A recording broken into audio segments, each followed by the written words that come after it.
fellow Falcoholics, what is up? Welcome to the Falcoholic Live's NFL Draft Party 2023 Day 2. Falcoholics, what is up? Welcome to the Falcoholic Live's...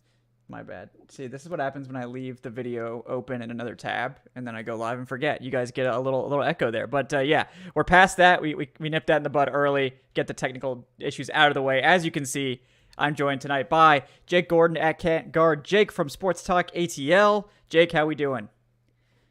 I've already told you I've been a little better. We have a little incident with the floors in my apartment, but other than that, I'm very excited for the draft. Day 2, I think, is definitely the strong point of this group.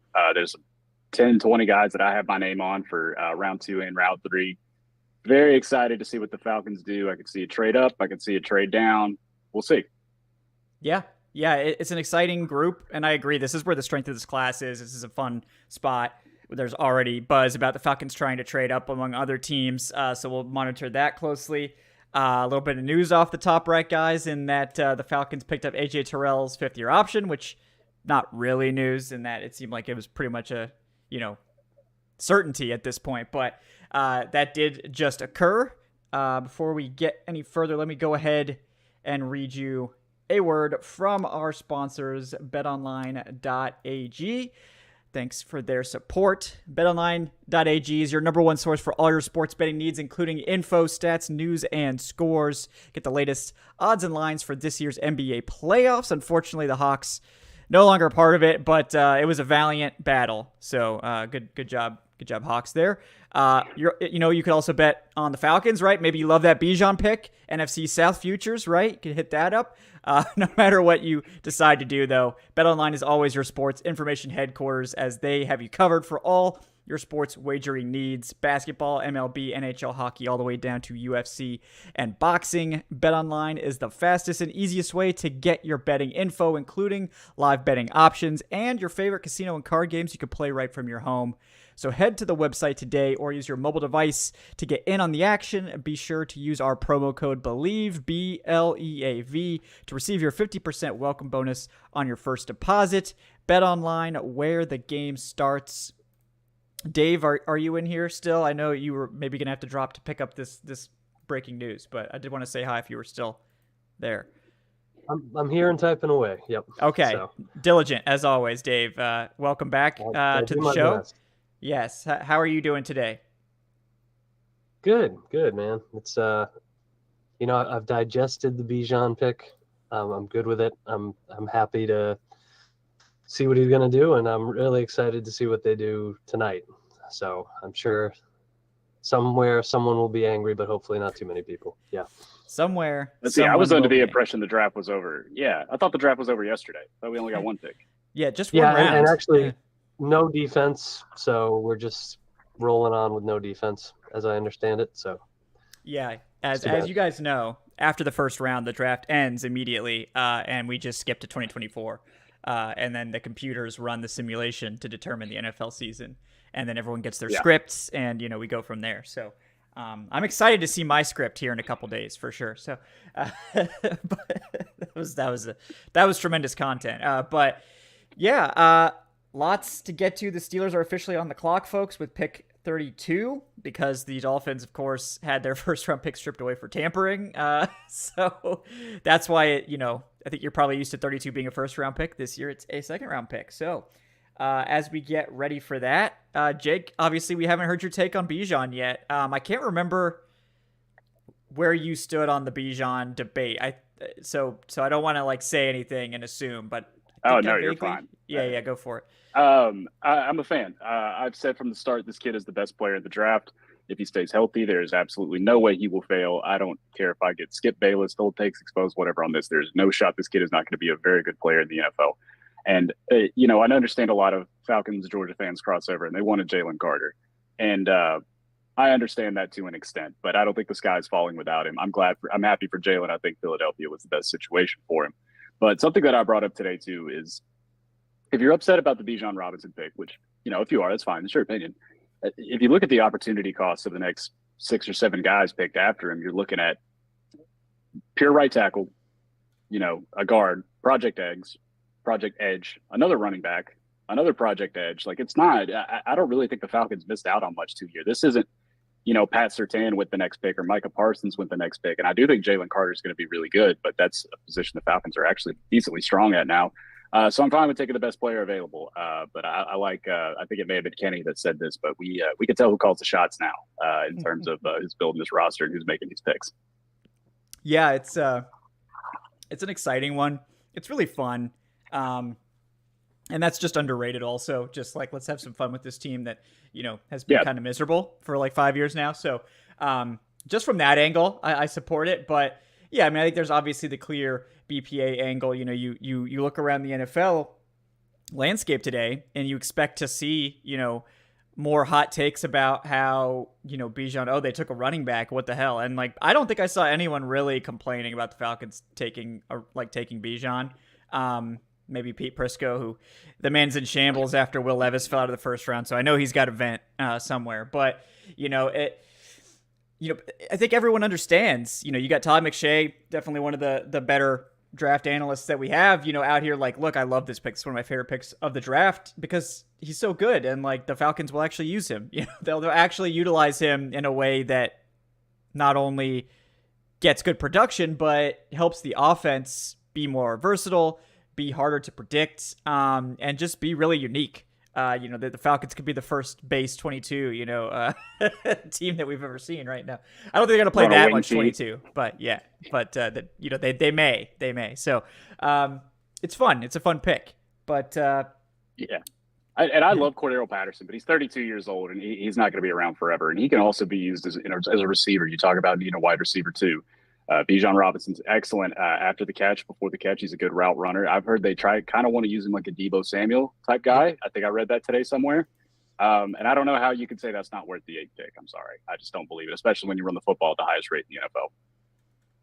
Yeah. And I looked into this. You might have seen this on my timeline because I actually tweeted about this, that athletically, if you run Deebo as a running back, like Deebo and Bijan have basically the exact same RAS, like the exact same measurements. They're like the same height, the same weight.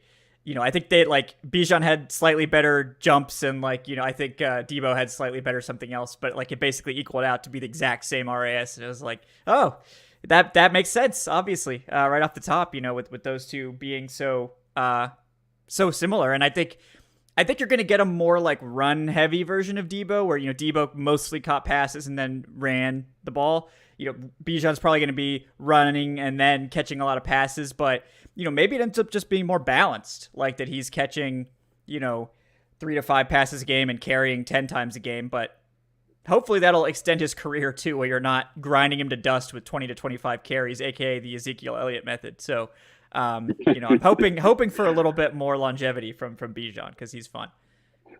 Yeah, and one of the things that I said about this too is that there is just you're going to get what you're going to get out of Desmond Ridder this year. If he can't cut the mustard with this roster and this offense, then he's not the guy. And then next year you're in the position if you really got to move up for a quarterback. Something that I think is interesting too is we just saw the Arizona Cardinals acquire the Houston Texans pick, which I think was extremely not wise. But if say Arizona's sitting at number 1 next year, Desmond Ridder's not that guy next year, which I don't think is going to happen. But at that point, Arizona doesn't need a quarterback. You can parlay a few picks into the first overall pick and maybe get a Caleb Williams or a Drake May or somebody like that.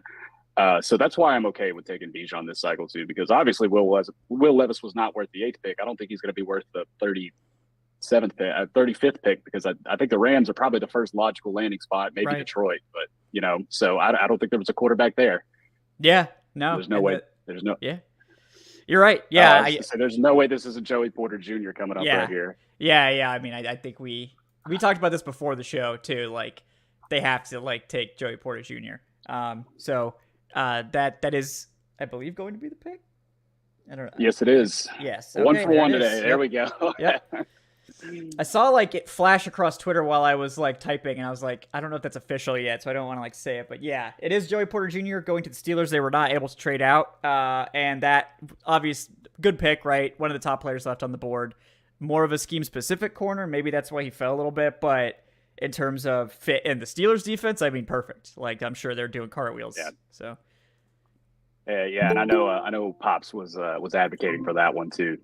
No big secret on that. Yeah, no, that one makes a ton of sense. Hey, Andy, how you doing? Hey guys, how's it going? You rested up? You back? Yeah. Yeah, all rested up. I think today I might just stay while the Falcons pick. Yeah. Yeah. Like, am I going to sit through 10 compensatory picks from teams I don't care about? Probably not. Yeah. Um, I think we tapped you out last night with the full, after midnight appearance, so after 5 a.m. there. So we'll let you off the hook a little earlier tonight. Appreciate it. Have we discussed the rumors that are flying around about yeah, the Jack Campbell? Falcons looking to move up? Oh yeah. Well, we had just hinted at it, but why don't you go ahead? Because I think that's the next thing we do need to discuss. So, admittedly, I'm picking this information up secondhand through Twitter. I believe I think it was Cam Marino that was tweeting about it. But there was loads of rumors last night about the Falcons were one of the teams who were interested in moving up. I think Pro Football Talk used the word frantically to try and get back into the end of the first round.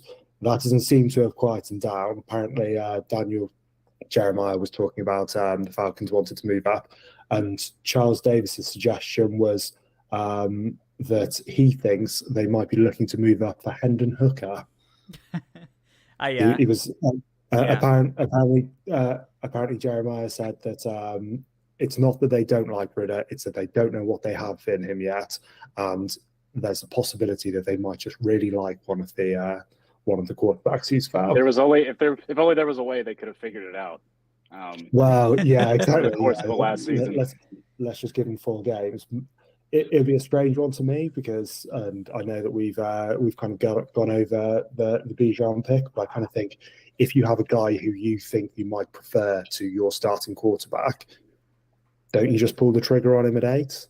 Right. Like if he's right, because that's exactly the right. value of that position is that you don't just go, we'll see if he's around later. Yeah. So I heard Cardinals... Jack Campbell too. Oh yeah, I don't know if they've announced it on the broadcast yet, but the Titans are trading up with the Cardinals here. I can't. Yeah. So the Cardinals just don't want to make any picks. Right, aren't we? That was my guess for the third pick. Levis gets announced and Hooker gets announced in the next 2 picks. Yeah. Yeah. So this could be Will Levis for sure. I would imagine this is Will Levis. We'll see. But yeah, on what you said, Andy, I don't buy the Falcons quarterback stuff. I just don't buy it at all. If it was going to happen, it was going to happen at 8, because it's like, if you don't think a guy is like clearly better than Ridder, then why bother? Like, because you already have Taylor Heineke. Like if Ridder falters, you have Taylor Heineke, who not exactly like striking fear into the hearts of anyone, but Taylor Heineke is perfectly fine, and he can shepherd this team to probably 500 without too much trouble. So it's like, I just don't see Will Levis or honestly Hendon Hooker either as like being a needle mover more than Desmond Ridder. So at that point, you get to like what you guys were talking about, where maybe you just go in for somebody next year if Ridder doesn't work out. Like everything they've done so far suggests that they're confident in Ridder and Heineke. And like that, I don't know. I just don't buy that they're looking to move up for a quarterback. Maybe that's what they're telling teams to obscure their true intentions. I think they're trying to get Brian Branch personally.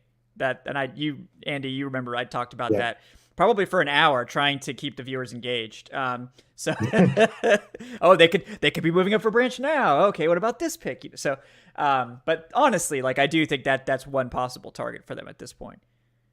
A Panthers draft show would be hilarious because you get the first pick and you're like, all right, guys, stick around for the next 30 And it wasn't even like up a little bit. Yeah, it wasn't even that exciting, right? Because like everybody already knew it was going to be Bryce Young, unless you bought into the Will Levis at 1 stuff. But yeah. And also I believe it was somebody that said that the Falcons were trying to trade up or either trade back or trade up 1 for Jack Campbell. And trust me, I like Jack Campbell. I like Jack Campbell a lot. I don't like him that much. I think he's going to be a solid bro, but that's a little rich for my blood, especially when today you might get a shot at either Drew Sanders or Trenton Simpson or both. If you really, really want to take a linebacker, you could probably get one at 44 who could be just as good. All 3 of them tested really well athletically, but I would be pretty shocked. If the Falcons are taking a running back at 8 and then traded up to didn't Campbell go at like 18? Yeah. Traded up to 18 to get an off-ball linebacker, I think Pro Football Focus would have just closed down. They'd have just said, no, that's enough. We can't deal with this. Yeah. No, I don't buy it either. Yeah. The guy I have my eye on is Derek Hall out of Auburn. I think that's somebody that I think fits in really perfectly with this group. Strong run defender from the jump. A lot of upside as a pass rusher. Looks like he was built in the lab. I think that's a pick that would make a lot of fans happy too, in terms of getting somebody. You know, people like the simple things. They like the SEC D lineman, and then you get an edge. You're addressing that position that people have just been begging on their hands and knees for, and I think it's a good value. I think he's good value at that junction too. But I don't know if he's going to make it that far. Truth be told. Yeah. No. Yeah, I think it's a bit of a. There goes Will Levis, isn't it? Yep. There he goes, folks. Will Levis. So Levis is gone. Yep. Good news. He is good. So we can put that nightmare to bed, Andy. And now we just need someone to take Hendon Hooker, and then I'm not a Hendon Hooker guy personally. I'm not a Tennessee guy. Truth be told, I have a few biases in that regard, but also I really just don't see it. Number one, you're going to be drafting somebody that I believe is older than Desmond Ritter. Yeah, I think he's 25, isn't he? I think he's like 3 years older than Desmond Ritter, yes, or multiple Coming years. off of a torn ACL, there's just that would just make absolutely no sense to me. That's when I would really start to question the direction of this draft, especially because as we see Will Levis go, more and more high quality defenders are just getting pushed down the board, and I'm perfectly happy with that.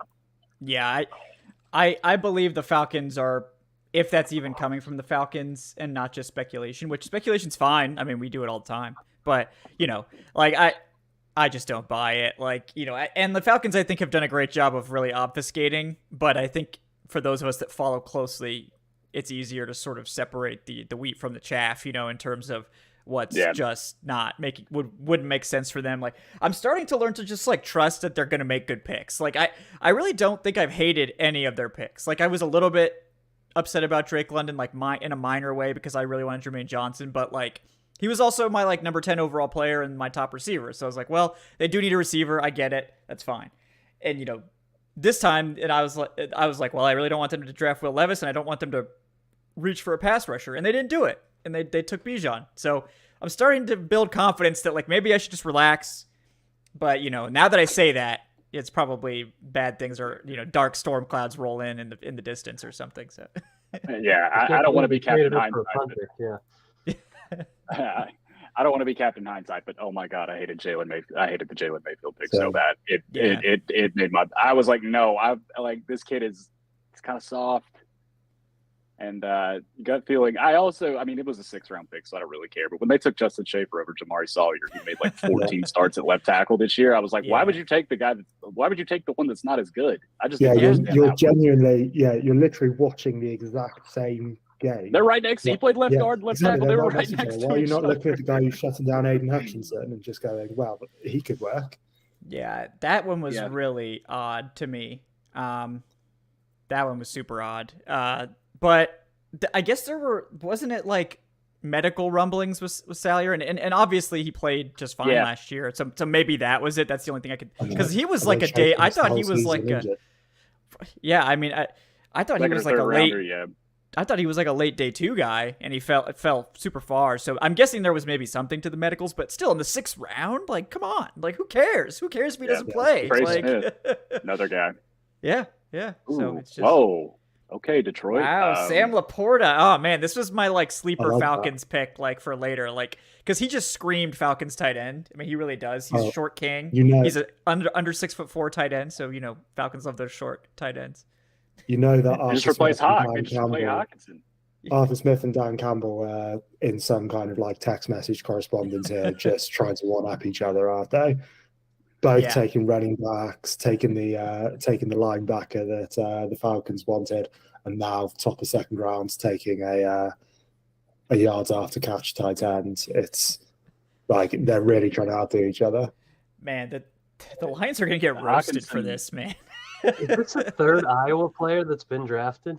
I think so. Yeah, I believe so.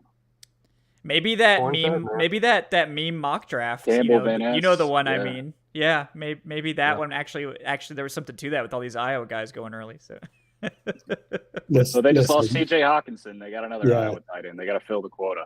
They do. Iowa tight ends, yeah. Like, what I don't know what they do with them, but Laporta kind of looks like Stetson Bennett. They know how to get him ready. Stetson Bennett. Yeah, we did take Stetson in the patron mock draft. We got Stetson Bennett. The fans demanded that we draft Stequavius, so we'll see. Take 225 if he's there. Come on, 225. Who cares? Yeah, just for the tickets, right? You just for the just for the only fans. reason not to do it is the first bad start Ritter has. You know it's coming. It's a stupid reason, but you know it's coming. Yeah, probably. We got the Raiders moving up to 35 here. I think they jumped just a couple spots. They take it really fast too. Yeah, so you have to imagine this could be a Hooker spot. Yeah, that's what I was going to say, because they got in front of the Seahawks, who were rumored to really like Hooker, and then the Rams, who may have also been considering quarterback. So I do wonder, that one's interesting for sure. So we'll continue to monitor. The Rams are such an interesting team, because they went from having it all to, you look at them now and it's just a shell. Like, Stafford's breaking down all of the kind of star assets they traded for, getting older. There was the rumors that Sean McVay was going to just retire and just call it a day. So they've got they need to properly start again, really, and start over. So it's going to be interesting to see what direction they go in, if they decide to kick things off early with a quarterback, or what, really. Yeah, they've never really valued in real time, like, if you pay up to win a Super Bowl and you go all in, like, the cost of doing so can be pretty heavy, but it's totally worth it. I'd do it. I mean, the Falcons, absolutely. I would trade 3 years of crap for that big dub, but for a team like the Rams, exactly. The Falcons get the crap, but they just don't get the Super Bowl. Yeah, we just get the 5 years. Exactly. Yeah. So we're already getting that. So it's really, we're not risking anything at all. So it's take us out of the sewers for 1 year. Let us see the sunlight. We'll go back. I don't care. Yeah, exactly. Gladly. We get a taste of that sweet victory. Yeah. The Braves have still been successful, but when they've lost in the playoffs, I'm like, that sucks. Like, I'm upset, but I'm always like, we won one, so who cares? Yeah, exactly. Yeah, it's nice to have that to fall back on. Like, Saints fans have been draining the blood out of that one in 2009 for like $8 plus. So yeah, they've been. It's funny how, like, they were just perceived as this juggernaut for like basically a decade, and they just couldn't ever get it done. Like, and then it just kept getting sadder and sadder and sadder. It was so good. I loved it. It's great. Yep. We got the Minneapolis Miracle. Better. Yeah. Give me a poor call that ends the same season. Oh, I'm so glad they took Persay. I do not think he's going to be that good, and that was just like, I just love when they take one of those picks. Yeah, they wanted Murphy, so big ups to the Bengals for sniping Miles Murphy right in front of the Saints, because they were going to take Miles Murphy, I'm pretty sure.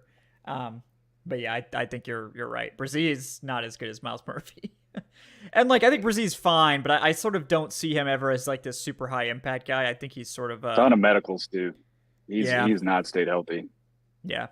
Just hasn't really put it together. I mean, obviously, like, his movement skills are pretty absurd, but the tape was not good. The tape was not good. So, all right, we got the Raiders pick here. Oh man. They already got Tyree. I think this is going to be Hooker. That's my guess. So the Colts gave up a fifth. No, the Raiders tight gave end up a Michael fifth. Mayer, ladies and gentlemen. So we got a little mini tight end run happening right now. Maybe it will extend. Who knows? But 2 tight ends now and 2 picks. Yeah, I was surprised Michael Mayer fell out of the first round. I mean, I think it's insulting that 2 tight ends went in front of him, honestly. But while we're on the topic too, I would love to see how mad people would get, but I'm going to go ahead and tell y'all right now it makes a ton of sense. But if the Falcons get Darnell Washington, I would really not be that surprised with how strong of a run block. You're getting an offensive tackle that can run routes, and I can't say I'd be too mad about it. I tweeted this out. Earlier. Yep, we all had this conversation earlier where, like, you just know, like, he's springing Bijan in the running game, isn't he? He's getting those second level blocks that's turning the 6-yard run into a 30-yard run. I think, I'd have been all in favour of it if they hadn't traded for Johnny, and like was kind of like I penciled him in when I was doing the putting task of mock drafts. I'd be surprised now, but I wouldn't hate the pick. I mean, Johnny's getting 9 million next year. I think it's 6 this year, 9 next year. He could just be a 1-year guy, and Arthur Smith would find ways to use him. Yeah, I mean, it's so funny. So yeah, I mean, there's a spot. I can tell you, there's one at least. Yeah, I've seen probably every snap that Darnell Washington has played at least once, and it's hilarious sometimes because you won't really notice because it'll be like a 4-yard gain, but he'll just be picking up some poor defensive back and taking him back to the bus just for fun, and I love that about him. That's why why I wouldn't be mad, because he's got that edge, like he's got some spunk. Who's the biggest unicorn left at this point in the draft? It's probably Darnell Washington, like the most unique player. Yeah, it's probably Darnell Washington. So. If you're going to go all in too on this offense being like just spectacular, which they seem to want to do given the investment, like just keep it going, Yeah. I mean, I think that's why I don't think receivers not out of the question right now. I don't love it. Jake, you mentioned you were high on Rashee Rice, right? I like him as well. I think he's somebody. There's so many guys still. Yeah, I mean, there's still Josh Downs is still out there, I believe. Cedric Tillman. There's a lot of guys. I'm high on Rice personally.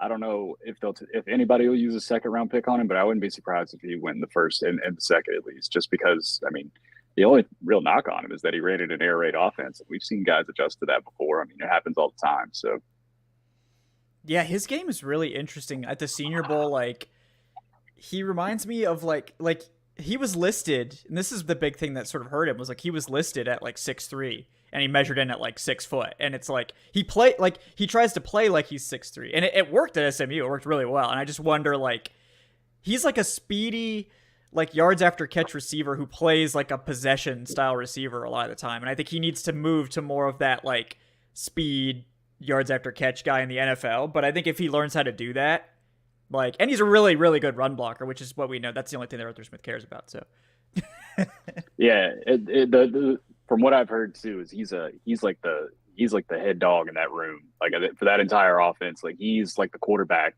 on the offense, which just sounds extremely stupid to say. It probably is a little, but you get what I'm saying. Like, he's leading those guys. Like, that was his offense, and they had. I believe Tanner Mordecai is still over at quarterback there, and I mean he's no slouch. But I mean, apparently Rashee Rice was that guy, and I don't know. I just like a lot of his intangibles. He's got a lot of fight to him, but I think there's some good corners too. I think corners are going to be in play. I don't know. They could go anywhere with this pick. I really wouldn't be that surprised unless they want to surprise us and take Charbonnet, and then I guess we're really leaning into this thing. Then it is 2021 base personnel, like, without question at that point. So no, I think offensive line. You're going to have 60 touches a day for 3 running backs. I love that. It's perfect. You know what the stats are, Dave, on that, right? If you get 60 carries, you win. So, like, as soon as you hit carry number 60, the game ends. So that's because everyone else is dead. Yeah, but yes, they're just all like just destroyed. Everyone's in the locker room except the running all backs. Over the field, yeah. They just, all the running backs just wear like just pads, just like arm pads, like extra shoulder pads, like the thickest like pads they can get, and they just like bowling ball into everyone just over and over again. You just grind them into dust. That's when the Falcons keep cycling in like everlasting roster of tight ends. Just get another one in to keep opening those lanes. Just keep going. All right, we got the Rams pick here, and then we'll get tonight's NFL shop card giveaway going, guys. We'll get that one going for you. Gonna get the Rams pick first. Read off a donation. This is gonna be such a goofy pick. The Rams like to do that; they really do. So I'm curious where they go here. 2-2 out. Well, you got to remember that. Yeah. Les Snead is from the Thomas Dimitroff trees, so he's got to throw you some curveballs here. Yeah, some weird day 2 picks. I think someone was saying this is like the earliest the Rams have picked in like 7 years or something. It is Steve Avila here for the Rams. Hey, that's weird. Yeah, makes sense. Yeah, they did need to see even the super fans upset. Yeah. Why are you a Rams fan at the draft, man? You're wasting your time.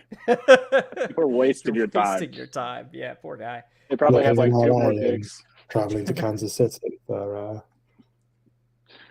it's a decision. Yeah. All right. We got Corey here. Corey with the $5. I think Corey might be a little upset about the Bijan pick. He says, I feel like the Falcons drafting a Bijan is like going into a jewelry store buying a diamond-studded pinky ring because you can't afford anything nicer. Man, that's brutal. Don't do my man Bijan like that. Don't do my man Bijan like that. But we do appreciate your support, Corey. Thank you. And let me. I thought you were going to say, honestly, buying a diamond pinky ring when you already have a diamond wedding ring and your rent's due. I think that'd be a little more. I think that'd be a little better analogy. I might have botched the analogy there. Yeah, I apologize, but but no, that's the analogy I like is like a tugboat with like missile launchers on it, right? You just keep putting weapons on this thing, but it can't go very fast. Yeah, you know? yeah. It's never going to be a battleship, but we can keep, it's okay. Like, but it's intimidating, it's intimidating. Yeah. Sometimes that's all you need. Sometimes that's all you need. Yep. So yeah, no, Falcons have not traded up yet. This is a spot I thought they might consider going up to because we know Seattle loves to trade. So that doesn't happen here. Let me go ahead real quick, folks, and get this giveaway started.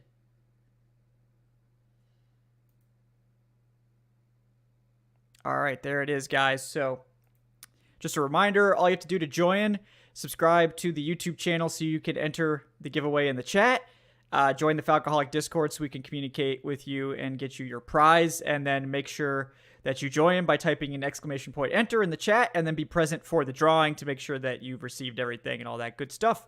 And that's all there is to it. So we appreciate your support, guys. Thanks for hanging out with us tonight on day 2. And yeah, we will go from here. So we got the Seahawks pick here at 37. A guy that you mentioned, Jake, Edge Derek Hall, going here to the Seahawks at 37. Looks as if we've traded up as well. Oh, is it? Oh, is that the Colts? Don't know if you. Yeah, it must be. If you look at the next up. I will say, I'm feeling it has happened. My official predictions. My official predictions was Bijan Robinson first round. Second round, I said the Falcons would take Keon White, and I think that is absolutely in play right here. I think it might be Brian Branch. Yeah, I think it's Branch, White, or John Michael Schmitz. I think those are the 3 guys. Yeah. So the Falcons are on the clock, by the way. So I'm going to tweet it out. So you guys, go ahead and take us away with the Falcons trade 110. By the way, so they do trade a 4th, which is what I expected. They got 2, yeah. They got 2. So I guess they had to get rid of the slightly earlier one, but who cares? All right. So yeah, what do you guys think? I'm giving the Seahawks an A+ right now. They actually have 2 of my favorite players in Derek White and Devin Witherspoon, and they got Jackson Smith and Jigba. Wow, Seahawks are really set up well for the future. And if they hit on a quarterback, or if Geno Smith ends up being that guy, that's a team that I'm really liking so far. Yeah. I think I'm going to go with Keon White here. I'm going to stick with my original prediction, even though I didn't have them trading up. I'm going to say they take Keon White out of Georgia Tech. Yeah, that's not a bad prediction. Dave, what are you thinking? Or did Dave take off? I think Dave bounced off. Yeah, Dave had to go write this up. Andy, what do you think? I'm hoping, Edge. I'm hoping it's the fact that Hall went and they've gone, you know what, like that's kind of prompted them to the pick is in. That's prompted them to go up and get someone. I'm gonna actually get off Twitter. I don't want to see this. Yeah, exactly. The rumors are terrifying me. So Arthur Smith is wearing a very interesting blazer. Yes, that is ugly. Looking sharp. Yeah. Who's the guy behind him? That is an atrocious suit with a guy behind him. The blue blazer, the black shirt, and the khaki pants. Brother, man, what are you got? You got to dress to impress. You're on national TV. You know. That's what I'm saying. Yeah, I also think Branch. You guys mentioned him, Keon White. I love John Michael Schmitz. Maybe an offensive lineman, because we did get the rumblings right that they were allegedly interested in Paris Johnson at 8. So if that's the case, maybe something they're considering here. Maybe corner. I like DJ Turner. Cam Smith was there. They met with him. So yeah, we're about to get the pick, guys. Here we go. I had Drew Sanders today as a guy to watch too. Oh yeah, they allegedly wanted the linebacker. He does a little edge. DJ Ojala. It could be so many guys. I'm gonna go ahead. Yeah. I'm gonna stick Keon White though. Let's see. Let's see it. All right, here we go. Is this Abe? Is that Abe? Yeah, Abraham's doing the second pick. Second round I thought pick. I heard he was doing it. What's up? Oh, it's Matthew Bergeron. Matthew Bergeron from Syracuse. Go Orange, baby. Oh, God. Wow. Yeah. Wow. No, this was actually the pick that we made on our live mock draft on Wednesday, our final live mock draft. My belief is that a lot of NFL teams believe Bergeron is a guard. They did announce him as a tackle, apparently, but I believe this is your left guard, ladies and gentlemen, Matthew Bergeron.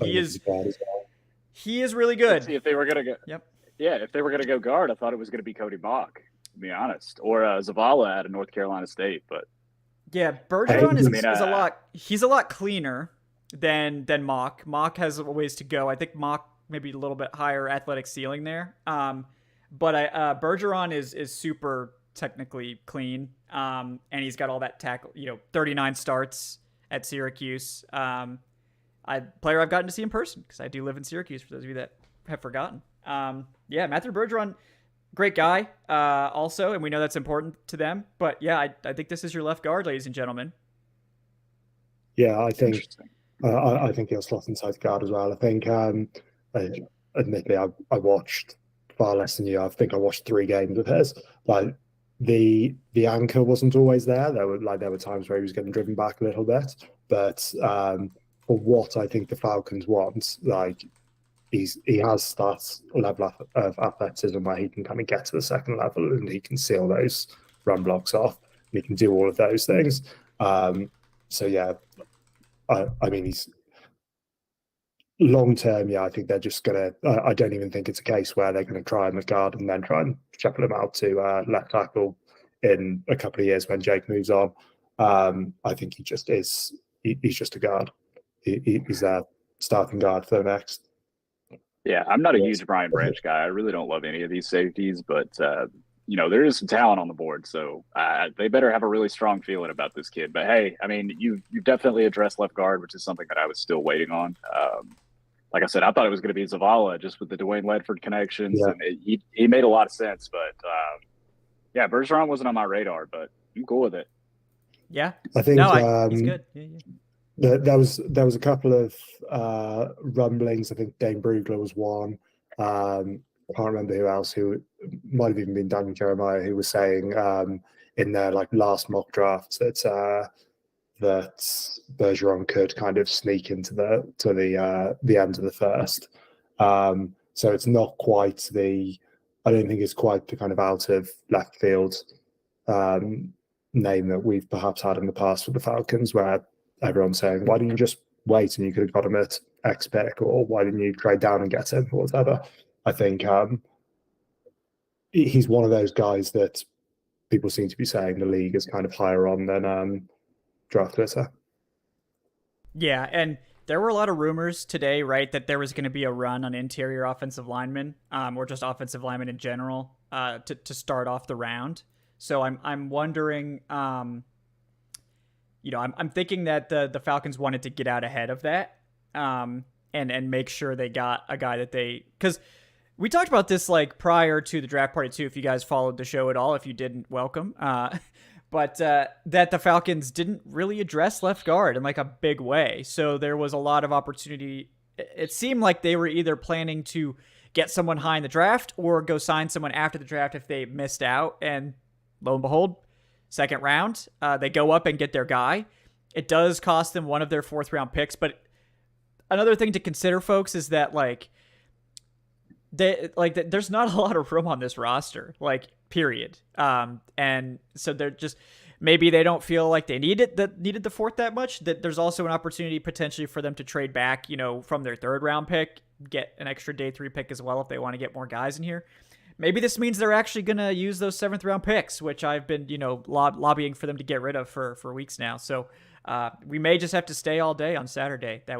I'd be in shambles, but it's my commitment is that great. I will stay through pick 225, ladies and gentlemen. So, yeah, somebody else too. I had a read on a little bit that I thought made sense in the 3rd round for a different reason, which now I do not think that they'll go in this direction. Jalen Duncan out of Maryland, I feel like made a lot of sense in terms of his timeline when you talk about developing a swing tackle or somebody that could be a future replacement. Very high athletic ceiling, somebody that they could groom into a future left tackle or future right tackle. And they might still do that. I would be pretty shocked if they did at this point now. But he was somebody I kind of had a read on for that same kind of reason. I don't think he would have kicked inside, but I expected some kind of lineman activity today. Yeah, me too. And this was a guy I got a little bit of buzz on in Bergeron that I, wasn't sure how legit it was, but it was enough that I was in the final mock draft. I was like, yeah, let's do it. Now I didn't have them trade up to get Bergeron, so to be fair, I did not do that. But I think he's a lot probably better than people think. You got to think Panthers. You got to think Panthers take a weapon here, right? This could be a they Washington have to. spot. Yeah, they have to take somebody. Let's see. It opens up some questions to some, like, a couple of the younger guys who we had previously penciled in as like interior depth, though, doesn't it? With Mayfield, Jonathan Mingo. Oh, they sniped Jonathan Mingo. Jeez, man, in the second, in the top 40 though. Jesus, man, like I thought I was high on Jonathan Mingo, putting him in the top of the third. I thought I was too. I gave him a first round. I don't know if I didn't give him a first round grade. He was close though, but not great hands. But I like the pick for them with Bryce Young. He can get the best out of him. There's not many receivers left who kind of look like him and can move like him. That's the thing, isn't it? It's like it's a class full of kind of your smaller shiftier guys, and he can do the other part of the game. Yeah, he has the AJ Brown build, but I don't know if he has the AJ Brown hands more than anything. Yeah. He's a fun player. He's definitely got a lot of development to do. That's why I liked him in Atlanta in the third round as like be your wide receiver 3 for a year. He's honestly more like nuanced as a route runner than I expected, but like just he doesn't play to his athleticism. I'm not really sure why. Like on tape, he tested out at the combine, outstanding. On tape, he just doesn't play at that speed, so I don't know what's going on there, but getting him more opportunities after the catch, that sort of thing, maybe using him a little bit more deep to unlock that speed. But definitely love Jonathan Mingo, so it sucks that he's going to be on the Panthers, but, whatever. I wonder if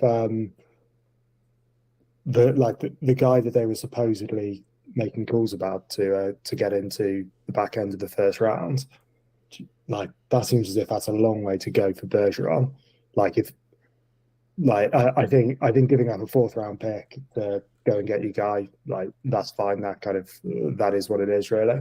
But if they were talking about getting up into the 20s for him, that's suddenly a much bigger commitment. Like I wonder if he was always their guy or if someone came off the board early doors.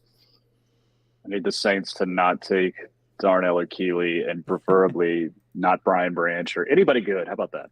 Yeah, I need the Saints to take someone bad for sure. Yeah, but no, typically not a sustainable draft strategy. Yeah, that's what we're hoping for. But yeah, people that are not happy with Matthew Bergeron, like you need to go watch Matthew Bergeron. Go look at his Senior Bowl write-ups. Like he crushed the Senior Bowl. He was one of the best tackles there. He's got a super high ceiling at guard. Like, if you wanted the Falcons to address the trenches, like, you should be very happy with this pick. I know he wasn't a name that was, like, hyped as much, but he's definitely someone in this range that this is an appropriate range for him, and he does have... RAS. Yeah, he has the tackle flexibility, too, like, for the future. Obviously going to play guard this year, but I think that tackle flexibility, it's valuable, like, in terms of he could be a swing guy. If injuries strike, maybe you give him a shot out there. He's a really good player, and it's not just because he's from the hometown Orange, right? So we know that the Falcons love the Senior Bowl guys as well. We've seen it time and time again under this regime, haven't we? If a guy shows up at the Senior Bowl, wins often in his position drills and the one-on-ones down there, and is by all accounts like a good guy to be around, we know that holds weight with the organization. Yeah. I mean, important to shore up that offensive line. I think I think it's key, and it was really the one spot on offense that hadn't been addressed. So happy to see Bergeron here. you go watch him. Go read about Bergeron. Go watch him before you get upset. As we see Isaiah Foskey coming off the board here to the Saints. That's a sneaky good pick for them. I think Foskey's super underrated. So good Senior Bowl. He's not like elite pass rusher, but he's a really well-rounded like edge 2 type of guy that can play the run, that can definitely give you some good pass rush. You know, I don't think tested out as well as some thought, but good size. It's like Davenport replacement, isn't it? Yeah, probably. It's the same kind of feel as that, where you're betting on the tools. Mm-hmm. All right. Yeah. Be interesting. Wow, he has the most sacks in Notre Dame history. Yeah, that is a very unexpected stat. Yeah, his production was pretty crazy. Like it was really impressive. Like that was like one of the more things I was more shocked by. As we got the Cardinals on the clock, will they pick here? Are they going to trade again? The Cardinals are allergic to making picks, so they got to get out of those picks as much as possible. Have they made the most trades of any team so far? It's either them or the Seahawks. I feel like they right? have to. Yeah. Or Detroit. Well, Dave, are you here? I think I saw Dave come back in. Yeah, he's in here. I'm here. Mr. Cho? Yeah. Oh, yeah. Boss man? Hello? No, yeah, I got you. What do you think about Bergeron? We haven't gotten your take on that yet. I'm a little surprised by it. It wasn't a name that I was thinking about, but I like the pick. I think, the Falcons had kind of like a cartoon hole at left guard that we were all like speculating about it. Like, I've said several times, like, are they going to throw Josh Miles in there? Like, is it Matt Hennessy? Like Jalen Mayfield, like really uninspiring choices. Sorry guys. But no offense. Locking up somebody who figures to be a really good run blocker out of the gate and is somebody that hopefully Dwayne Ledford can work with on his pass protection. Like, this is a guy that feels like a good fit for them. So it's almost a need-based pick, isn't it? Yeah, almost. Don't tell Terry I said that, but it seems like it. Yeah. It does. Oh, man. Yep. Yeah. No, it's I do really like Bergeron. I think he's super underrated. I know he did an interview with the Draft Network where he talked about his dream is to play, left tackle in the NFL, but he mentioned that he's played right tackle and he's also played inside and is, excited to, play wherever. So you have to think that out of the gate, putting him at guard, like this is not Jalen Mayfield. Like this is not the same type of player. Like Bergeron is way, way further along. Mayfield had started like single digit games at that point or 10 games or something total. At right tackle. Yeah. And Bergeron has started 39 games. Starting right tackle. Yeah. Bergeron has started 39 games. He's very clean technically. Great athlete. Let me pull up the RAS for you folks. Yeah, he's a 8.72 RAS at tackle. So at guard, that's going to look. He didn't run. Yeah, he didn't run, but he got a 30.5-inch vert. I think he can run. And he got that 7.383 cone. Wow. Well, now we know why they took him. That 3 cone's out of control. That's 95th percentile 3 cone. So, and again, like almost 33 and 3/4 inch arms. So, definitely hit that tackle threshold, not like ridiculous length, but plenty. So yeah, I think this is a guy that, Travis Smith says 9.82 RAS as a guard. Yeah. And look at Chris Lindstrom. Ooh. Look at Drew Dahlman. Like, look at Jake. Like, the Falcons are going after these super athletes for the offensive line, and they don't want them to just be athletes. Like Bergeron has power, but they want big and they want athletic. So that's why they're taking these tackles and moving them to guard. So they have all this size, they have this length everywhere on the offensive line. I do think Bergeron's also a good pass protector. People are like, oh, well, this is just showing that they're going to run the ball. Like, no, like he's a good pass protector. Like, he's a clean pick. Like I think there's going to be a little bit of an adjustment to go back to guard because he's played, I think, tackle for the last 2 seasons at least. But again, he is going to be on the left side, so there's not the footwork change in terms of having to go left to right. He will have to adjust to playing the inside, but really good player. Really good player. And I think give him a chance, folks. I think you're going to be happy with this one. And think about the Falcons' success drafting people named Matt. Okay. That's all. That's it. That's all I need to say. That's all I need to That's say. underrated. Yeah. I think we're getting to a point now with this franchise where I want them to stop saying best player available. I'll let them say best player available in the first round, but it's pretty clear that when we get into these later rounds, they start getting cute with these types of picks, and it's got mixed results. But yeah, I mean, if they're gonna go BPA, the first round's probably the place to do it. So, I mean, I get that, but yeah, I mean, if we're really going BPA, I think they would have went with maybe Branch. I don't know. I mean, if you do think he's the best player on the board, I think it's just also very convenient that he's a guy who projects to left guard, which is a massive hole. But I don't hate the pick by any means. Yeah, I mean, I think it came out of left field. It does seem more needs-based. It does, yeah. No, I was just going to say it does seem more needs-based. And I think that,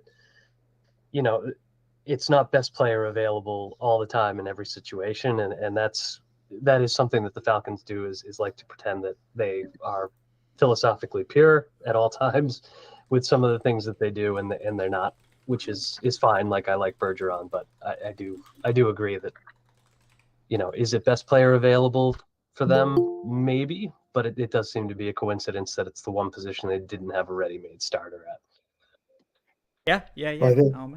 I think one of the nice things is if you look at Bergeron, he at the I'm guessing this was from the combine, weighed in at 318. It's nice not having that kind of sub 300-pound guard that they're going to be looking to throw out there. Like whenever Hennessy's out there, I'm always just waiting for him to get ball rushed back into the quarterback.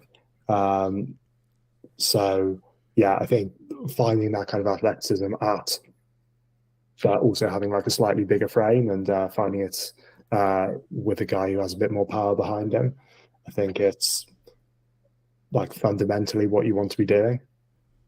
Yeah. You're telling me the Justin Schaefer experiment's already come to an end.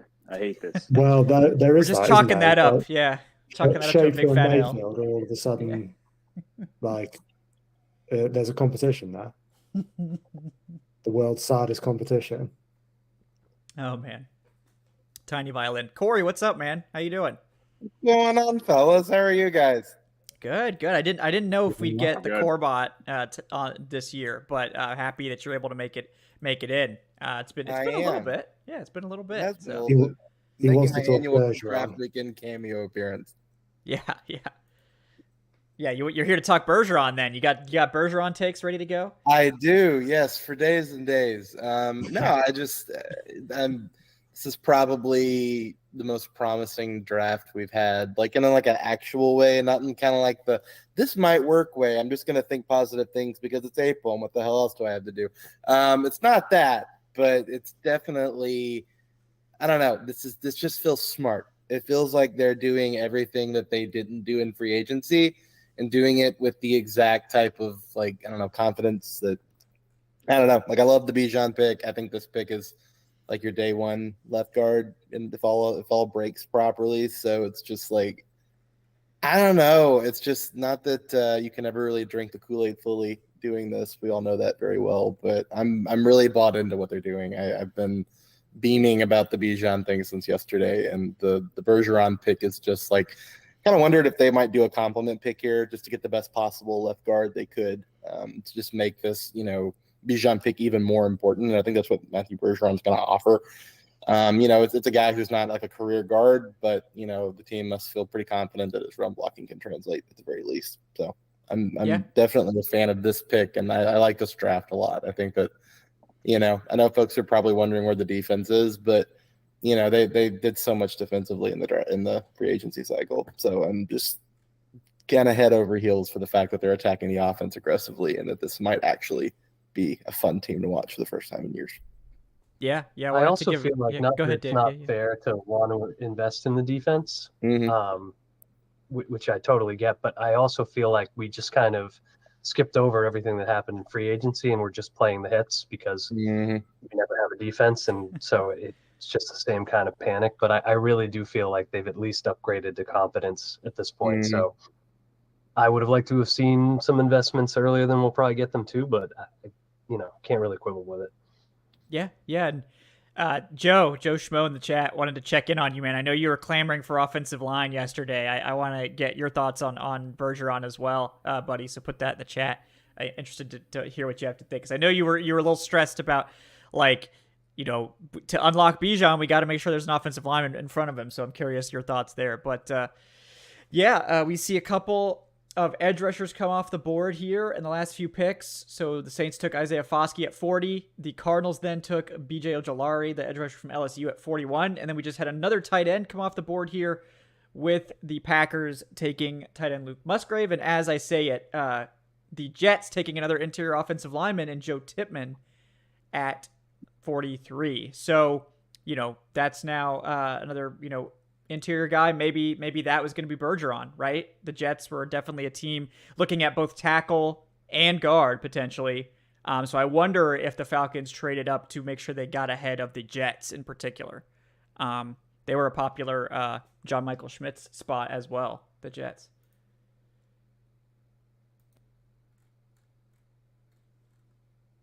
No, we can't.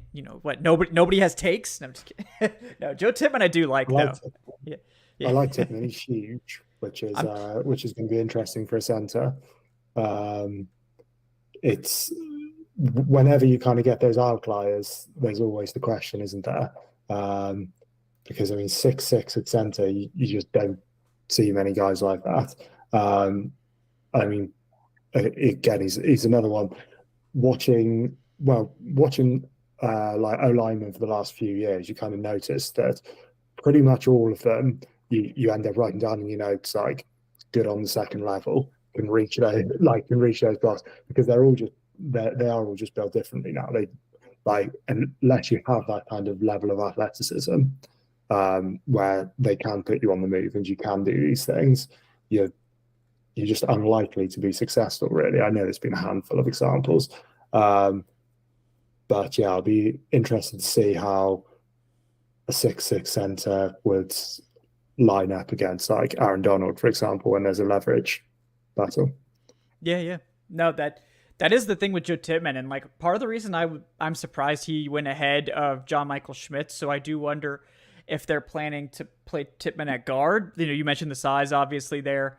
I'm wondering why John Michael Schmitz is falling, because I think he was pretty much the consensus, if not top interior guy, top center at the very least. So I'm curious if there's something going on there in terms of maybe medicals. That's usually what it is when guys fall unexpectedly. Like with Keon White still here too. That one's weird. He was invited to the draft as well. That's a little odd to me. I don't know if it's the age, right? Because I think he'll be 24, 25 this year. So older rookie. Yeah. But yeah, and Brian Branch too, still here. So I don't know, safeties do fall. We said this. So to everyone on, the mock draft where we took Brian Branch at 44 saying, oh, there's no way he'll get to 44. He's here. He's here at 44, folks. So never say never, right? Never say never.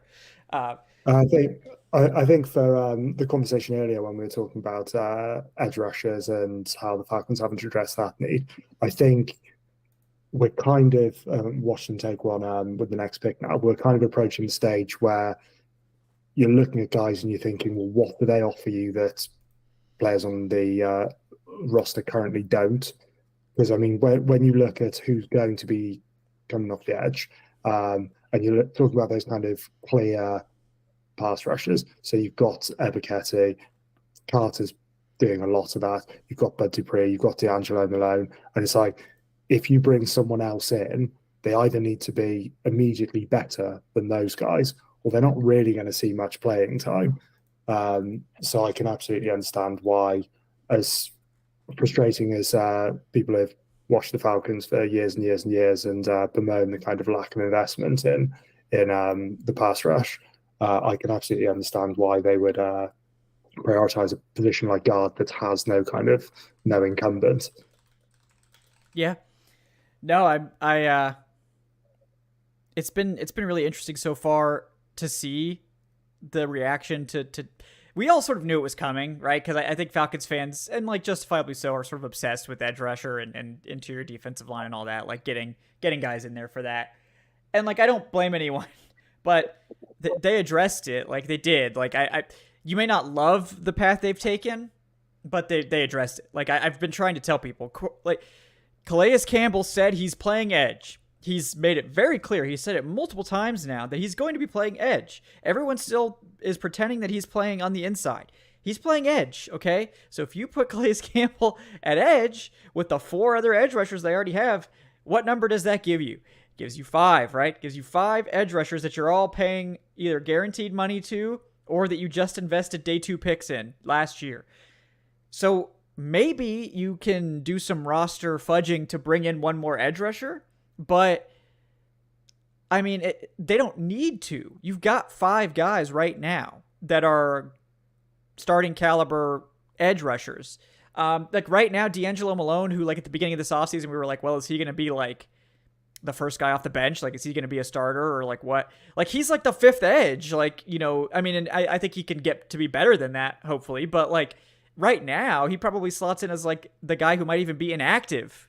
You're probably not activating all 5 of your edge rushers on game day. I mean, think about Quentin Bell last year. He was inactive most of the season. So, I get people wanting the edge rusher, but this guy was probably not going to play. So, like, think about when they're prioritizing, like, yes, I think it makes sense for them to go up and get guys. Speaking of going up and getting guys, the Lions have now traded up to 45. With the Packers. Huh. Yeah, interdivisional trades. The NFC North is just all incestual with these trades. I don't know what's going on there. The Lions are definitely going to take a punter here. Like, that's the only way. Just judging how the rest of the draft is done, this is definitely going to be a punter. I couldn't even tell you. What do they want?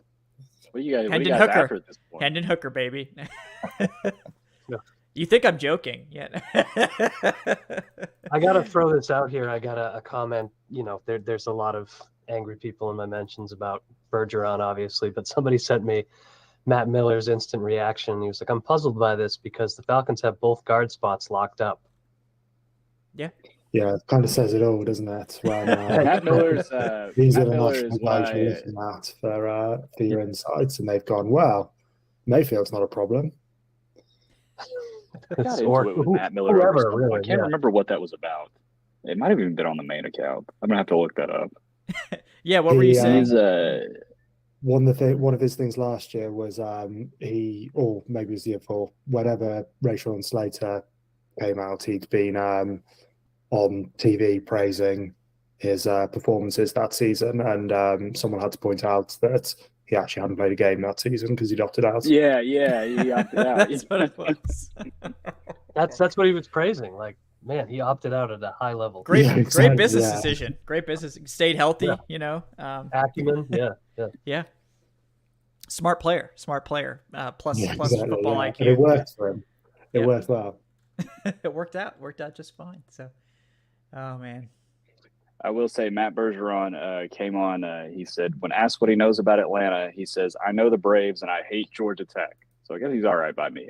I'll give him a pass for now. He's bought himself some time. It's a bold Yeah. call, isn't it? Just going straight on offense. The first thing that you asked. Like All it. right. Yeah. No, I get everyone's really upset that the Falcons haven't taken an edge rusher, and I like I said, they don't really need to. Like, I know everybody wants it. Like, I know you want it, guys. I know. But like, they've stocked the cupboard with veterans. Some of them on 1-year deals, but it's in a place now where like they didn't need to add someone, and I think they still could, but I think it was. They had clearly made it like the Bud Dupree signing basically signaled this, that they were preparing for the eventuality that they were not going to be able to get a starter at edge. And this is a position that typically takes time for guys to grow into. Even Ebike's season last year, like where he was a 2nd-round pick, he didn't really start getting the majority of snaps until late. Yeah. Yeah. So like The 2040-24 edge free agent class is nuts, by the way. Yeah. Potentially. I know some guys will have 5th-year options, but for the most part, it is nuts. Yeah. So Well, I think what you were saying, Kevin, like nothing kind of illustrated better than like this time last year or this time at the end of the season, their 5th edge was Quentin Bell. and they're now looking at it, and there's a possibility it might be D'Angelo Malone, who was like was a relatively promising had like a relatively promising start to his career. So it's the Falcons don't need edge depth necessarily. They need that guy who's going to come in and get double-digit sacks, and you're not. I mean, teams do, but you're unlikely to find that at this stage. Yeah, exactly. And even like if you go past that, like I'll pull up, what we're looking at in terms of the roster here, and it's like you go past that group, and you've still got someone that that was a starter for you last year, and Adeogundeji, who at this point we're basically just assuming is getting cut. But this is a guy that was drafted 2 years ago and was basically starting a decent chunk of the year.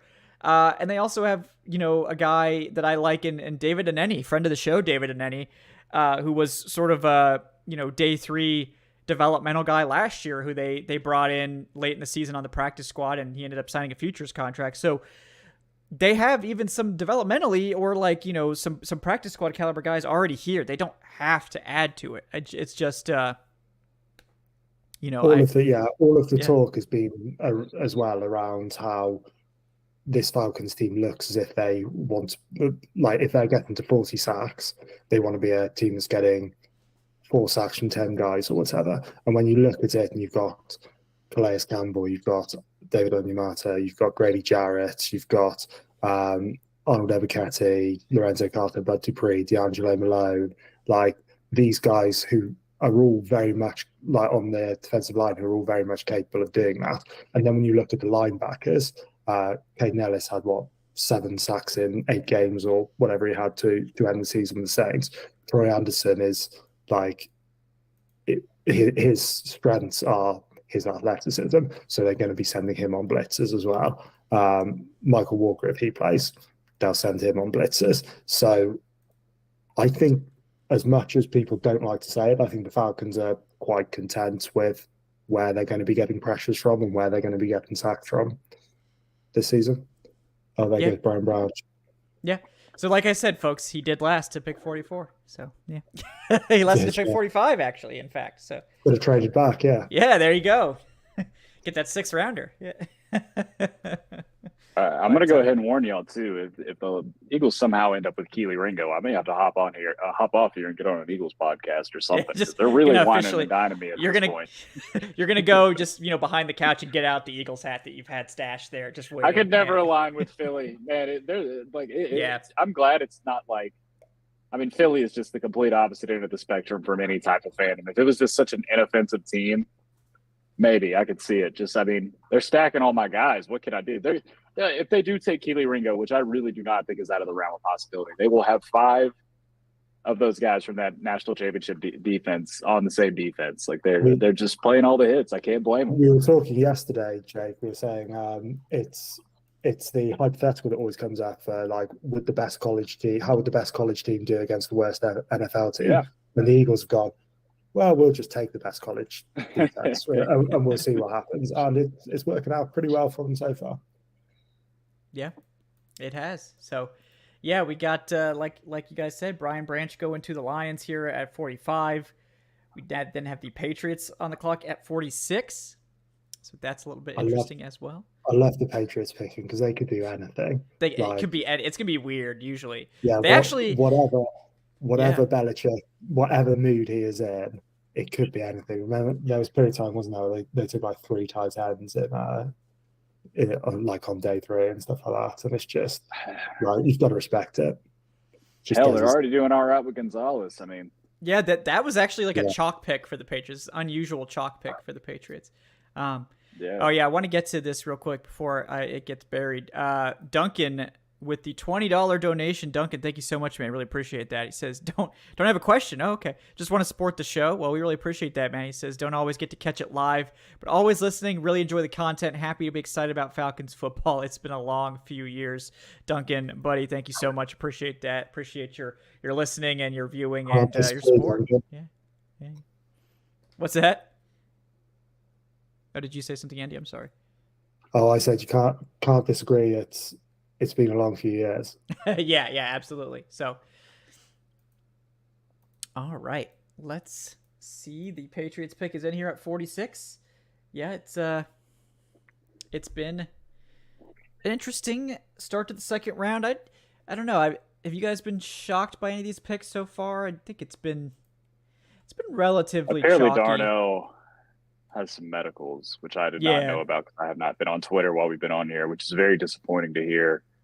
I hope he doesn't fall too far. I thought Osiris Torrance would have gone by now. I wasn't super high on him, but he's a guy that I thought would be. Also, I'm not even going to attempt to say his name. Kid out of Northwestern. I thought he would be long gone by now. Oh, yeah. There's a handful that I expected to be gone. Yeah, Adam. I just call him Ade, and then I can say the last name's Adeboire. Adeboire. Yeah. Yeah, he's really good. Yeah, I think there's there's still Smith's still hanging around too. Yeah, you don't realize there's still a surprising amount of talent left on the board, which I know that there kind of always is at this point. But yeah, considering when we were talking about moving up for guys, you were talking about moving up for defensive linemen, or you were talking about moving up for cornerbacks, and we're pick 46, and a lot of those guys are still on the board. Like you've still got Ringo, you've still got Cam Smith, you've still got I can't remember, but we haven't seen the cornerback go off. Yeah, no, the cornerbacks haven't. Just Julius Brents, I think, was the only one so far this round. Yeah, or Joey Porter, obviously, Brents at the top. But yeah. But he's a first round pick 32. Yeah, there you go. Technically, right? Or not, whatever. But we got the pick. Is this Logan Mankins? Who is this? Or no, is this Sebastian Palmer? Yeah. Oh, yeah. Keon White to the Pats here. Okay. Yeah. I think the Pats are having a good draft. I like that. That's a good pick for them. Yeah, definitely. He does feel like he is a Patriots guy for sure. Yeah, agreed. Big edge. Yeah, they love those guys. I like the NFL Network card here. It just says Twitchy with like an exclamation point, just to really let you know. They want to emphasize that he's twitchy. He is, especially for third team All ACC. That's actually a little surprising. I thought he had a decent year. I mean, Georgia Tech was awful, but it was pretty insulting, actually. He's a good player. I mean, I hate Georgia Tech, but good player. Yeah. I got to run back to work. It was good to see all of you. I'm hopeful that the third round pick, whoever it is I don't know. I feel like it would just be better for social media if it was a pass rusher, so people would calm down. But take another running back. Yeah, let's see what you cowards. Yeah, I think it'll be a quarterback. They're gonna take Tanner McKee. They'll just get it out of their system. Oh, there you go. Stickwavius. But yeah, nice to see all of you. I'll try to hop on tomorrow if I can. Bye. Yeah, thanks, Corey. Nice to see you. See you, Andy. See you, Dave. See you. See you, Corey. I realized that I'm out of vodka. That's unfortunate, but that's tragic. I should have played better. It's all right. Are we expecting, because Falcons had coaches at the Shrine Bowl, didn't they? Are we expecting that to be utilised at some point? I mean, I know there's what we got, 4 picks left? Yeah, 3rd, 4th, 2 7s. Third, 4th, 2 7s. It would be the most Falcons thing ever to coach at the Shrine Bowl and then go, no, we do not want a single player from there. Yeah, exactly. We gained nothing from that week. Yeah. No, like Kytrell Clark, the corner. I think they like him a lot, so maybe the 4th for him. Jadon Hazelwood, was he a Shrine Bowl guy? I can't remember. I think he was. The wide receiver out of Arkansas, maybe. Yeah. He's somebody they like, I think. They definitely met with a couple other guys. Since they got Bergeron, I don't know that they're going to go for offensive line again. I know they met with several offensive line guys. As we see, Jamie Robinson seems like an option, right? Oh yeah, Jamie Robinson Unless for sure. Yeah. Sidney Brown, Jamie Robinson at safety, definitely guys to watch in the 3rd round for sure. If one or both. Sidney Brown, I'm a big fan. Yeah. I think they love Sidney Brown. So 3rd round. Jonathan Mingo, I think, was my guy in the 3rd round, but now that he's gone, Sidney Brown, let's go all day. All All right, Jartavis Martin, the Artavis other Illinois. Martin. Yeah, the other Illinois cornerback going off the board there. I heard some teams wanted him to play safety or something like that. I don't know, but That's a little surprising. I think that's a little early for him. yeah, over Cam Smith, over Keeley, over Clark Phillips, over DJ Turner. I mean, yeah, it's a little interesting. Truthfully, I'm not a huge Keeley guy, but still, I mean, Yeah, It's odd that they're investing exclusively in their secondary so far, aren't they?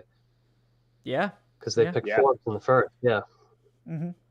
Well, yeah. I see that kind of caused me some issues because I don't know if y'all saw. I put a first round grade on Emmanuel Forbes. I'm a big Emmanuel Forbes guy. I understand he's a little skinny. Me and him are about the same height and weight. He is obviously in much better shape than I am, but same height and weight. And I'm a pretty skinny guy. But I had a first round grade on him thinking I was going to be trendy because he was going to end up being probably going about right now. And then they pick up at 16. And so now I'm hedged up in that. So yeah, the needle. So Emmanuel Forbes. Yeah, I mean, I'm shocked he went ahead of Christian Gonzalez, but I knew teams were high absolutely. on him. Yeah. So when I was doing these mock drafts, I kept finding the corners keep getting pushed down, and I kept starting over because I'm like, no. There's no way Witherspoon or there's no way Gonzalez is going to end up going all the way down this far. And it did end up happening to Gonzo. He got all the way down at 17. Yeah. I wonder if it's one of those things where because the class is so deep, that's why they're getting pushed down because teams are like, we could wait and get these guys. And that's just leading to teams just passing.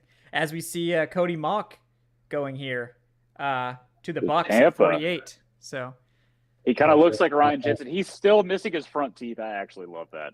Good for him. Yeah. It's for the brand at this point. So yeah, it's like Anthony Davis and his unibrow. You can't get rid of it now. I'll be interested to see. I'm guessing at some point we're going to get some of the running backs and wide receivers come off the board as well, because wide receivers in particular, there was kind of a lot who were bunched around the kind of early second round range in a lot of mocks. I don't think is Tillman still on the board. Who? Oh yeah. So I'll read it off. The only Josh Downs, Jalen Hyatt, Marvin Mims, Cedric Tillman, Rashee Rice, all those guys still there. We've only seen Jonathan Mingo go so far on and similar at running back, when you've got you've got the guy from Texas A&M, you've got Charbonnet, and people like that who I know had a lot of fans, certainly on Twitter, and a lot of people were kind of, if the Falcons hadn't gone with Bijan at 8, were kind of penciling in those picks in for second and third rounds. But we've not really seen any kind of movement on that at all so far. Yeah. It was because on day one too, it was just like, oh yeah, we're just gonna sort of take all the wide receivers all at once. Like we just took 4 of them, and then that was it. And then Jonathan Mingo, and then no more wide receivers to come off. As we welcome in another guest to our star-studded lineup here, Alan Sturck. How we doing, Alan? Hey, what's up, guys? Oh wow, we got a full house. Nice. Yeah, you just missed Corey, so. Damn. Just when we need, well, there's a lot to like going around, but when it comes to Mr. Delightful, I don't think anyone tops Corey. Yeah. I mean, he's always just he was so like happy, with the I love Bijan. Bergeron's great pick. It's like, thanks, Corey. Just really jazz up the crowd, I think you need it. We're not this group in particular, but Falcons fans in general, for obvious reasons, not the most enthusiastic, optimistic bunch. But yeah, we get a guy like Corey on, and it makes everyone feel better. I do have some bad news, guys. We got a ringing endorsement from Chris Sims. I know this is a family family show, but these are his exact words. Holy shit! Atlanta Falcons run game is going to be elite, all caps. Already had one of the best run games in football, and now they add Bijan Robinson and Matthew Bergeron. Bergeron is a killer in the run game. I think he is made to be a big-time guard in the NFL. Now, I really don't want to be aligned with this. This is making me reconsider. Chris Sims has some wild opinions, and now I'm really starting to get worried. I know, like for quarterback, he absolutely cannot be trusted but I honestly haven't looked into his offensive line takes, so I don't know how concerned we should be about this, but it's definitely something to monitor. Thank you for bringing it to our attention. Maybe Jake? Maybe he's just the blind squirrel that finds the nut occasionally, and Let's hope so. this is the nut. Yeah. Who would you guys consider to be like the most dependable when it comes to projections? Like, are we with Daniel Jeremiah or Lewis? Dane Riddick? and Daniel Jeremiah Dane for me. Brugler's Dane good, Brugler's really good as well. Oh yes, Yeah. Yeah, I love Daniel. Dane's really, I mean, yeah. Brugler and Jeremiah, I think, are in a kind of a class of their own, really, at the top, aren't they? In terms of, that they are putting the work in, they're doing all the evaluations and stuff like that, but they do also seem to be kind of hearing what's going on around the league without necessarily shouting about it as much as some other people do. Yeah. Like, I think he called the Zay Flowers pick, even after the Odell pick. Like, he had the intel. It's like, no, they're still really keen on Zay Flowers, even with Odell, and obviously the Ravens made the move. Yeah. Brugler had Trayvon Walker first pick like 2 months before the combine. Really? He was all over that. Yeah. I mean, these guys know their stuff. They and with Peter King too. This makes it 3 straight drafts now. He's had the Falcons first round. He's pick. gotten all 3. So clearly, I assume someone's that's like a Rich McKay thing. I think it's Rich McKay. Yeah, Because Peter King has been around forever. Rich McKay's been around forever. They got to know each other. I think Rich McKay drops the Nuggets like 2 days before the draft. I go 364 days of the year without hearing Peter King's name, and then he just drops in to announce the Falcons. He only does one. 24 hours in mock advance. draft the week of. Yep. Oh man, we got Keanu Benton going to the Steelers here at 49. That's a little spicy. I like that. Steelers having a nice draft. Yeah, I like Benton a lot. He's good. Super underrated player in Benton in a weak defensive tackle class. For sure. Happy to see. I'll be the first to admit I am extremely biased, but when they got Broderick, I thought that was a fantastic pick for them. Then they steal Joey Porter Jr. with what's essentially a first-round pick, and then I like Benton too. I think they're having a good one so far. Oh yeah, no, those are three good picks without a doubt. That Chase Claypool trade, there's going to be long-form features of just the pure robbery of that trade. Like, there's going to be scientific study on how did this transpire. God. Yeah. Chase Claypool for the essentially 32nd pick. Yeah. Yeah, it's pretty nuts. Yeah. I know Ryan Poles been getting a lot of love lately, but that is unforgivable. I mean, there's like a Ryan North Pole and a Ryan South Pole. There's Ryan Poles, he's got both ends. He does good things, he does bad things. It's like Gollum and Smeagol in Lord of the Rings. Like, he just talks to himself in the mirror, and like one side is the good side and one side's the evil side as they're trying to decide these various moves. And you never know who's going to win at any moment. So it could go either way. No, never. Yep. I'm sorry for that. Claypool. No, I like that. I like that. That was good. It's thrown us off. Threw me. Then I felt tempted to do my Gollum voice, and I thought better of it. But I'm glad someone did. So thank you, Dave. Got Jaden Reed going here. Really, this is pretty early for Jaden Reed here. Pick 50 to the Packers. They got Luke Musgrave too. They're getting some weapons for Jordan Love. Well, I say they. We as an owner. Yeah. Hashtag, broke boys out here since none of us own an NFL team. I remember Florio did like a big dump in the pants article about it. Like, oh, well, you're actually an idiot because you pay $250 and you don't get anything. I was like, well, I get to make jokes on the internet, Florio. Shut up. Yeah. Guy's such a wet blanket. Yeah, come on. This is all about fun. No one actually thinks you're like buying the team. I mean, come on. Yeah, I want everybody to think that I actually I'm in the war room right now making picks while I'm doing this podcast. They're texting. No, dude, it's for fun. He's texting you right now. So I mean, your setup kind of looks like Dave Gettleman's setup from a few years ago. I'm getting those flashbacks. That is true. Suspiciously similar. Yeah. Now we just need someone to get the Cliff Kingsbury set up, and then we're really rolling. No, you need the Bill Belichick dog on the chair behind you. Yeah, he's actually making the picks. What if Cliff Kingsbury is still in Thailand? My guess is yes. Why I think not? he's got the US. Nice. I think he's coaching USC now. Isn't he like the quarterbacks Yeah. coach or something? Oh, is he at USC? I didn't even see that. Yeah, I think he is. I think he's got. Yeah, he's working with Caleb Williams. So whether Redemption that's tour. good or bad is Trying to get himself another job at sea. well. Yeah, I mean, there's not much of kind of smoother route back into the league than working with a guy who looks like a generational. I know we hate the term, but he's just different when you watch him, isn't he?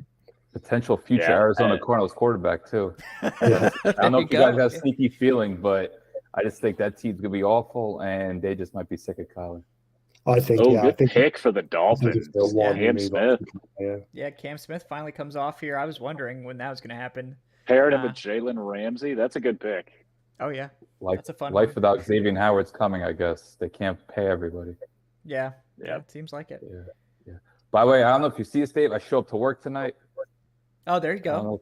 know. Yeah, so I had to show Yes, up to work. sir. The I exceedingly couldn't rare find my Falcoholic shirt. I shirt. need a new one. Yeah.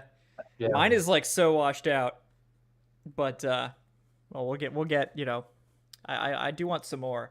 I would like to get shirts that are like that sun shirt, athletic material, so I can wear them to camp and they don't get like disgusting after 10 minutes. And like they also protect your arms from sunburn because if you've never been to camp, folks, you Steven. get blasted. It's You hot. get blasted. Yep. You get blasted. We, so what- within- What color would you had- prefer? Like, I mean, I don't know. I think I have one of the lighter gray ones, so that's like a little bit less hot. But I just want something with sleeves that's Same. not like super hot. That would be my goal. So maybe I can work something up, with the Dirty Birds and Brews branding that is not owned by our corporate overlords. So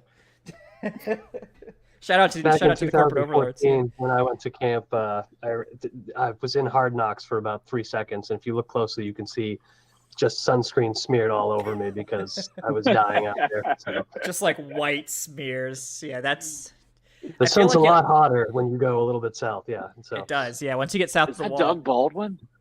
Yeah. Oh, it's Wasn't KJ, Gina right, never caught on mind. camera with Corey Bierman?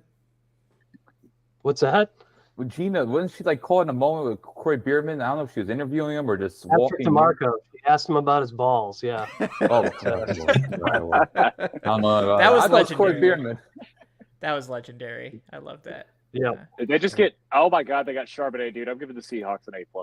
They are absolutely crushing it They right are now. killing it, man. As you know, Fascinated.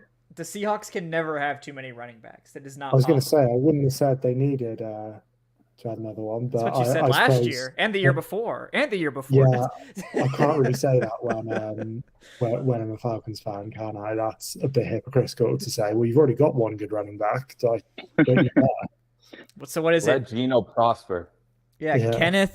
Kenneth Walker. Is Rashad Penny still there, or did he get? No, he's in Penny's Philly. gone. Okay, so never mind. I take it back. There's room for Charbonnet for sure. He's gonna break records behind the O line for the 8 games he plays. I It's did really see somebody interesting that, today. like- oh, go ahead. Oh yeah, no, I did see somebody today respond to Albright talking about like why would the Falcons take Bijan Robinson, and somebody said, yeah, I guess the Vikings shouldn't have taken Adrian Peterson after Chester Yeah. Taylor had 1,200 yards the year before. I was like, yeah, that's That's pretty much it. Yeah. Oh, Hmm. Yeah. Go ahead, Dave. I know you had a take as well. Yeah. No, I was just going to say it is interesting that like 3 teams that have really good young running backs, in the Falcons, the Lions, and the Seahawks are picking up other good running backs. Like maybe that's a trend line we're seeing. Yeah. Well, Like I maybe. think as well. Yeah. I think as well, like as much as we all hope these things don't happen, if you look at running backs, like the kind of high workload running backs over the years, it's very rare you're going to get 16 games from them, let alone 17. So you don't want it where if you're the Falcons and are 100% committing to the run, that you're all of a sudden having to like bring in just like a guy off the street and expecting him to carry the ball 20 times a game. It's true. Like I was looking at first round history for an article probably next week over the last 20 years for running backs, and like even the great players. Like they missed the equivalent of a season, here and there with injuries. So it's a position where you don't expect to get more than a handful of really high end years. So it probably is smart on that front. Yeah, and I think it's I also will smart. say, Yeah, go ahead. no, you're good. Go ahead.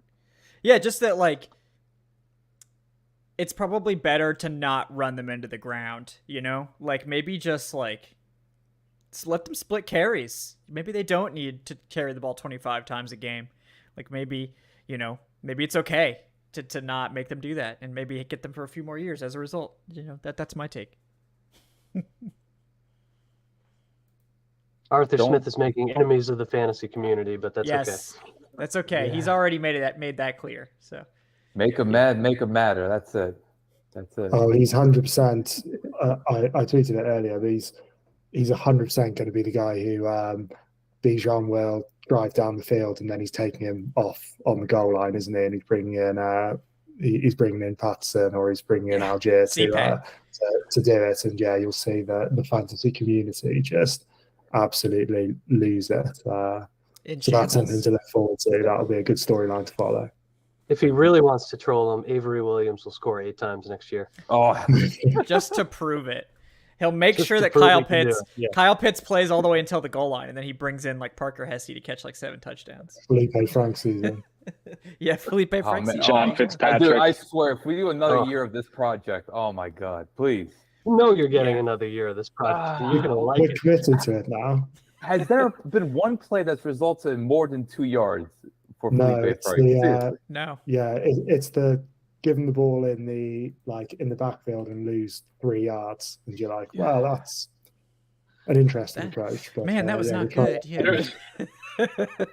There was a time last year whenever they would run a Felipe Franks Wildcat play, and I would just tweet the Ted Kaczynski mugshot, and eventually somebody was like, "Hey, man, you probably shouldn't do that anymore." I was like, "All right, I was just kidding." But I understand the sentiment. Yeah. Yeah. Probably shouldn't do that. Yeah. But I get it. Yeah. Well, yeah.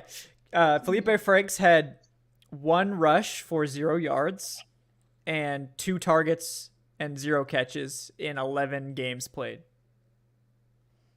So Listen, it sounds like he needs a roster spot. Yeah. Yeah. He But just needs what a if little we more played time. him? What about the 12th game? I think we should put him and Jalen Mayfield in a pit together gladiator style, with a few blunt objects, and whoever comes out alive gets a roster spot. One of them's got to go. Yeah. Hey, man. As someone that watched them play extensive snaps at that Falcons Jets preseason game live last August, make them work for it, I guess. Yep. Let's see. I was curious if Felipe had the lowest offensive PFF grade on the Falcons. I think it was away. It was in 2021. Tampa. Yeah. Oh, in 2021. Wow. In 2021, Felipe Franks finished with a 27.1 grade according to PFF. Below Mayfield. Yeah. I don't know if it was worse than Mayfield, but probably on the whole season it was. I'm gonna find out. And in 2022, to be fair to Felipe, he did finish with a 47.5 and was actually 63.8 as a run blocker, which, as you guys know, that's the only one that matters to Arthur Smith. So. Is it like the SAT where you get a 60 just for putting your name on it, or? I think what is it above 60 is average to above average or something. I forget. They should have just kept it where it's positive is good. Oh, Gervin Dexter, another spelly ass pick for the Bears. Gervon Dexter, he's thick. All right, and athletic. He's not a trier. Yeah, I think that's probably why he's. What was he? He was at one point getting mocked in the first round. So, definitely didn't have the best pre-draft process, but I definitely saw him climbing a little bit because of his combine. He had that great combine. He actually looked way more athletic at the combine than he did on tape. So it's he's just not a guy who. It's funny because it seems like they didn't want Jalen Carter because they were concerned about somebody that loves football, and now they're going with Gervin Dexter. Okay. Questionable. Talk about taking plays off and not liking football. who am I to say? But interesting pick. That's all. Ryan North Pole, Ryan South Pole. You got them both. Right. Maybe that was the Yeah. Golem. That was the Golem Ryan pulls. The Smeagol. Maybe the Smeagol will come around for the next one. I think That's your cue, Dave. That's your cue. It's one of those positions like when you're looking at those kind of like big, predominantly run stuffers, where time and time again we see that people find production late in the draft. People find production for cheap. People find production in undrafted free agency. I mean, you saw it a couple of years ago with the Falcons with I don't remember the guy's name, the big guy who came over from the Saints, who was like really good value on a cheap 1 year Tyler deal. Davison. Yeah, Tyler Davison. That's him. And everyone knew as soon as they announced, actually they're going to keep him for another couple of years and ramp that salary up. Everyone knew that it wasn't going to be a wise allocation of resource. Yeah.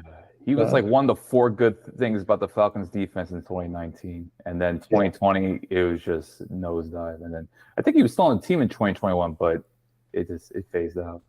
Yeah, they clearly wanted. Forget 2019 exists. Like I don't feel even like that remember season's that. like a black hole for me.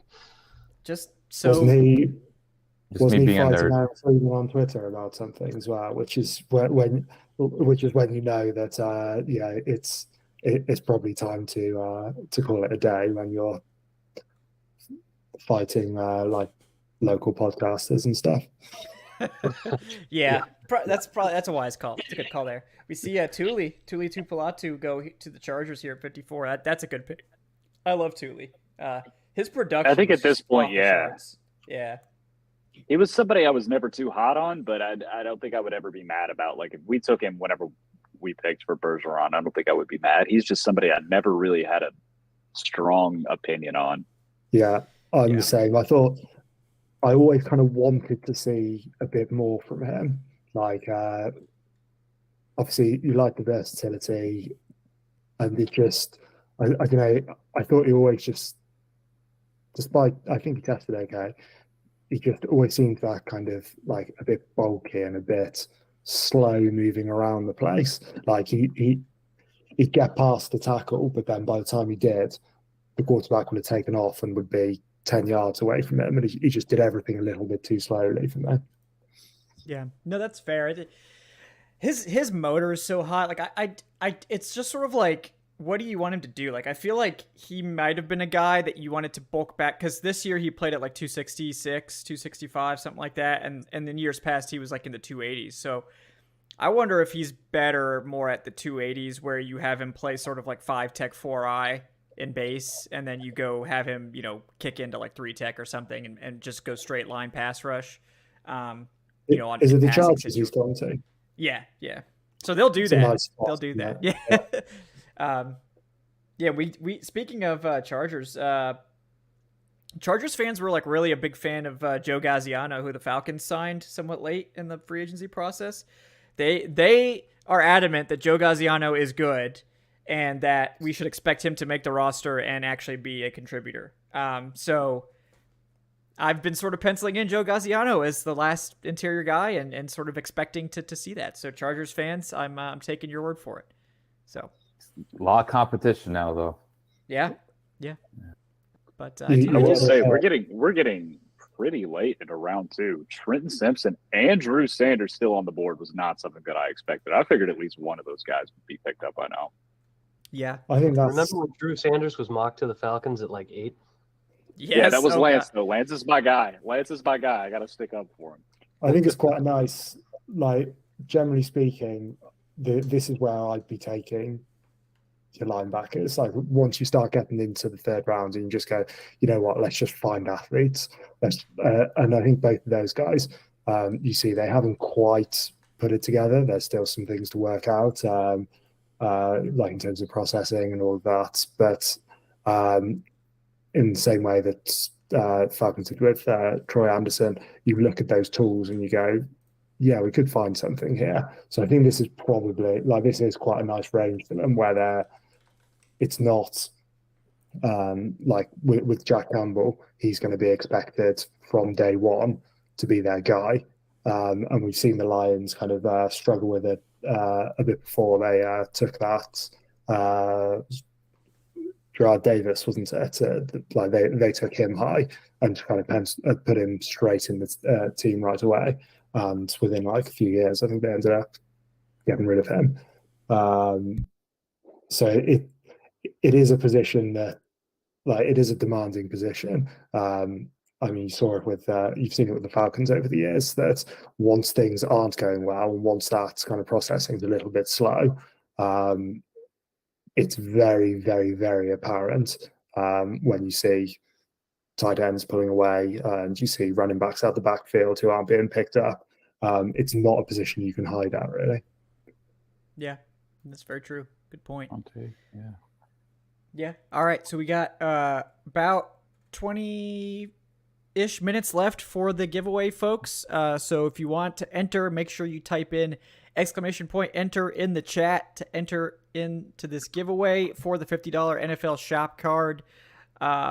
Just a reminder to how to join. Make sure you're subscribed so you can enter in the chat. Join the Falcoholic Discord so we can contact you to get you your prize. And then be present here, enter with the !enter, and then be present when we draw. So, yeah, excited to get that going here in half an hour or so. But, yeah, we got the Chiefs on the clock here, round 2, pick 55, inching ever closer to the third round, where the Falcons do have one selection at pick 75. Nice round number. I get good vibes from pick 75, so we'll see, of course, if they keep that pick. But I was just going to say that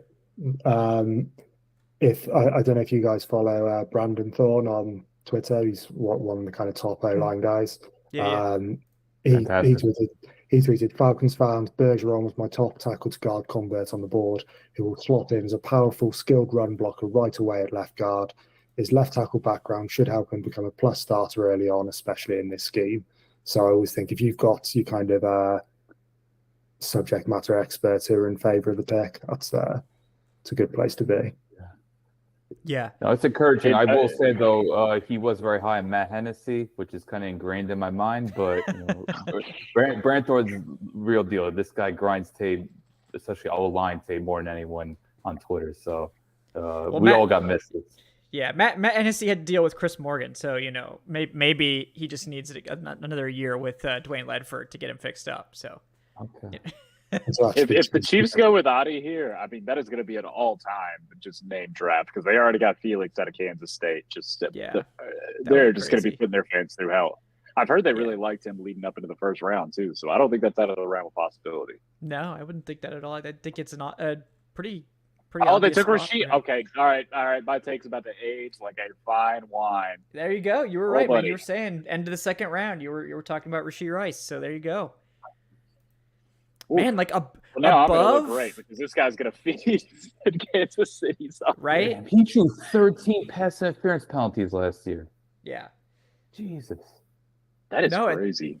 I'm ahead of Josh Downs. Like I figured the Chiefs would have gone for Downs, but I guess they got Juju, right? So maybe they don't need the slot guy.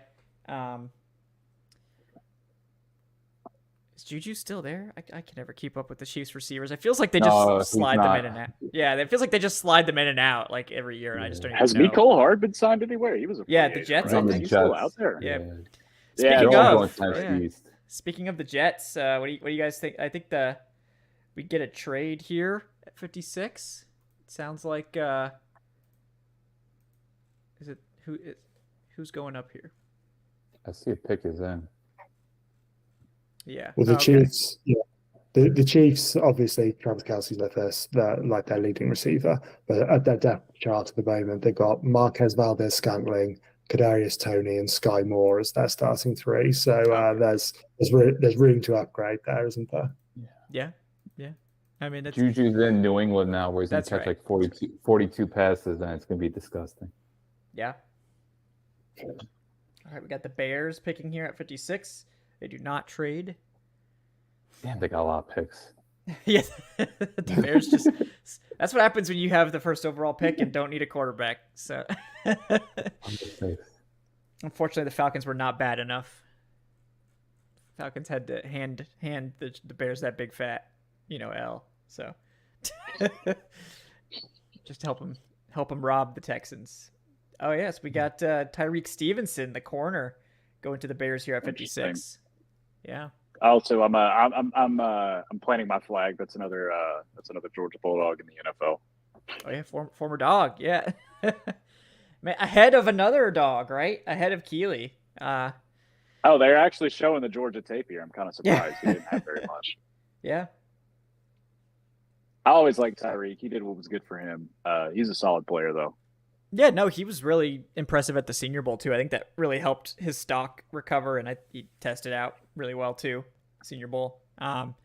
Again, another one of those guys, it's like he needs to be like a press man, type of corner. Maybe some off man, too, but really good at that and can definitely excel there. Bigger bodied corner. But apparently the Falcons love short kings at corner. Jerry Gray, that's his thing. So... Garrett Williams, he's still out there. That could be a guy. That was my official third round prediction was Garrett Williams. Got to get more Orangemen in here from Syracuse. Do you think the league in general maybe is now shifting towards smaller corners? Because just based on the first round with some decisions, like you look at what Washington did in particular, I don't know. I feel like the whole crave for bigger corners is slowly fading away, or am I just overreacting? No, I mean I think teams are looking for the shiftier guys, right? Because a lot of teams are winning with speed now, so they, just having those giant, like the Seattle cover 3, get your giant corners out there. That's sort of, I think, falling out of favor, except for the teams that are still like disciples of it. Obviously, like Dallas and Seattle. But like, oh man, John Michael Schmitz, my son, goes off the board here to the Giants at 57. That's a good pick for them. They really needed interior offensive line help, so that's definitely. Yeah, they're definitely celebrating about that one for sure. Now I can't even remember what I was talking about, but small corners. Small corners, just fascinating to see, like Seattle and Washington in particular, and then we saw Gonzalez fall a bit. Yeah, that was pretty crazy. The Gonzalez fall, like I was not expecting that at all. That was pretty absurd, especially getting all the way to 17. I mean, it's like maybe out of the top 10, like sure if the board falls a certain way, but man, all the way to 17 just to let the Patriots get him, disgusting. Look, man, I love Dan Campbell, but I blame Detroit. Yeah, I blame Detroit also. Like, how could they pass on him at 12 for a running back? Okay, like, and this is from the guy that was advocating for Bijan, but. As good as Jahmyr Gibbs is, like, I mean... Yeah. I the just Detroit brand took a hit yesterday, big time. The meathead selections, it went too far. It's gone too far. Do you see the videos in their draft stream after they took him? They were so hyped. They were going wild, like... Cowboys. Yeah. They must have known he was going to be there. It can't have been that much of a surprise and not that much of a good feeling for them. But Dan Campbell on 4 I did like the post where somebody said, "I can't believe Jahmyr Gibbs rose to the Lions like that." Yeah. Oh, we got Drew Pearson back. Been too long. Yeah, all right. He was the guy who was. This feels like an Osiris Torrance spot. Yeah, that would make a lot of sense for them. It would. DeJuan Jones still here too. I know people were saying he didn't interview super well, but let's see. Pick 58. Is Anton Harrison still on the board? There's no way, right? He went to the Jags in the first round. He went yesterday. That's right. Okay. Yeah. Luke Schoonmaker. What? That's a very interesting pick. I like Shoemaker, but that is a reach. Above Darnell Washington and Tucker Kraft. They did need a tight end, didn't they? But Shoemaker. Oh, well, they wanted Kincaid, and then of course the Bills snagged him. But that's early. That's early for Shoemaker. I mean, I think Shoemaker's a good tight end prospect, but he's like a tight end 2 prospect to me. He tested out super well, but so did like 50 tight ends in this class. It's like the most athletic tight end. Like if you wanted like Zach Kuntz or something, if you wanted to get that perfect 10. I'm a big Zach Kuntz guy. If we're talking about round 4. I couldn't even be mad. That guy is Gronk style build. I'm not saying he will be Gronk, but he's built like him.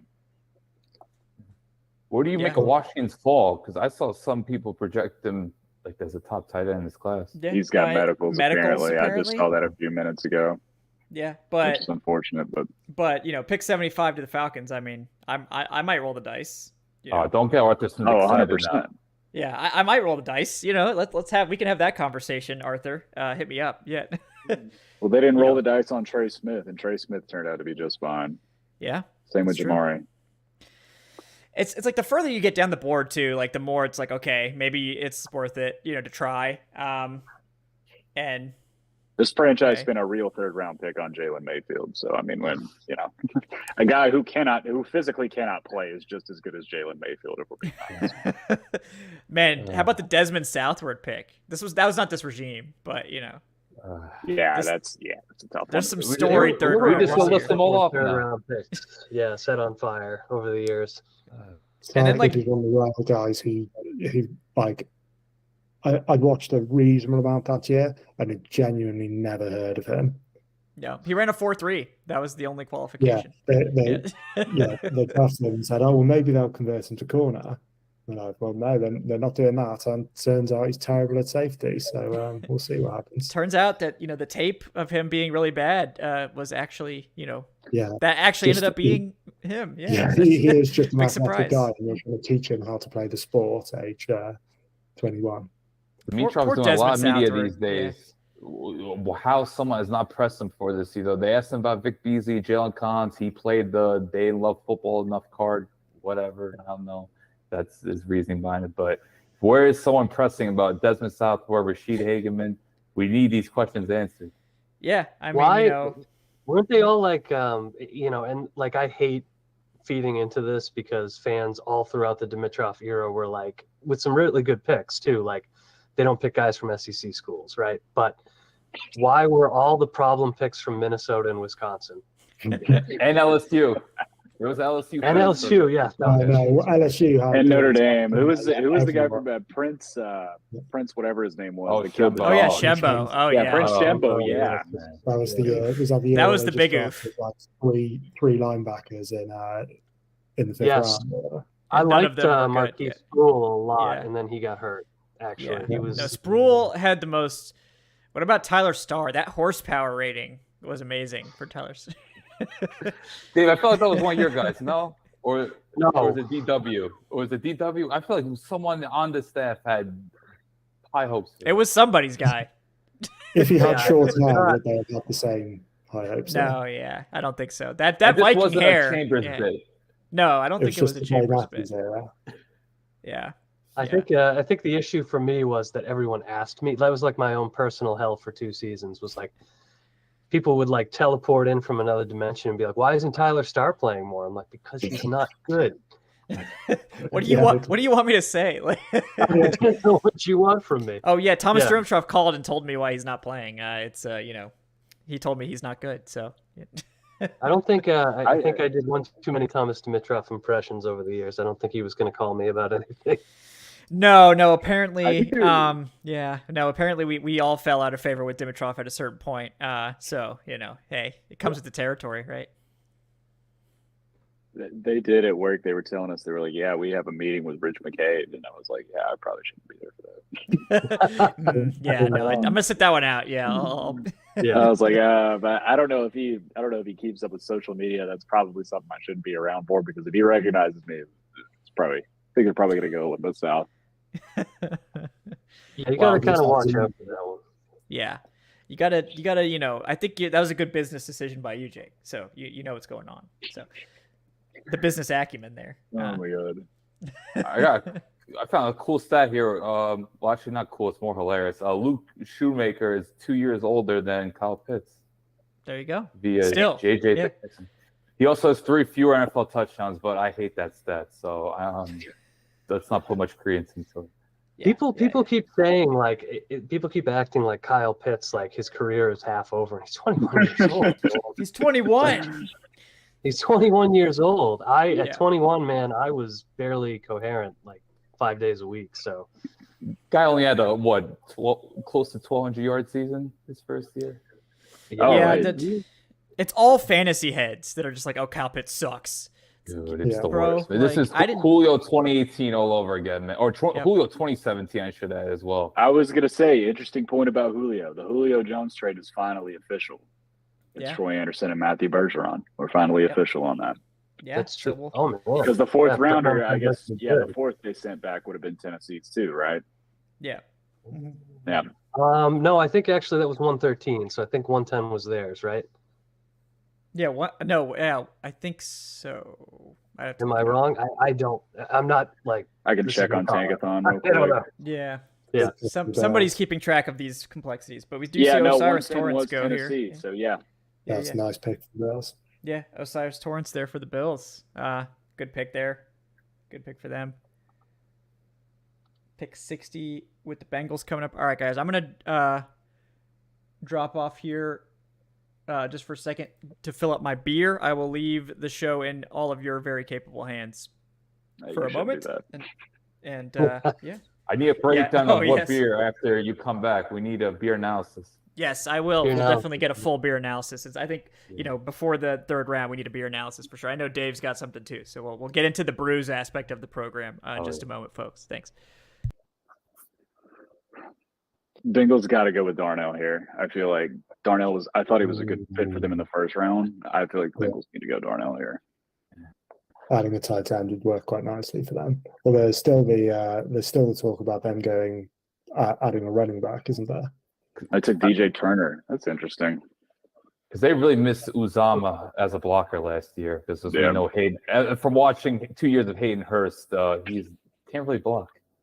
Hayden Hurst, because Hayden- he seems to have like some strange animosity towards the Falcons, doesn't he? He's kind of hinted at things in the past about the Falcons weren't using him in the way that they should. And Guy's an all-time NPC football player. Does he? Oh, he's with the Panthers now too. I didn't even know that. I was about to say, Oh where- man, the revenge game galore right there. Yeah, it's gonna be ugly. He signed a 3-year deal with them. Excuse me, what? Yeah. Just giving out. No way contracts he got out there. 3 years. like- $22 million. That is an awful contract. That's not even the It's like worst one. Captain Because Ahab for the- to me, the Adam That's funny. Thielen one's even worse, man. I feel like Adam Thielen's completely washed. Like, I think that was a horrible signing. Oof. How much did they give? How much did they give Thielen? I thought they just gave him 1 year. I thought it was like 2 years, 20 something. I might Um, be. No, I'm you're quite probably honest, right. I was just didn't thinking watch of it. much of him last year. They Admittedly. gave him 325 with 14 guaranteed. Oh boy. He can't separate anymore. Like, it's just age. Nah, I don't know. I wanted Thielen too, but I wanted to give him 1 year. Like actually 1 year. That's rough. Weird thoughts on Thielen, Dave.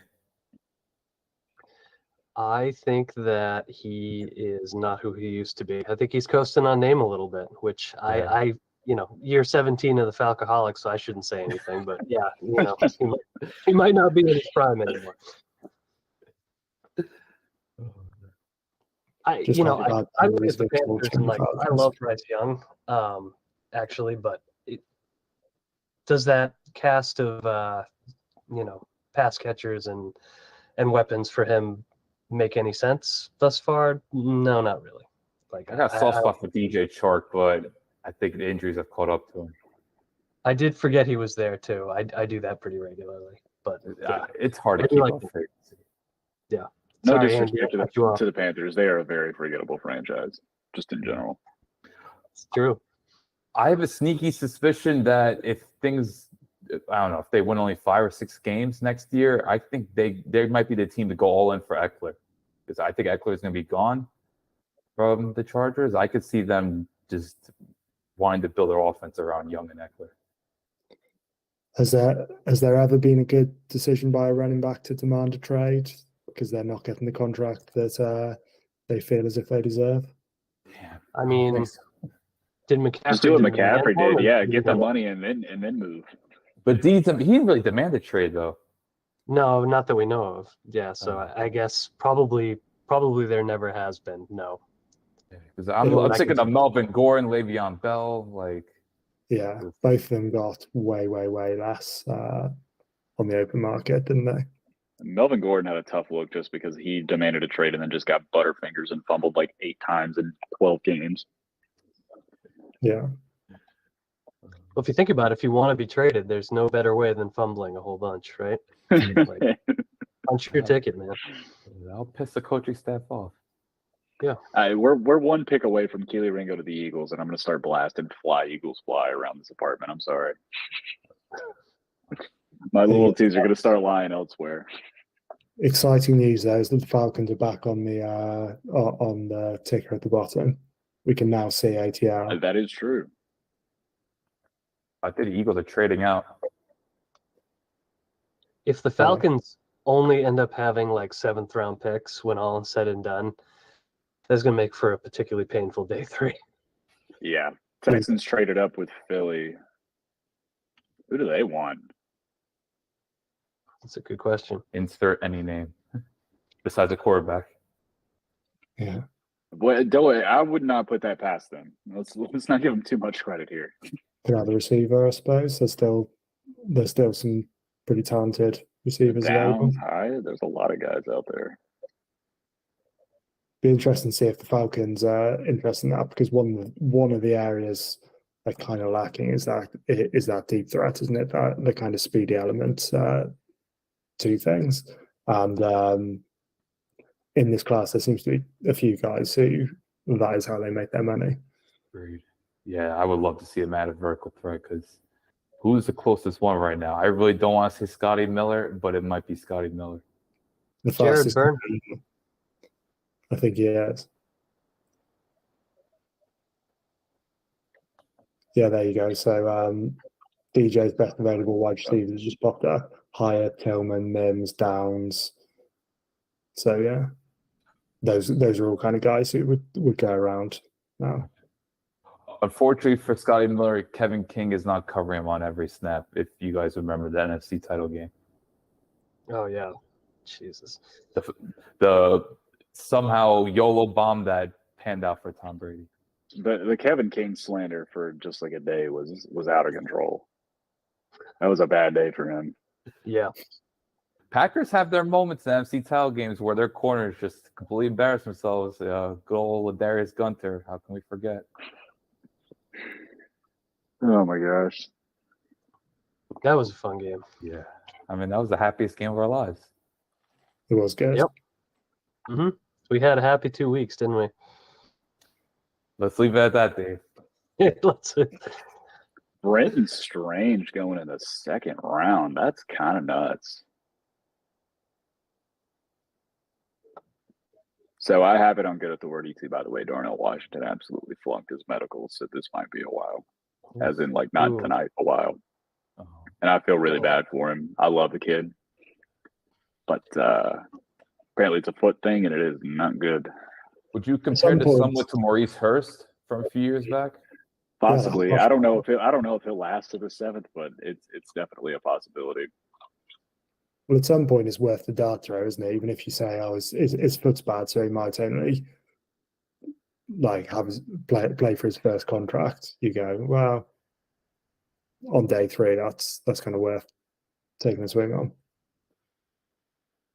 Yeah, total greens there. Because there's players in the past. I forgot who the Vikings take that.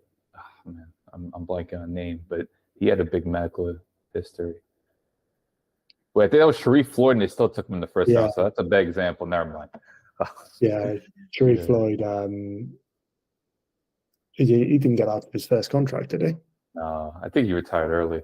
Yeah. Yeah, it's not necessarily straight year that. Oh, sorry. Go ahead. No, I was going to say it's not necessarily a smart play in the first. I remember, Miles Jack was a big one as well, wasn't he? Where they were saying he, because he was popularly linked to the Falcons. Was that the Keanu Neal? Yeah, I can't remember. No, wasn't Sharif Floyd like with Trufant? No, Miles Jack. This is sorry. Miles Jack. Yes. Yeah. Oh man, I Miles remember Jack, that time. Miles Jack. They kept saying he might be a one contract guy. So in terms of list of like players a fan base wants, I think Miles Jack has to be like at least top 5 up there. Like there was a huge uproar to get him. Oh yeah. Miles Jack was one. Khalil Mack was one, wasn't he? Forrest Lamp. Oh, I was all on Forrest Lamp. Oof. I was as well. the Chargers got Forrest Lamp and Dan Feeney that year, and I was like, that's it. That's their interior O-line just sorted for the next decade. And yeah, both of them were terrible. No. I don't know if you can trust a guy who's named after two inanimate objects. Like, that's a rule I have, you know? He's got two first names. That doesn't have to Well, be tested. Dave, how do you feel about a guy named Juice Scruggs? Elite I feel name great grade. about a guy named Juice Scruggs. I can't believe he went in the second round. Jesus, like I thought I liked He Juice was Scruggs, and I was projected round 7. Yeah, right. like I a thought he day was way 3 later. guy. My goodness, man. I mean, I get wanting to draft the guy with the best name as someone who has sent Bumper Pool to the Falcons in the 7th round about 1 million times. You know, just sometimes you got to do it, but like I don't think you have to do it in the second round. You know, Juice Scruggs. I mean, that might be the best name in the class. I don't know. It's up there. It's up there. Yeah, so that is like kind of Treasure Island character star name, isn't it? Yeah, something like that. Yeah. All right. Yeah. All right. I'm going to send out a tweet. I did reopen the giveaway for just, we're going to keep it open for like 10 more minutes, guys. I'm just going to tweet it out and make sure everyone is back for the drawing that may have popped out for a moment. And then we will announce that. You could still enter by doing the exclamation point enter, and make sure you're signed up on the Discord so we can get in contact with you. And yeah, we'll get this going here in just a minute. Marvin Mims going here to the Broncos. That was someone that I thought was maybe a sneaky Falcons guy as sort of like a more dynamic presence. Broncos have some options in that wide receiver room though.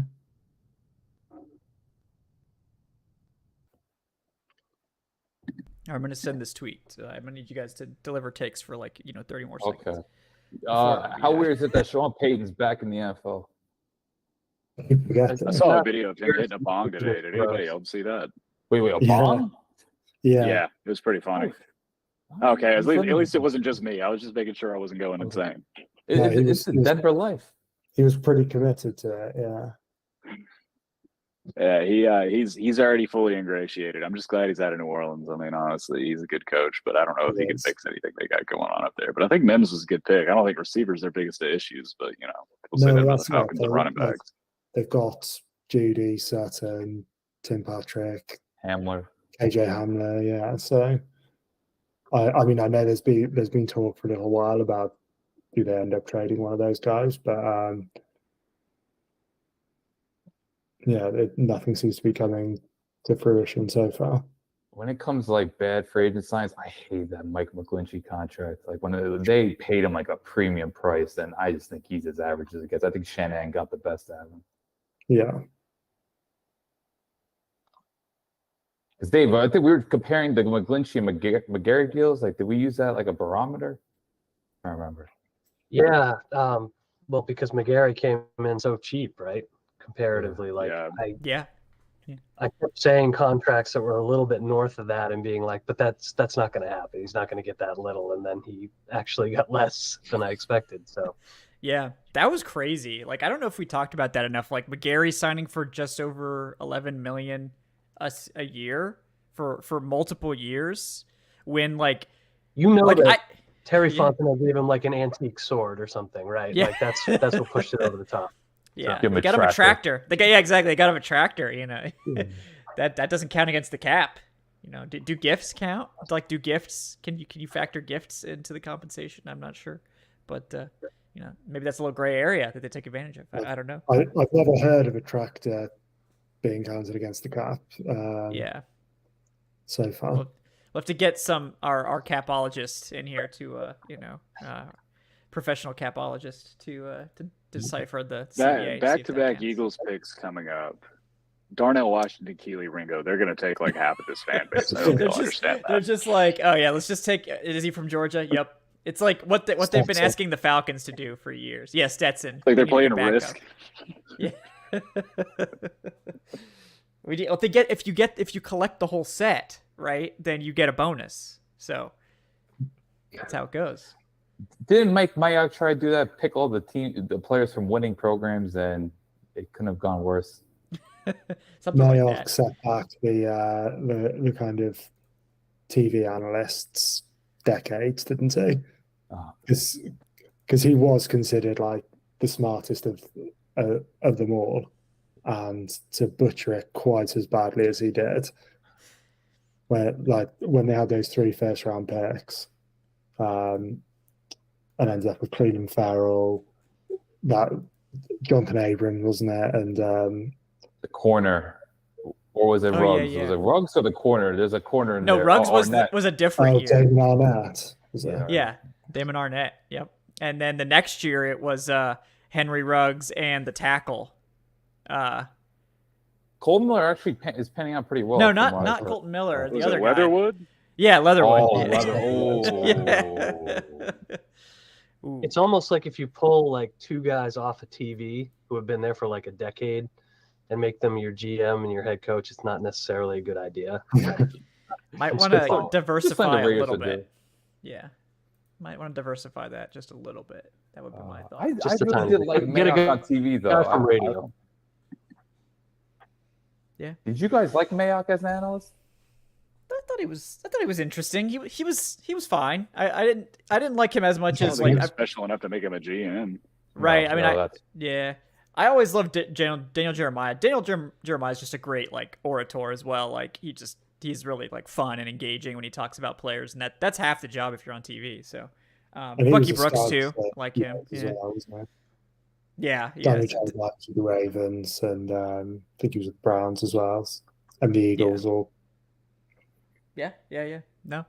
All right. Well, we're officially in the 3rd round, folks. We'll be doing the giveaway at 9:25 officially.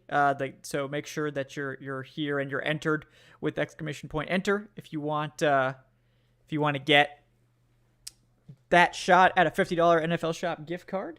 As we see the first pick of the 3rd round come in, Zach with 2 C's, Pickens. It's because he's thick, so that's why he's got 2 C's, right?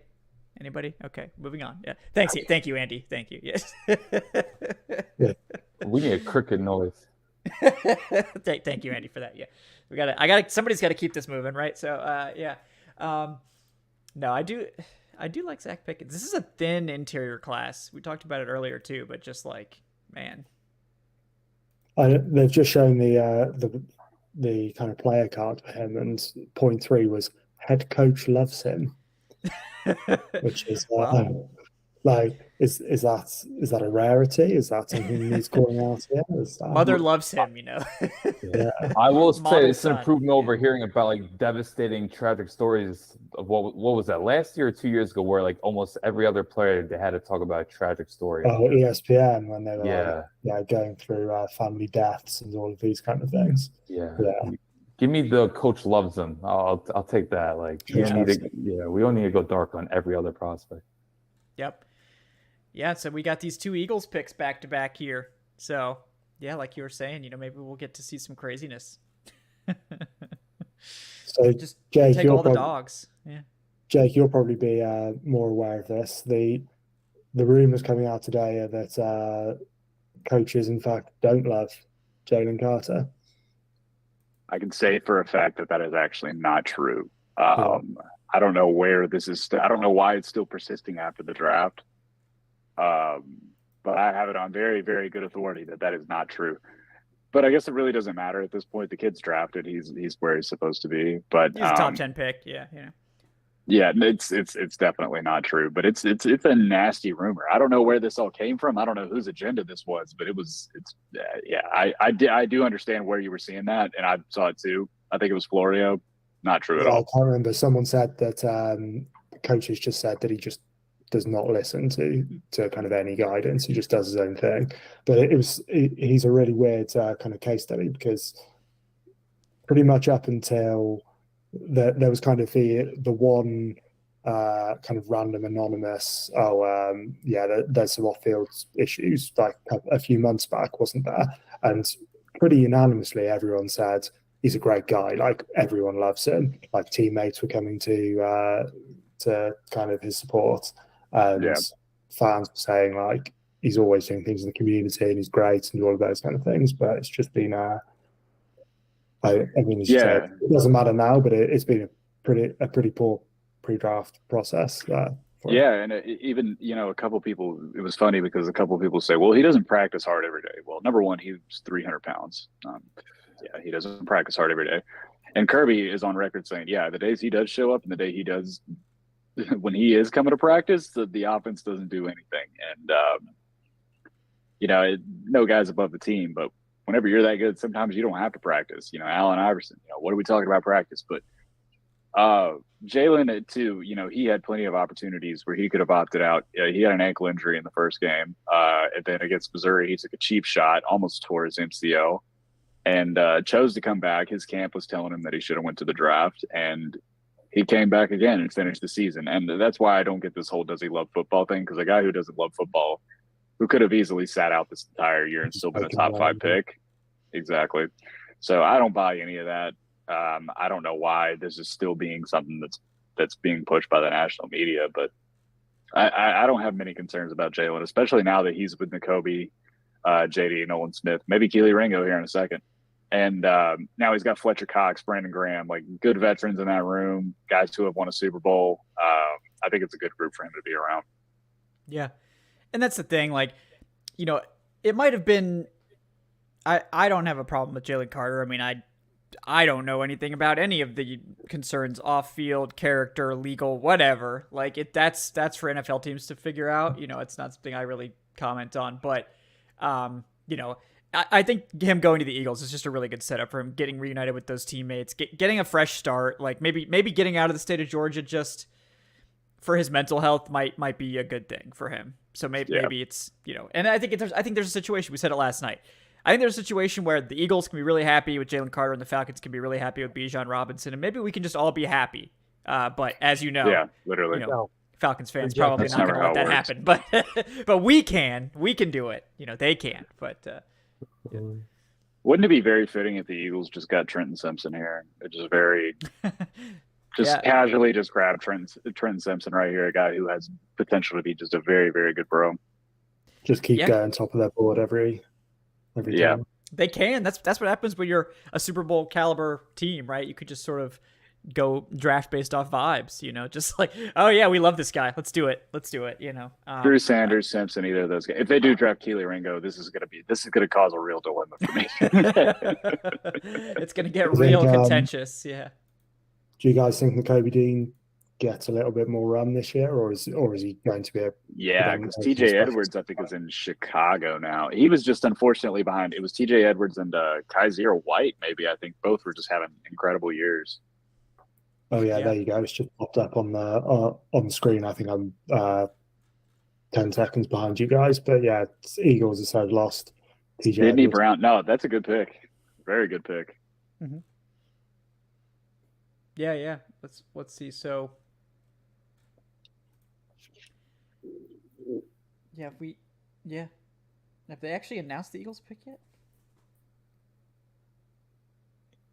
Not for me, but again, I think I'm I'm behind you guys. No, I haven't seen it yet either. Still waiting. They're announcing it right now. Okay. Yes, we're here. Pick 65, folks. 1 minute away from the giveaway. So if you're getting ready with your tickets, you don't actually have a physical ticket, but you have a digital ticket. I'm tracking it. Don't worry. And we will announce this here in just a minute. And the Eagles go with tackle Tyler Steen out of Alabama here at pick 65. That's my bad. That was a spoiler then. I guess Sidney Brown was the second pick. Whoops. Oh, has that already been announced? Oh, good picks though. Yeah, that was what I saw. I saw Sidney Brown. Oh, okay. I guess that was the second one. Yeah. Oh, are they going to do both? I really respect that, by the way. That's fantastic. We go up and we just get both of them at the same time. Yeah, that's very respectable, actually, if they're going to do that. Yep. Yes, they snipe Sidney Brown, who is probably one of the Falcons' top safety targets here in the third round. That's also a good pick. So good for them. Yeah, they continue to crush this draft. Of course, it couldn't be any other way. Got Jason Gaines here with the $2. We'll read this off before we announce the giveaway here.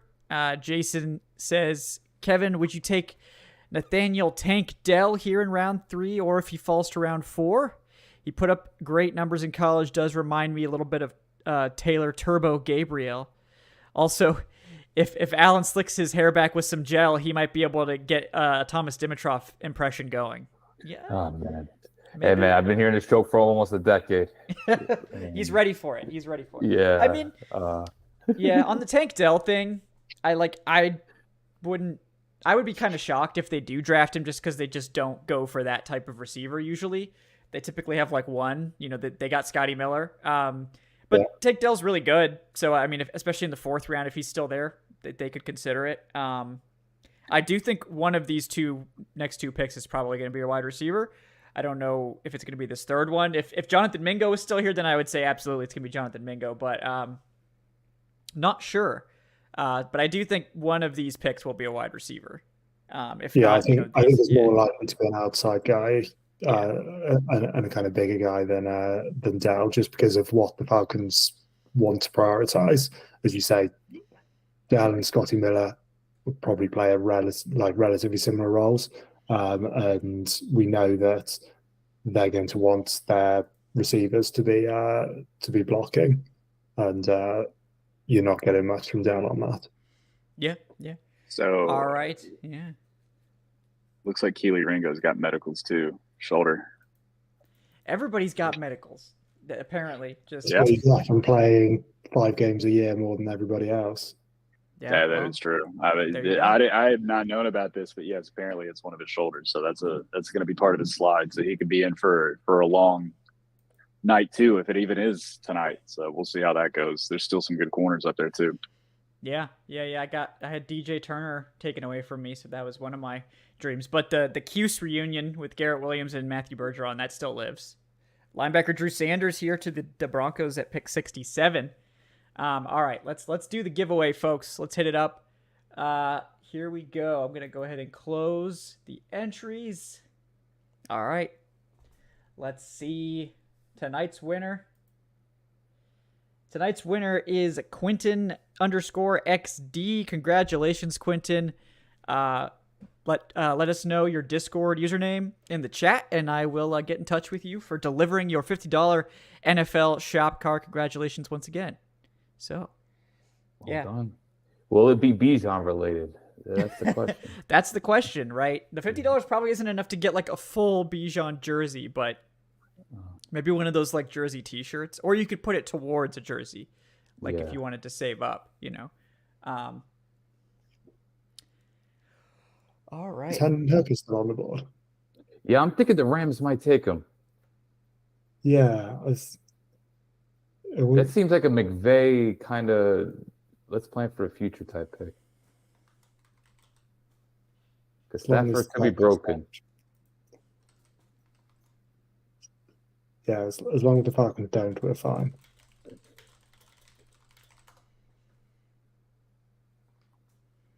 All right, got up with the Lions here at pick 68 as we're inching closer. Falcons, what is it? Math's not my strong suit. 7 picks away now. Yeah. Something like that. Could we get beer analysis before the Falcons pick? Yes. Yeah.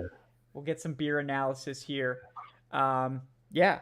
So my beer tonight in this lovely Jolly Pumpkin Artisan Ales glass. Shout out to Ann Arbor, by the way. Shout out to Michael Rothstein, also an enjoyer of Jolly Pumpkin. It's not actually a Jolly Pumpkin beer. It is from a local Syracuse brewery that just opened called Bullfinch Brewing. It's called Acid Splash. It is a cocktail sour made with gin botanicals, and it is feisty. I like it. That's a unique choice. I was thinking something amber IPA related, but that totally love it. And look at you supporting local business, man. Yeah, well done. Give them a shout out. The first one's free, Bullfinch, but send me some more beers and we'll keep talking. Okay. How about you, Dave? I'm on my second. I had a 6 Point Resin, which is local to you, I think, Alan. It's Brooklyn. Ooh, yes. Really good beer, 9.5%. And I picked up some pumpkin beer that was steeply discounted. It was $3 for 6 of them from Dogfish Head. So that's what I'm drinking now. I love a bargain. It's the New Englander in me. I love it. Pumpkin in April, but hey, Dogfish is a reputable brand. Dave, the what in you? What's that? towing a dangerous line here with what just happened to the Hawks and the Patriots. And I got my eyes on you now, bud. Buddy, I can tell you right now, I am no friend to the Patriots. Hey, Oh, Joe, I how you knew doing? Oh, I am Oh, not getting your audio, Joe, just so you know. I think he's muted. Yeah. How about now, guys? Can you hear me now? Yeah, we're all good. All Hell of good. a setup, man. Hey, look, this is the most Sorry about professional that. stuff I've seen. I was all souped out yesterday for the Believe coverage, so it was easier just to roll right back in with with everything I had. But I appreciate you guys having me on. It really means a lot. Yeah, no, I appreciate you coming on. This is technically the first time we've talked because I only joined Believe, like a week ago. But happy to have you on, Joe. Yeah. I know you've been doing all kinds of draft coverage over there. We were just getting into, I know, obviously a lot of us have Georgia connections. So I know Jake was worried about the Eagles completing the Infinity Gauntlet with both Keely Ringo and Darnell Washington there. So we didn't have to see that happen. But yeah, it's been an interesting one so far for sure. I really did think that was going to happen, by the way. I was so prepared. And it would have been fitting with the back-to-back picks for them to go Georgia. I got to admit those picks were a little odd, though. I'm not a huge fan of the Tyler Steen pick there. He's fine, a little early. I don't know about you guys. Just overall, it seems like this day 2 has been a lot of, I don't want to say reaches. Like, that's not the best word for this, but there's just a lot of unexpected picks that we've had so far. Yeah. No, it's been kind of spicy, and like the Luke Schoonmaker one definitely shocked me. Juice Scruggs, the trade up for Juice Scruggs, which I only figured out like after the fact that they actually did trade up for that. That's just crazy. We've had some very entertaining ones tonight, without a doubt. Yeah, Wide not to receivers interrupt, but for- we just got another entertaining one. Nice Hendon Hooker to the Lions. Oh, spicy. Oh. I actually really like that for him. That's a really good spot for him to end up, and he can sit the whole year, and they don't have to worry about rushing him up. And I guess they're kind of looking at him as a backup for the first couple of years, but I can't complain. I was hoping he'd be a Seahawk. That was where I was hoping he'd end up. But if he's going to land anywhere, with like Ben Johnson's making some waves at the moment, isn't it? In terms of if you're looking for an offensive mind to be working with and to be learning from, there's worse. Yeah, no, it's a good spot for him. I think it makes a lot of sense. And I think where the Lions are in terms of their contract situation with Jared Goff and the long-term stuff, like they don't need Hendon Hooker to play this year. Obviously, they would like to see him, but I mean, long-term, hard to believe they're committed to Jared Goff. And I think in this, like you guys were saying, this system I think is a good fit for the talents that he's going to bring. And again, not going to be asked to immediately step in or put a lot of pressure on him to rush his like recovery either. And I think you can see in a similar way to what the Falcons are trying to do. They're kind of the Lions are de-emphasizing their quarterback, really. That's not the way that Dan Campbell wants to win games, in the same way that it's not the way that Arthur Smith wants to win games. There's a reason they're investing in running backs, and that both teams have those kind of yard after catch guys and those kind of versatile weapons of wide receiver who can kind of do a little bit more, and so that you're not asking the quarterback to drop back 30, 40 times a game and look at the traditional routes. I don't know if you guys have talked about it at all because I'm just joining, but I feel like the Lions have had such a really weird draft. I mean, this is one of the few picks where like I'm excited about it. I like the Brian Branch pick that they had, but yesterday I was really scratching my head on Jahmyr Gibbs going as early as they took him, considering they've already kind of have that running back situation figured out. And then to go Jack Campbell in the first round, a guy who I don't know, I thought he was really going to be a day 2 pick, not a super consistent player in pass coverage. The Sam Laporta one, though, was the real one that put it all in perspective for me, because Michael Mayer was on the board. Like I thought that should have been and could have been Michael Mayer. That could have been one of their first-round picks to go with Michael Mayer. And I'm really shocked that they had him that low down on their board. And just in general, he was one of the weirder ones that I just was not expecting the outlook for NFL teams to not be that high on him.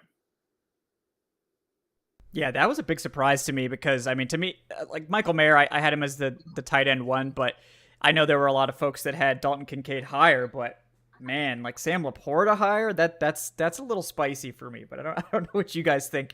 I know we have, obviously a lot of Georgia fans in here, Darnell Washington, but it seems like maybe there's some medicals affecting him, unfortunately. But really interesting tight end class. Yeah, go ahead, Andy. I was a big Laporta fan, actually. I think like he's that kind of modern receiving tight end, isn't he? That I don't think he's terrible as an inline blocker, but it's not really what you want him to be doing. But rather than being this kind of all-rounder, I think you can very much see the ways that Sam Laporta wins. He's good at separating. He's good with the ball in his hands, and so they'll need to approach it slightly differently. In the same way, again, that's like the Falcons approach it differently with Kyle Pitts. In the same way that the now Giants approach it differently with Darren Waller. Like, you're not going to be asking him to line up against defensive ends and stuff like that. But I think there's definitely a path to success for him. Well, that's also part of I agree with you that there's a path for success and he's a good player, but like that's also part of why the fit's kind of odd for me, because they're so run heavy.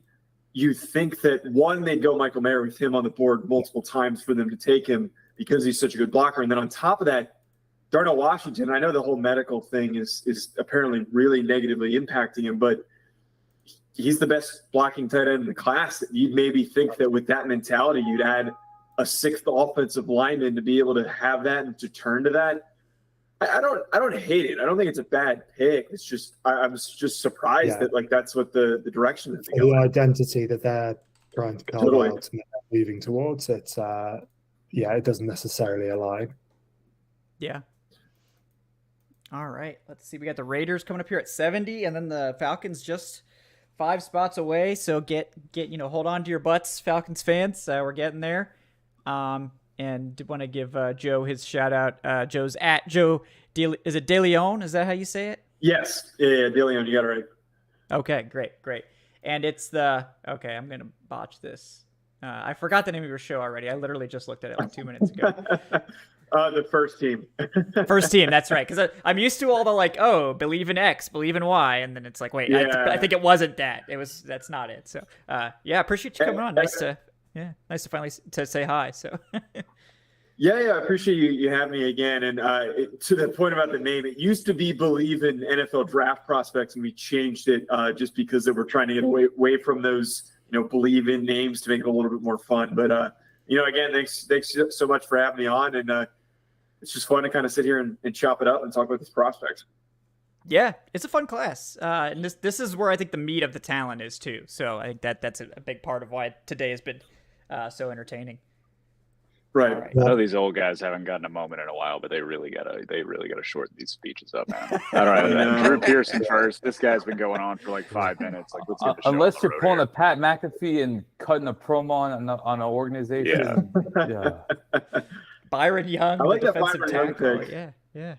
Yeah. Speak on it. Oh, I thought it was going to be Byron Young out of Tennessee. I thought right. There's a lot of Byron Youngs in this class, so you gotta Too many. Byron Young. Yeah, Pro Football Network's mock draft simulator had them right next to each other in the rankings, both by Young. So I was thinking, is that an error here, or if you genuinely can't separate the two? It's definitely intentional, no question. Yeah. With all due disrespect to the Raiders in their draft, I would be a little upset if I got picked by them. I was like, damn, I must kind of suck, because those guys have not hit on a draft pick in probably what feels like 5 years. Well, thankfully they have new direction. If Mayock was picking me, I'd certainly be really worried. I do like Byron Young, though. I think that he's a really consistent inside rusher. I think that he's got the power to eat up blockers. He feels like such a prototypical Bama defensive tackle that you're just going to get steady. You're going to get consistent. I know he's not freakishly dominant, but a pretty good pick there for the Raiders. Yeah, and we did also see Tank Dell come off the board at 69 to the Texans. By the way, I forgot to shout out that one. I know that was a guy that he has a lot of fans. Obviously, crushed the Senior Bowl. That's an interesting fit there. And Houston needed weapons desperately, so I like that fit there. He's going to have a real Well, he chance doesn't have to go far either. It's Houston to No. Houston, right? Hey. There you go. I don't know whether I'd like that or not as a prospect. You've got the entire country and like in front of you, and it's like, oh, can stay at home with the family. Yeah. Right. It's going to like Janet job in your hometown. You're like stuck. You don't get to explore anywhere or go anywhere fun. Your friends are going to LA and all these places. And like, wow. Is Alvin Kamara finally serving a suspension this year? I'm still kind of confused on that whole front. Still Kendrick open Miller's a case. weird pick for the Saints. That's still yeah. open. I Yeah, don't, he's got a to weird at some stage. I think they're expecting him to get 6 games, but it's definitely not confirmed. Yeah, Yeah, because I mean, hell, this happened 2.5 years ago, and we're still It's kind of trying to figure out what's going on with that. Yeah, it must be, but even then, like above like Roshan, Israel Abanikanda, Tank Bigsby. I mean, I know Kendrick Zach Miller had Evans. his fans, but man, I did not have him that high. But once again, exciting class. I guess he's a different version of Jamal Williams in a way. You can kind of see some similarities where they're like big, stronger backs, but like I can't imagine he gets many carries though, assuming that Kamara is available. Again, that suspension thing's so confusing to me too. Yeah. You just remind us that Jamal Williams is a Saint, and that's really hard. It has to be top 5 most lovable players in the league. Has to be. Yeah, he's good. Yeah. Saints are going really heavily on RAS this year. So they've got first pick was Brzee, who was a 9.04. Second was Foskey, who's a 9.54, and third is Miller, who's a 9.88. So they seem to be valuing athleticism. I guess they're just saying Derek Carr is going to have to do everything, man. What receivers do they have on their roster? Are they just hoping that Michael Thomas figures it out? Exists again. Hey, He looks Michael slow Thomas as runs a hell in that 5.10 video. 40 now, so Yeah. it's like throwing a change. Got him. Got him. Michael Thomas has never ran 40 yards in his life. Lavi's the real deal, I think. Oh, I completely forgot about Chris Olave. Yeah. He is That's good. Yeah, no, Chris Olave is good. I I'm not have sure to admit I it. was getting the most out of him. Unless the Browns want Jeremiah Owusu-Koramoah 2.0, I think you got to go with Trenton Simpson, pick 75 if he's there. I don't know if he's going to be, but I'm surprised. I'm sorry to cut you off. I'm just surprised Trenton Simpson's fallen this far. I had him graded really highly, really, really highly for him to be here on the board in the third round. Maybe it's just because one of the things I talked about on my show with him is that he's kind of a tweener. Like you don't really know if he can play in the box full time. He's kind of like a sandbacker type, which isn't used as often in the NFL anymore. So maybe that's what happened here. Maybe that's why Simpson fell so far. I think they need to make it. He needs to go somewhere where they make it easy for him, like in the way that we used to see with like Dan Quinn's linebackers. That if you're getting them and just asking them to play simple and just kind of read and react to things, they'll be fine. But as soon as you kind of add all of this like high level processing and those kind of things, they usually don't. A bit difficult. Yeah, after the Isaiah Simmons thing, I don't think Arizona's going to be too interested in him. So it's a good point. Falcons going to throw a curveball in some way or another. We're gonna get some weird like vintage Thomas Dimitroff, Desmond Southward pick here, right?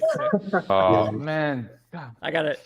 Desmond Southward, this poor guy. that. I've been throwing so much shade at him. He's been comfortably, out of the league for many years. Like probably is like, oh, it's okay. I can like listen to a Falcons podcast. It's cool. And then just catches all these strays, like catches like 15 strays during the draft. I'm so sorry, Desmond. You don't deserve He's that. tracking his mentions, and it's just gone from like 0, 0, 0, 0, 0 to all of a sudden like an all-time high, and it's purely Kevin taking shots there.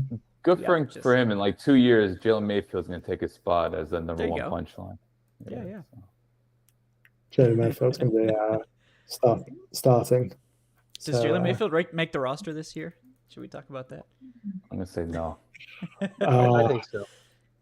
He is going Yeah. to be a hell of a line cook at Denny's. Let me tell you what. He's going to make a mean grand slam for somebody. He's not on the Falcons line. He's demoted to line cook. That was a deep cut. He's going to be a Jiffy Lube given a world class oil change. Thing is with Mayfield, I think you could probably put him on the practice squad and no one would try and claim him. I think his first season was so bad that even though he was a 3rd round pick, you can sneak him in. There goes Garrett Williams. Oh man! Kevin, no, no, the no, Syracuse, the Syracuse duo, the dream dies, man. Like 3 picks before Atlanta. That's brutal. I like Garrett Williams. If he had He's good. 2 legs at the moment, he would probably be a high second. I think. Yeah, I agree with that. His tape is really good. Top notch stuff. I mean, he measured in like a little small, but I mean, we know the Falcons love short kings. We've covered this a lot, so that wouldn't bother them. So that's one possible target here off the board. I guess we should probably start talking about, who the Falcons might be looking at. But I think you got to go Josh Downs, honestly.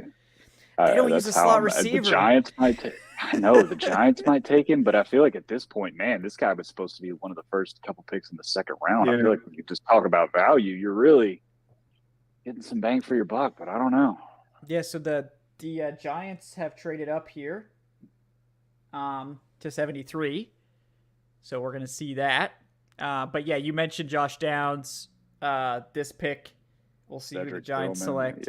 Yeah, I mean, Cedric Tillman, that's an Arthur Smith receiver right there. That is. Oh, Jalen Hyatt for the Giants. Yep. Sorry, I'm a Giants fan, so I'm juiced up by this. Oh yeah. I wanted him or Downs. Good speed weapon you had in there. I almost would have rather gone Downs, but I don't mind it. They don't really have a vertical threat like this in their offense. But I don't mean to distract too much because I know that you guys have this Falcons pick coming up. No. I mean I think it's an interesting pick certainly with Jalen Hyatt.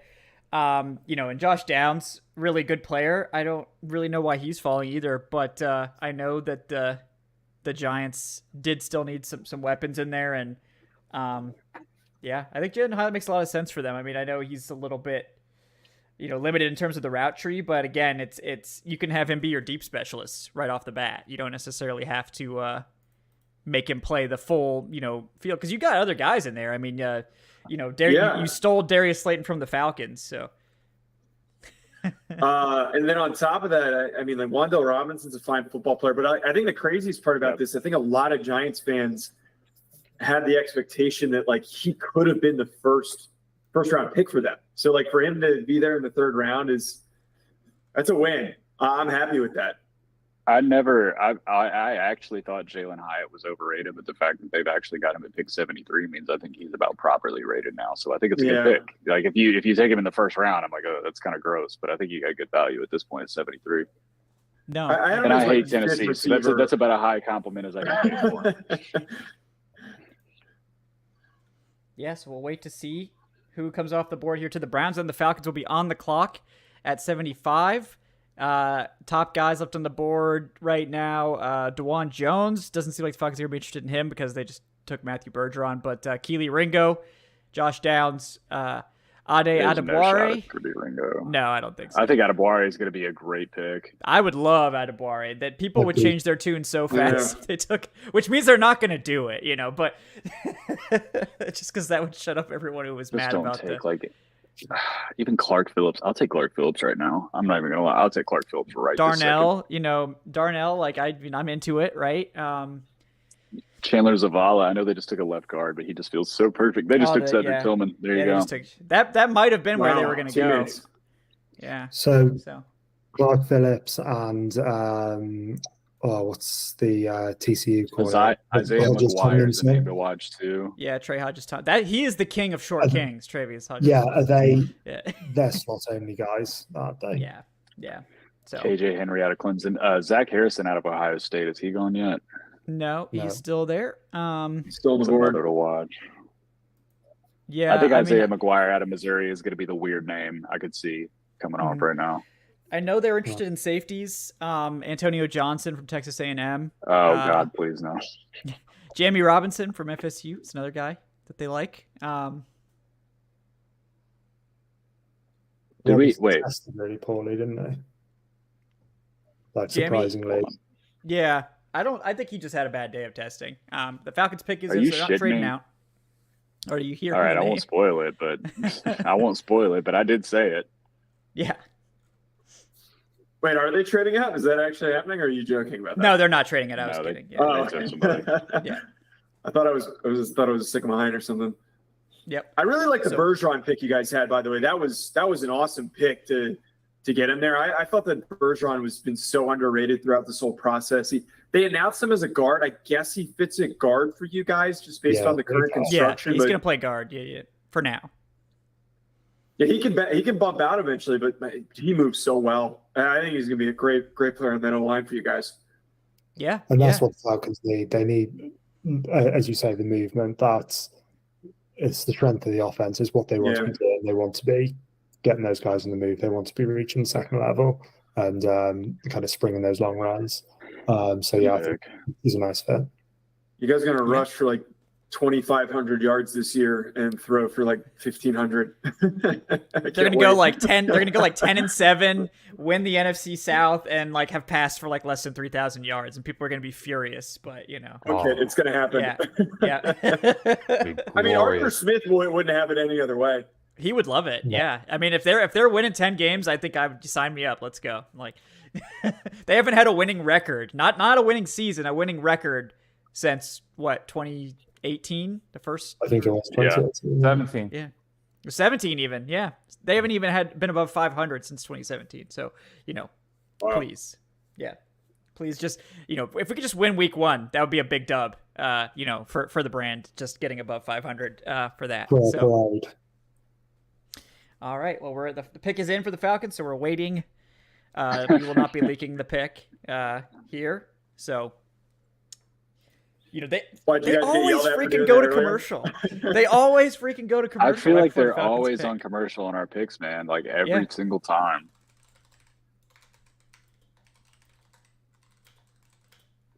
All right. Well, we're still waiting forever, apparently. I did call this one months and months ago, so I've done 100 mock drafts, so I don't think that really Oh, counts. so you nailed this one then? Sort of. But It you was guys the know same who it is. pick, I will say. Yeah, I do. A certain still waiting. a certain staff member of ours, Kevin, is gonna be thrilled about it. I'm Yeah? not gonna say anything else. Yeah. Oh, so a certain staff member. Okay. Well. Yeah.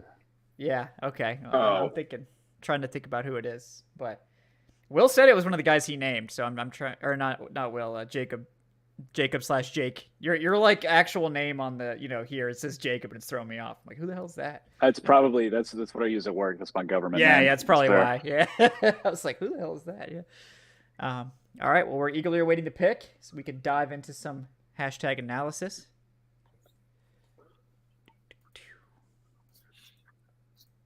Come on, NFL. Let's go. I get to do my Milk Hyper thing here because I actually have a scouting report tailored for the Falcons. Oh, there you go. This is so Perfect. exciting. Yeah.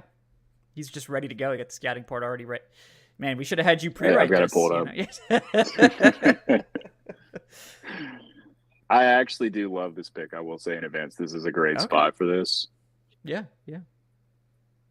I'm with you though. I swear to God, they go to commercial every time we're about to pick. I don't know if it's a pick 8 thing, and it's been 2 years in a row, but every time they go to commercial. Yeah, they do pretty much. Okay, we're gonna get the pick here.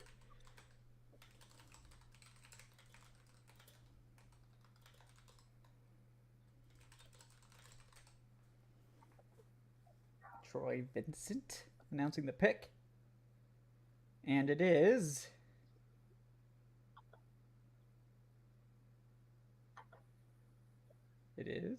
please. Zach Harrison, the edge rusher from Ohio State. Yeah, so great. I call, just Jake. said it. I just Nailed asked it, if he was yeah. going. No, a while back I did have him with the 75th pick, but good Peach Bowl. He had a great Peach Bowl, which CJ Stroud, another guy. Great athlete, former 5-star, good length. Really underperformer in college, but if you can get the most out of this kid, he's going to be a monster. But I actually, with pick 75, I really like the value here. This screams Ryan Nielsen project. Yeah. Exactly. Nielsen loves these guys. Yeah. He's one of those 75. You look at him, and you go, okay, all right, we've got something here. and then you're actually watching him play, and you're like, he's going to do something at some point, though, isn't he? And yeah, a lot of the time the answer was no. But yeah, the size, length, athleticism, physicality is like if you were building an edge rusher, he would be it. He just needs to. It sounds like needs to put it together. No, that's fine. I just thought it was stuck to the TV. That's why I was confused. Needs to hang out with Calais Campbell as much as possible. Yeah. Yeah. Go ahead, Joe. Yeah. He reminds me a lot. I'm trying to remember the guy's name. He was a defensive end at the Eagles, and he was a former top recruit, an edge recruit. I'm just going to bug the crap out of me. I'm not going to be able to remember it. But in the same way where he had all these high expectations, didn't really fill it in college, but he got coached up in the NFL, ended up being really good. So I'm agreeing with you guys here. I think that to add that to the mix, you guys don't have a lot of edge rushers. Zach Harrison could be a pretty good football. Josh Sweat, that's who it was. There we go. It kind of reminds me of Josh Sweat in the sense that he was a really highly recruited guy, didn't really pan out, was a later pick, and then he went to the Eagles, and he was a pretty strong contributor on the defense. Wasn't like a high-level elite defensive end, but was still an important player on that defense when they made that Super Bowl run. So, again, I like the pick. You guys are 100% spot on there. Yeah. Definitely. We'll get into that. Yeah. See what happens. I think at this point, if you're looking for value with an edge, I think this one's pretty solid. Yeah, Zach I know Harrison, people are, best football's probably ahead of him. Yeah, for sure. Yeah. And like I know people are upset that they didn't take Adebawore. I don't know what's going on there, why he's falling, but Adebawore is not like if you had to pick two defensive linemen that were probably opposites, like Adebawore, at 6'1", also big, but like 6'1" versus like Harrison at 6'6" with like 36-inch arms. Pretty much like polar opposite players. We know Ryan Nielsen loves the length and the inside-outside versatility, and I think you're going to get that with Zach Harrison. I think that's something that they're looking to develop. So yeah, I think it's an interesting pick. It's really.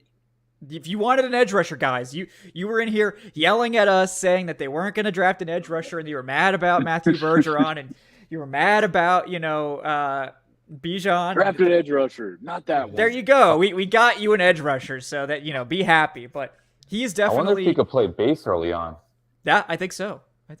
There's upside, isn't there? Because obviously Campbell has one spot. I think it would probably be him or Dupree or I don't think Lorenzo Carter. See, there's so much competition now. Yeah. No, that's an interesting one. The other Byron Young comes off the board here to the Rams, pick 77. The Tennessee Byron Young. So that's interesting.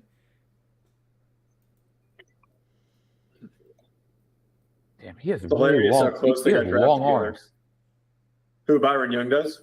Oh, something about Zach Harrison. My apologies. Well, again, he's a height weight freak. Like he's built.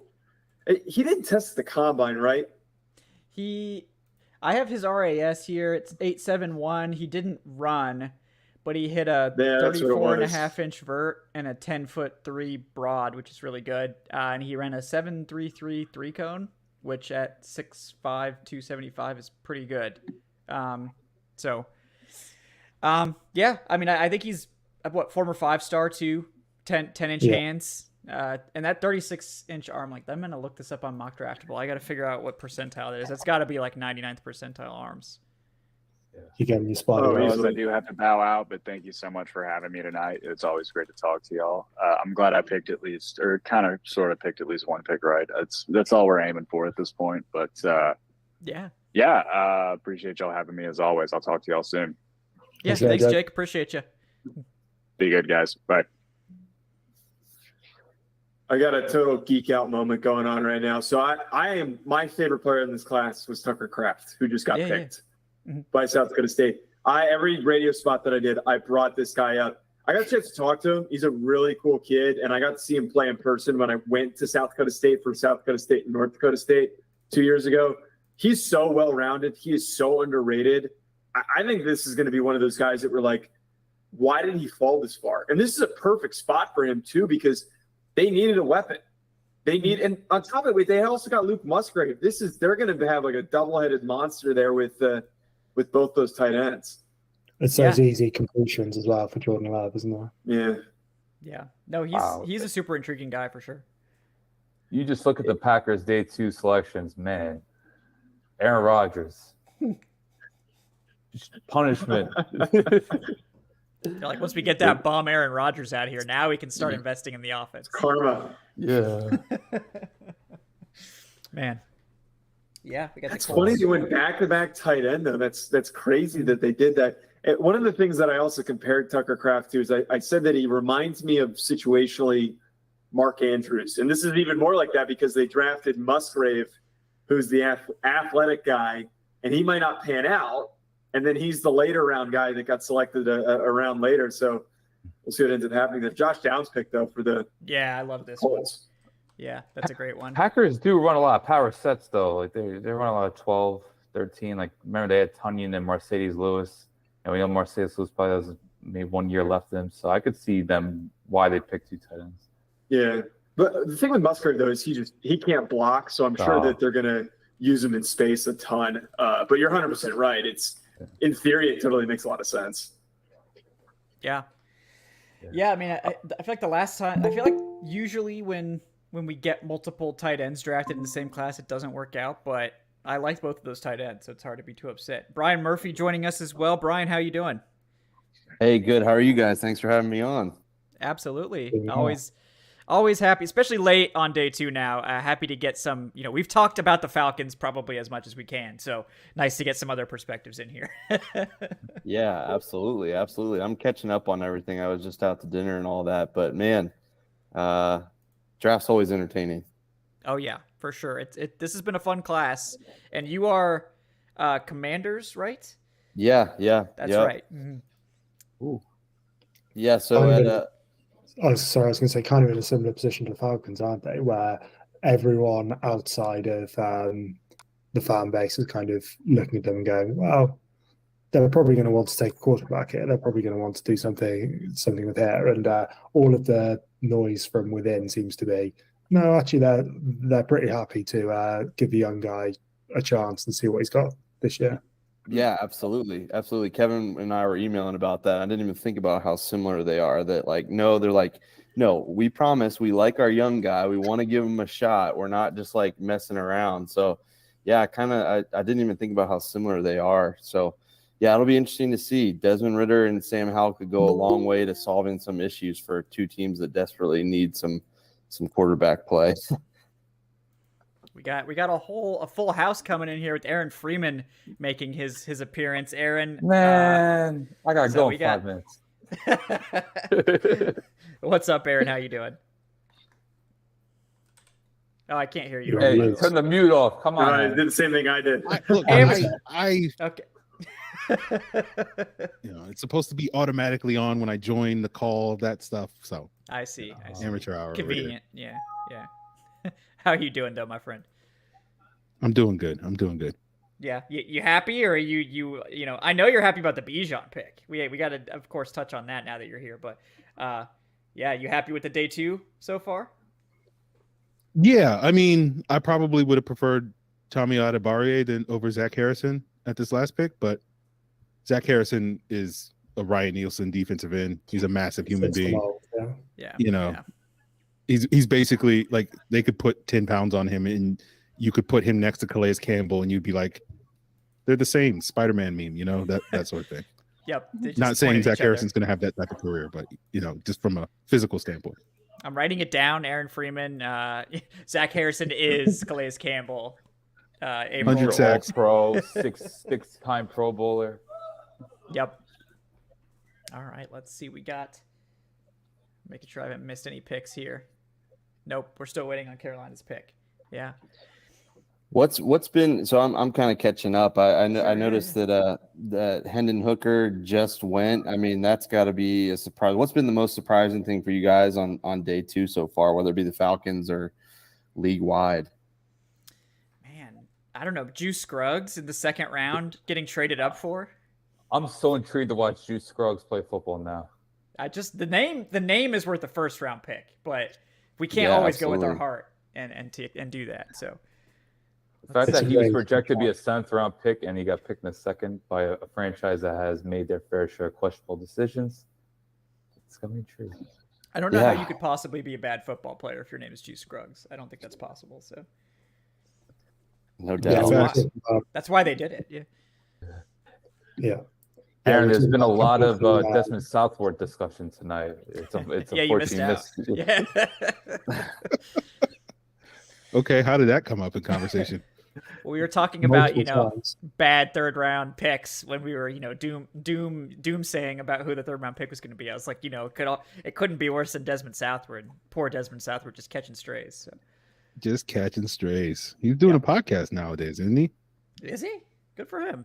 He's Oh, getting into that's our Jalen line of Collins, work. I'm sorry. Oh, okay. That's Yeah, Jalen I was gonna Collins. say. missed. Yeah, got a pod. Oh man, you're getting your flops mixed up. Yeah, man. Well, being So that was a weird pick that just happened. DJ Johnson. I did not. I don't know about Yeah. you guys, but I didn't think that was at all a day 2 pick. No, I mean I had him But- as like but- maybe 5th round ish sort of Yeah. grade. Yeah. Again, like, does Adeboire have medicals? Is there like 50,000 people in this that have medicals that just nobody has heard, like, told us about? Like, I don't get it. I feel like Adebawore was one of those guys that, and I was one of these people that got really excited about the Senior Bowl and the testing numbers, but the NFL just wasn't on the same page as the media. I feel like that's just straight up what happened. We all got too excited without Maybe. finding out that it was in agreement with the NFL. Yeah. Yeah, Could that's be. what I was thinking. There's always a couple of those 3rd, 4th round guys that were like, oh, he's moving up 1st round, top 50 Right. pick, and then they wind up just going in the 3rd or 4th round, like they were originally supposed to.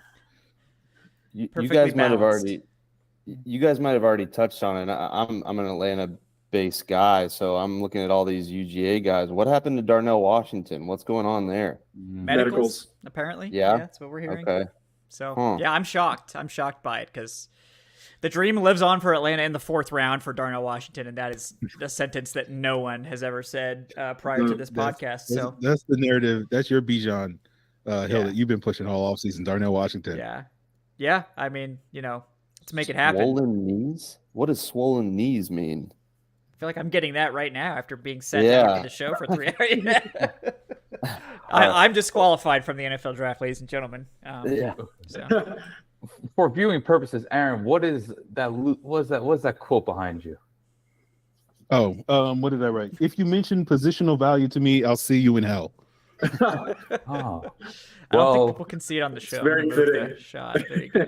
you and The Dan shot. Campbell could go do a couple of espresso shots to that quote. That's a good one. Great job. I Look, like the that. draft is about getting good players. You're going to sit here and tell me about positional. Who cares, man? Like, who cares? Yeah. I just don't get like this. Aaron coming strong. I'm probably going to wind up saying this on Locked On Falcons later tonight, for but it. it's Yeah. this is the most excited I've been in a Falcons offseason for 5 years. And if you're going to be like, but what about positional value? I'm just like, who cares, man? Are you excited to see a good football team for the first time in 5 years in Atlanta? All right, then who gives a crap about positional value? We Aaron, haven't had fun for a while, have we? That's Well, so and it should be fun. speaking about positions, I don't know if you guys, obviously Commanders related, but Jartavius Martin, I swear it said corner when they drafted him, and now I'm seeing safety. You guys know anything about that or about him He was specifically? He was a slot guy, Yeah. but a slot safety, basically. Gotcha. It's Yeah, kind of like I think- Brian Branch, who was listed as a corner, but he's a slot safety that does a lot of coverage stuff. So that's DB is how they should have listed him. Sure. Okay.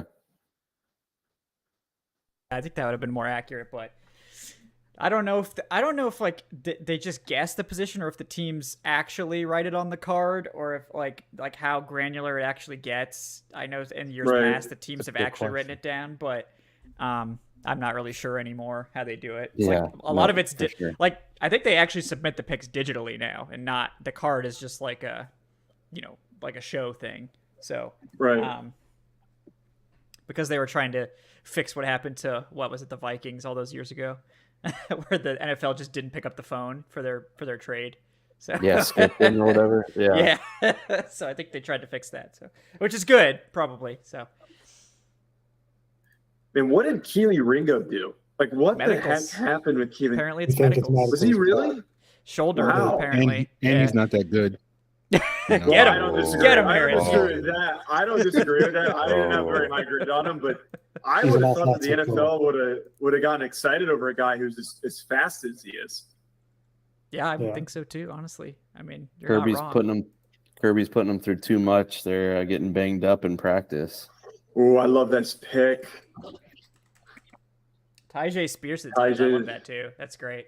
It's fantastic. That's a good fit. Yeah, I love that one. Day one James still on the board, isn't he?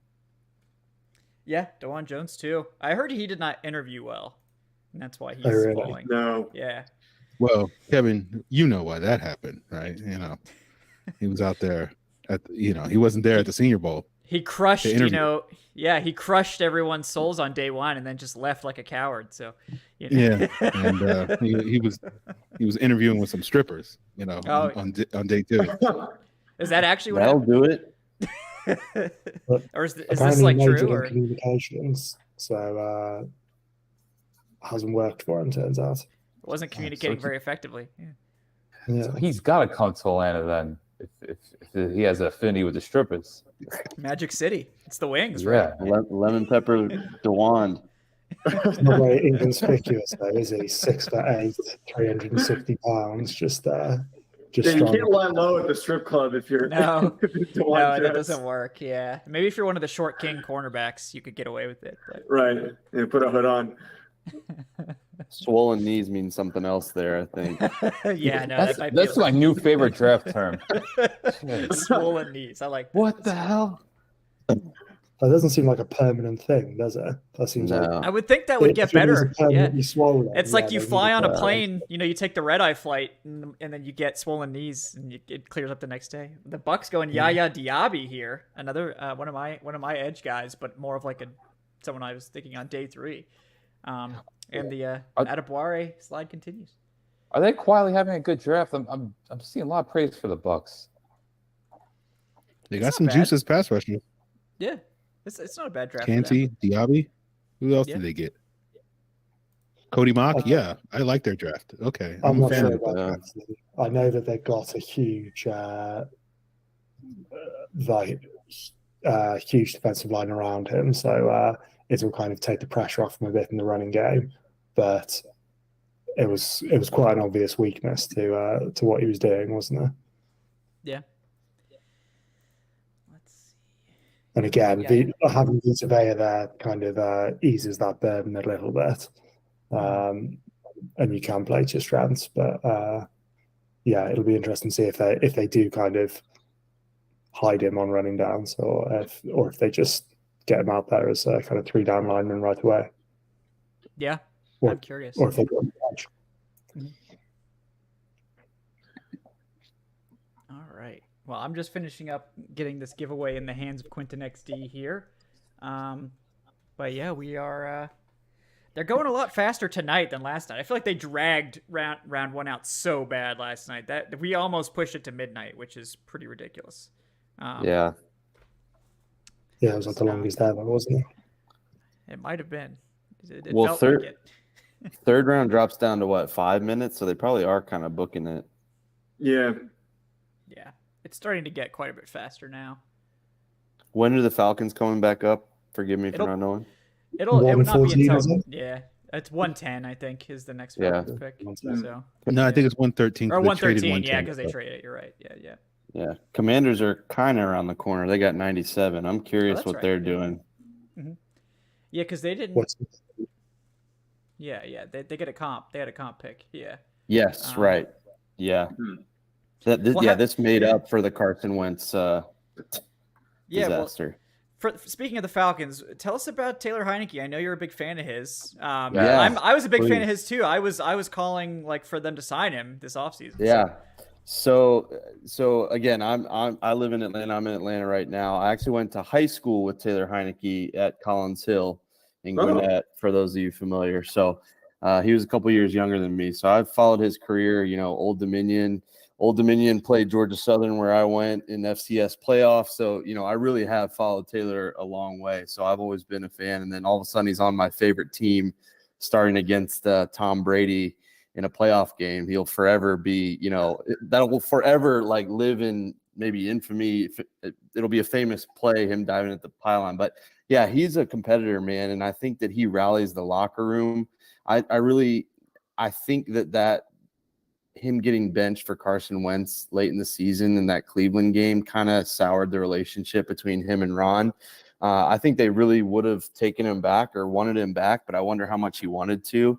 But yeah, he's a competitor. And if he gets in there, for whatever reason that Desmond Ridder doesn't work out, injury, whatever, you got a guy that can carry you and potentially take you right on the cusp, if not take you to the playoffs, man. He's a lot of fun to watch. And as a fellow short guy, it's awesome to see a guy that about my height, making it happen in the league. But just an awesome story. And at the very least, like, he knows who he is. And so if he really, if Desmond Ridder is the Falcons guy, he's going to champion that guy. He's going to be the best backup you could ask for. And just a good dude. And, I'll miss him in Washington, but it's so cool that he's getting to come back home. Yeah, that's some tremendous intel there. And that's the vibe I got from Heinicke, from everyone that I had sort of talked to, was that everybody loved him. The locker room loved him. The coaching staff loved him. But also that the benching kind of rubbed him the wrong way, because I mean, from an outsider's perspective, I was like, I don't really know what more he could have done, to keep his starting job. And they just kind of took it away. So, I mean, the Falcons went through something similar with Marcus Mariota, where he sort of also took his benching quite harshly for probably different reasons. But I'm really excited to have Heinicke here. I think he's a perfect veteran mentor for a young quarterback in Desmond Ridder. Yeah, for sure. And the cool thing is that he, at the end of the season when it was all lost, that last game, he was one of the ones that went to Ron Rivera to say, start Hal. Like, they had originally planned to start Heinicke in that week 18 game. And so it just kind of speaks to the teammate that he is. And so, I know I'm biased, but I really do think he's a good guy. And, he's just absolutely what you want in the locker room. And, whether he has to start a few games or sit there the whole time with the clipboard, I mean, he's just kind of what you want in a teammate. Yeah. Awesome, man. He also has a great sneaker collection from his many victories as Washington quarterback. Yeah, I thought that was such a cool little thing, and that was going on, and the team followed along with that. They started posting about it too. I thought that was really cool. But yeah, just a cool story all the way around. And even though I was mad about it at the time, I looking back on it, I could see why he did it. The Monday night game against Philly, the way he sold that late hit on Brandon Graham, I hated it at the time. But if you're watching Washington, you pump your fist to that. That was a very slick move. Yeah, he's a smart guy. I mean, he doesn't have the biggest arm, and so he'll kind of take chances that he really probably shouldn't have. It's YOLO bomb central with Taylor Heinicke. Yeah, but he's a smart guy. Like, that's just one of many examples that he just kind of knows where to be, knows what to do. And yeah, he won them the game with that one. They almost let the Eagles back in that. But yeah, that was an awesome one. And just, one of those things you don't think about until afterwards, and you're like, wow, that was a huge play. He does a lot of that. Savviness. Yeah. I love to hear that. Love to hear that stuff. Yeah. Go for it. Well, I was going to say, so, I mean, is there any talk of him, competing with Ridder? Or are they really going, kind of similar with Howell, bringing in Brissett, like a guy that has started games and been successful? Heinicke is not even on the level of Brissett, in my opinion. But, is there any talk about him potentially competing for the job, or is it Ridder ride or die? Heinicke came in, didn't he? Yeah, Heinicke's introductory press conference, or when he was meeting, or he gave a statement and he said, I'm coming here to back up Desmond Ridder and help him become the best guy that he can do. So it sounds as if it's Ridder's job to lose, and barring anything completely disastrous, I'd be pretty surprised. Sure. Yeah, I was surprised by that, honestly, because I thought it would be nice to have someone to push Ridder a little bit. And I think Heinicke could have done that. But it seems like the Falcons did surprise us by sort of committing so hard to Ridder. And I know that the Washington's done something similar with Sam Howell. What do you think about their decision to sort of go that direction? Yeah, I mean, it's such a small sample size. I like that game against Dallas, but Dallas, kind of had their position locked up. How into it were they? But you liked some of the stuff that he did. I'm kind of like, if there wasn't a guy that they liked to go get quarterback wise, why not see what Sam Howell has for you? Because if it's an absolute disaster, you're in the Caleb Williams discussion next year. You know what I mean?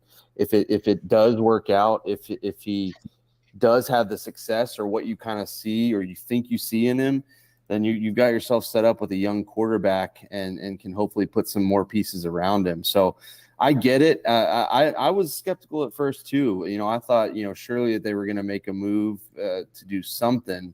But I think they've been burnt by that for 2 straight years now with Carson Wentz and Ryan Fitzpatrick. I mean, I probably would stay away from a veteran quarterback too with that kind of luck. So I'm excited by it now.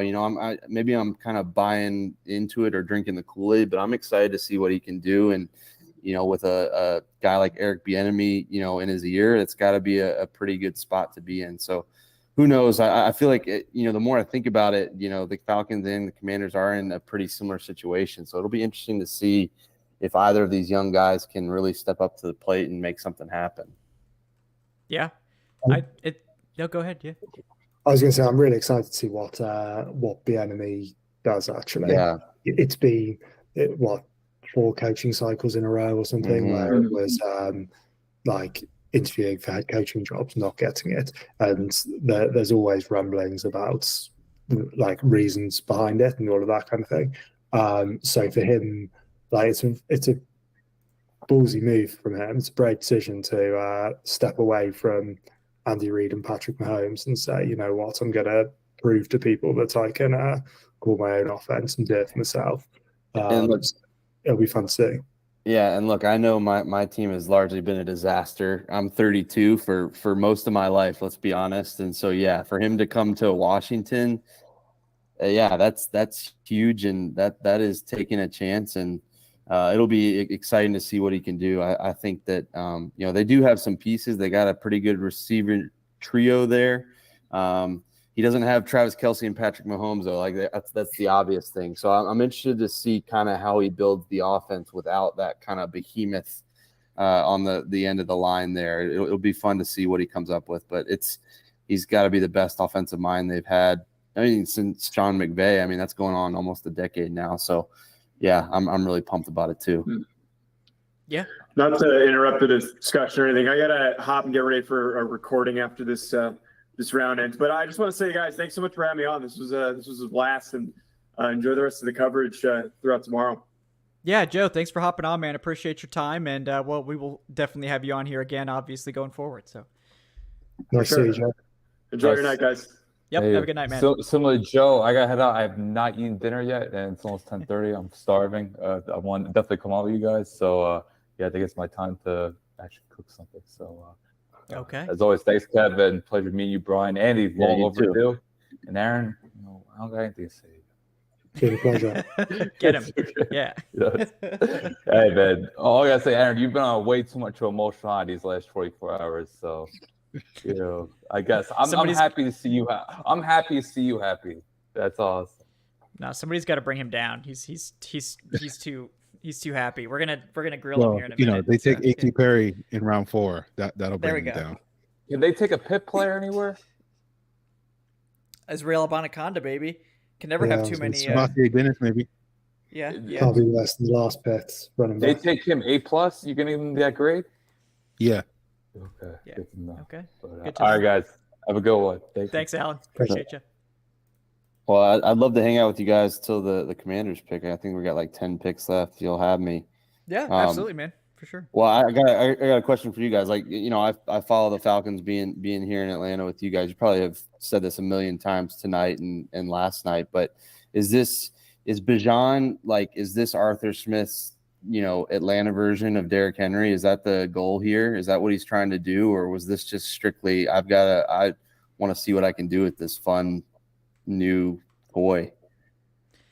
I think it's more complicated. I think they do really view him as this dynamic piece that they can just sort of slot in and use in a lot of different ways. I think Arthur Smith maybe has learned a little bit from Henry and how that sort of broken down and how they sort of relied maybe a little too much on Henry to carry that offense. And I'm thinking that he wants more of a receiving presence with Bijan than he had with Henry, but definitely you can see the influence. Like the Falcons are definitely going out of their way to sort of zig where the rest of the NFL is zagging, right? And sort of go in a different direction than people would typically expect. He has an identity, doesn't he? And you look at Trenton Simpson's just come off the board to the Ravens. You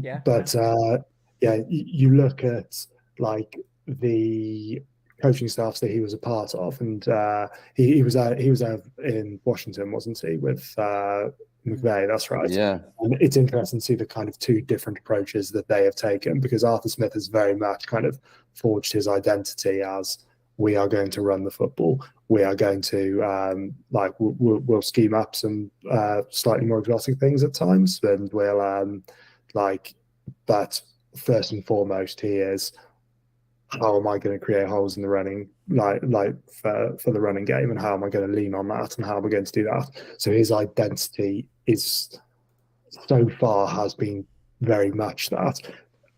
In Tennessee, he had a lot more with the kind of mobile threat with Tannehill, so he was able to rely much more on like the kind of rollouts and the play action, which I think they'll start to bring in to the game more now that now that Ridder's there. But yeah, I think this is just who he is, and over the last, since he's come in, this is the best opportunity that he's had to really get a guy who can kind of carry the load and can lead the offense in the way that Smith wants to. Yeah, and before we keep going, I did want to welcome in Andrew Golden here, host of Believe in Jets. Andrew, how you doing tonight, man? Oh wait, I think you might be muted, my friend. You're on mute. Let's see.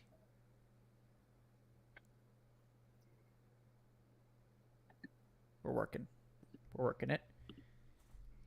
Wow, Jair Brown goes here. Penn State safety, 87 of the 49ers. Okay, we good? Yep, gotcha. Yeah. Mm-hmm. There we go. All right, technology. 2 steps forward, 1 step back. Right. How you doing tonight? Doing good. Appreciate you having me on, Kevin. Guys, good to see you. Good talking. Hope everyone's enjoying the draft so far. Yeah. Going well. Yeah, we're enjoying it. So yeah, Believe in Jets. The Jets have been active. What do you think about obviously the Will McDonald one, a little bit more spicy. Joe Tippmann, I think, definitely a good pick for them. But what do you think about how the Jets draft has gone so far?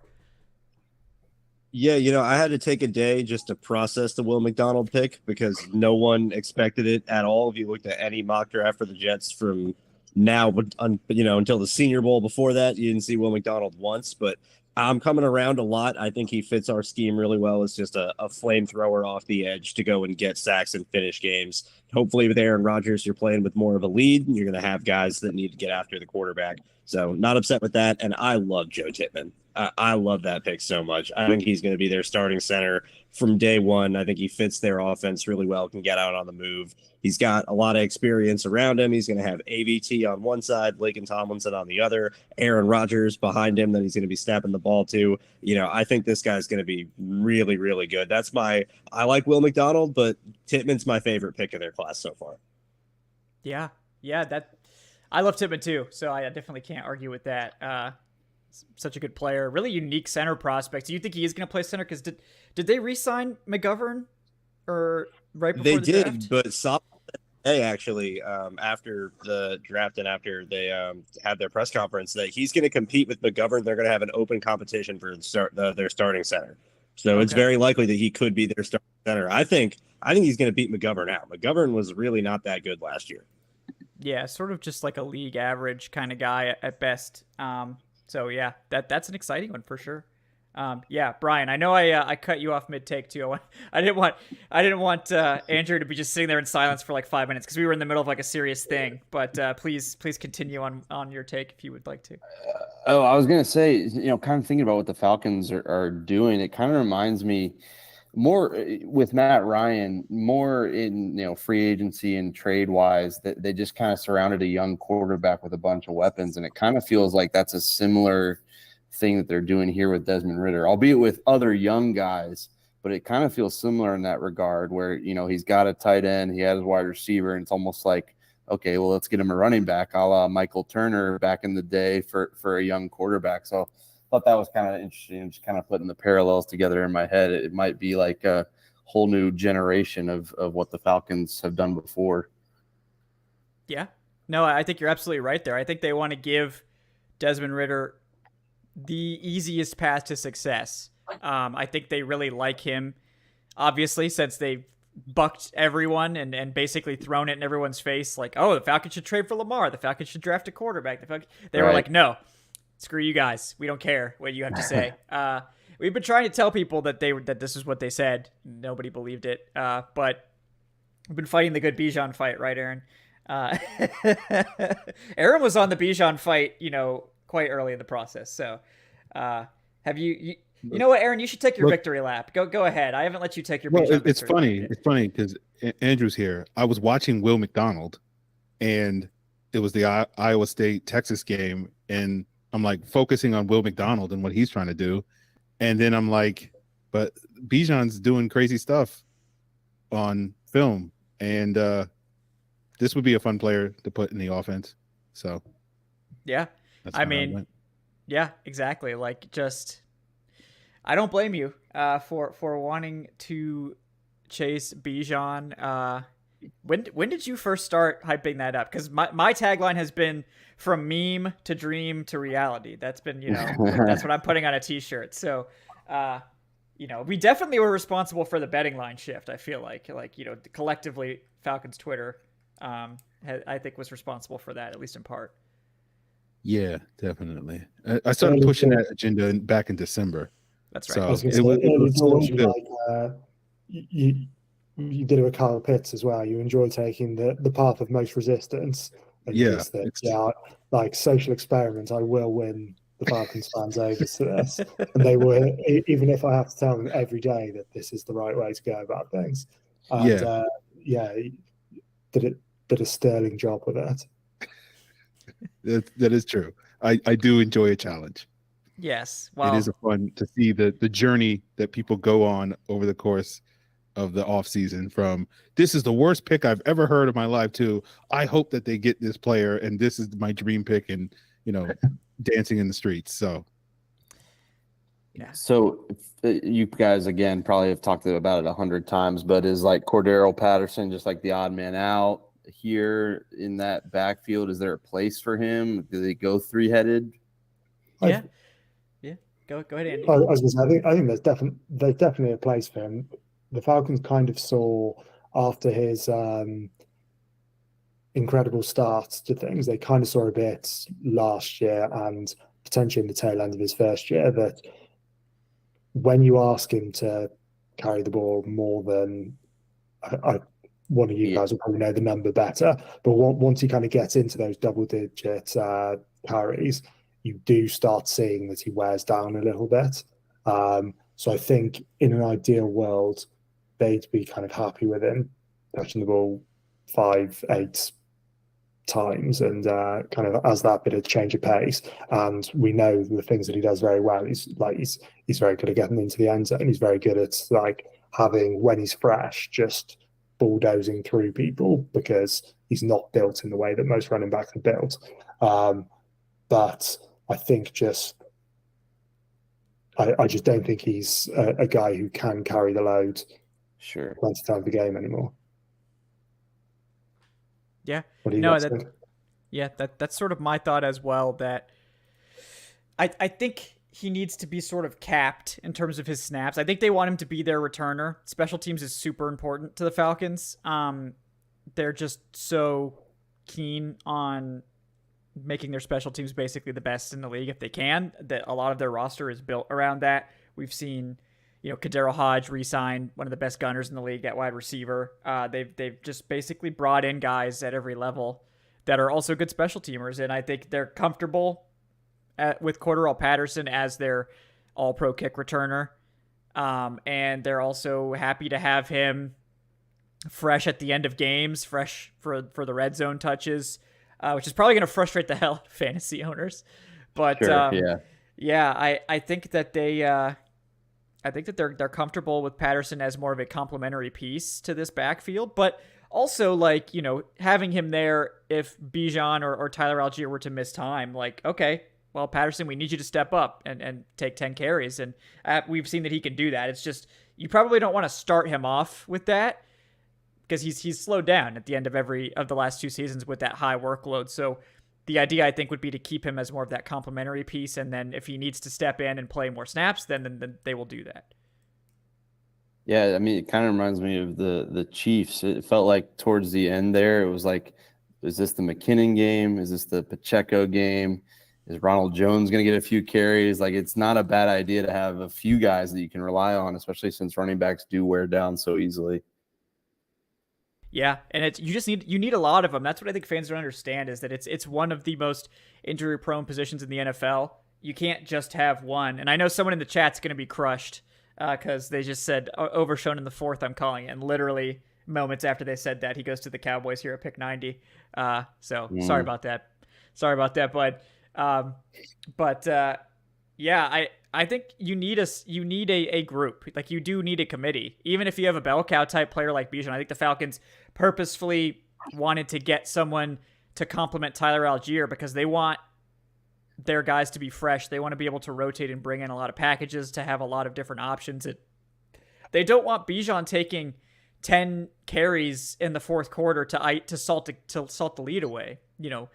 That's what you got Tyler Algier for. He could come in and be that sledgehammer, and you can save Bijan for those high leverage touches and get him involved earlier, and just try to extend that career and not run him into the ground on his rookie contract like a lot of teams try to do with these running backs.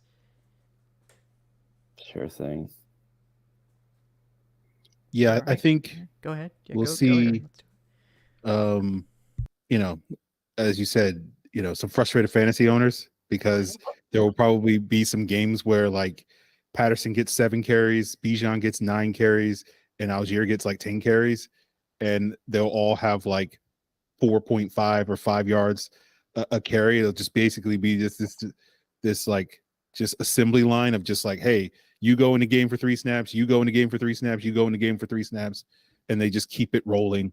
And there's no rhyme or reason on who gets the touches. It's just kind of based off of feel and whatnot. And it'll be terrible for fantasy football because all of these guys will not get, the consistent production. But, Arthur Smith is infamous for being we don't play fantasy football here. And so if he can get, 25 carries combined out of those guys and it goes for 150 yards or something like that, then he's not going to care if it's one guy getting all those reps. He wants the end product to be. So I think that's kind of the goal that the Falcons are going to have. They're just going to have kind of a 2.5 headed backfield. Bijan and Patterson can add value and versatility and flexibility in the pass game. You can motion them out in the slot and do different things with them. So there's a lot of potential here with all 3 of those guys, but there may not necessarily be the consistent, this is the bell cow type of guy in the offense from week to week. Interesting. That's interesting to hear from you guys, from guys that watch and cover the team religiously, because of course everybody sees Bijan as the draft pick and he's automatically now going to be a top 5 fantasy back. And it sounds like you guys think that it might be more of a committee than we think it might be. Yeah, I think people are going to just hate the Falcons for fantasy because they're already pissed about Kyle Pitts. And this is probably going to be the same thing. It's I think it's going to result in the Falcons actually being a really good, versatile offense. But yeah, I mean, yeah. I would caution people Bijan's probably going to be a perfectly good RB1, but I don't think he's going to be the RB1. I think he will be probably on the back end of that projection because he is going to split time. They're not going to run him into the ground. But he's so talented. he's probably going to break off touchdowns. He's probably going to do all this stuff. He's going to get a lot of passes too. So maybe he has sort of more like an Austin Eckler type like outlook because he does catch so many passes and that just bolsters his floor every single week. But probably not going to be this slam dunk 20 plus touch every single week guy that maybe some are expecting. And that's just going to really infuriate people, I'm sure. There's also, we said this yesterday, there's going to be the weeks where Bijan takes the ball, there's a 90-yard drive and Bijan's in on it and he's in on it and he's in on it. And then they get just inside the 5-yard line or they get to the goal line. Cordell Patterson comes in, runs it in for a touchdown, and people just in fantasy community just implodes. And I play fantasy. I follow and engage with lots of people on Twitter who are very passionate about it. But it's going to be beautiful. It's going to be great to watch. Like as long as the ball ends up in the end zone, like there's going to be weeks where I think, you know what, yeah, this will be fun actually if Bijan doesn't score this touchdown. Yeah. yeah. Falcons fans won't care if it's a 10-play drive to ice the game away. Who scores at the end of it? Exactly. Yeah, no, I don't care. Yeah. I mean, if I own Bijan in fantasy, I'll probably be a little bit saltier, but like I'll also know what I'm getting into as a Falcons fan and I'll be well equipped. But I think his floor will be so high, he'll still be a good pick just because. But yeah. Some people might be hoping for him to be like the RB1, and I don't really see that. Now, there's always a scenario where like somebody else gets hurt in the offense and they have to lean even more on Algier than expected. But I typically don't like depending on injuries to make my fantasy picks. I think it's like later on you're like, well, maybe this guy could be a good lottery ticket, but especially he's gonna be a first round pick, I imagine. Or close to it. Yeah, I would think so. Yeah. I mean, Dynasty is going to be 1-1, but it's I would be a little bit cautious, probably more towards the back half of that first round, maybe like 10, 11, 12. We had people last year saying that the Falcons, if you remember, the Falcons should fire Arthur Smith because he wasn't using Kyle Pitts enough in the first few weeks. So sorry, Aaron, go on. No, I was just gonna say, like we saw a big jump for Algier halfway through the season, and so I think if you're drafting Bijan, you're kind of hoping that you'll get your return on your fantasy investment in like November and December, as opposed to September. Just because I don't think they're gonna start out of the gates like give Bijan 20 touches week 1 or whatever. It's gonna be like. Sure. Bijan's, week 1 stat line, 8 carries, 65 yards, 2 catches, 13 yards or something like that, which is a good number. But if you're going into it thinking he's going to get like 25 carries and 150 yards week 1, that's probably not going to happen. Yeah. No, I think that's a very wise take, but there's no such thing as wise takes in fantasy. It's all balls to the wall, like, no 0 to 100, hair on fire takes. We are covering this draft allegedly, so let me recap the last few picks for everyone. It's the end of day 2. Okay, it is what it is. We're waiting for this Commanders pick to have real analysis, right? So we got Jair Brown, or we'll start here. We got we'll start with we'll go back a ways because we've been talking a lot. So we'll start at 83. Cornerback Riley Moss goes to the Denver Broncos. 84, the Dolphins select running back Devon Achane. That one's interesting because they were rumored to be in on Gibbs, so that kind of is a similar sort of fit there. The Chargers at 85 selected linebacker Diane Henley, one of my guys, big Senior Bowl player. And Henley ends up going ahead of Trenton Simpson at 86, which is wild to me, to the Baltimore Ravens. 87, the 49ers select safety Jair Brown. 88, Jacksonville Jaguars select running back Tank Bigsby. 89, the Los Angeles Rams select defensive tackle Kobe Turner at Wake Forest. Dallas Cowboys at 90 select linebacker DeMarvion Overshone. 91, we get the Buffalo Bills taking linebacker Dorian Williams from Tulane. And then 92 here, the Kansas City Chiefs select offensive tackle Wanya Morris out of Oklahoma, leaving the Pittsburgh Steelers on the clock here at 93. So we're caught up. Took Darnell Washington. Did they really? Yeah. God Twitter. God damn it. The dream dies. So, I would have been really upset if he did fall out of day 2 because he's absolutely, it's kind of wild that he's fallen so far. Reunited with George Pickens. And the Steelers blocking in both in the run game and the pass game was so bad last year that did they take a tackle yesterday? Roderick Jones. Yeah. All the Georgia players are playing in Pennsylvania. Philly and Pittsburgh. No doubt. Yep. If you've got Jones and maybe Washington in there, then that's a big improvement on things because for years and years and years we were used to the Steelers having playing Steelers football, having that kind of good offensive line. And last year was just an absolute train wreck. Yeah. It's a good pick for them. No kidding. Steelers going with Darnell Washington here. It's definitely a dream for the Falcons to still be able to acquire his services, but we can't always get what we want. Do you think the Falcons are essentially saying they're good at cornerback, or do you think it's just that the board didn't line up to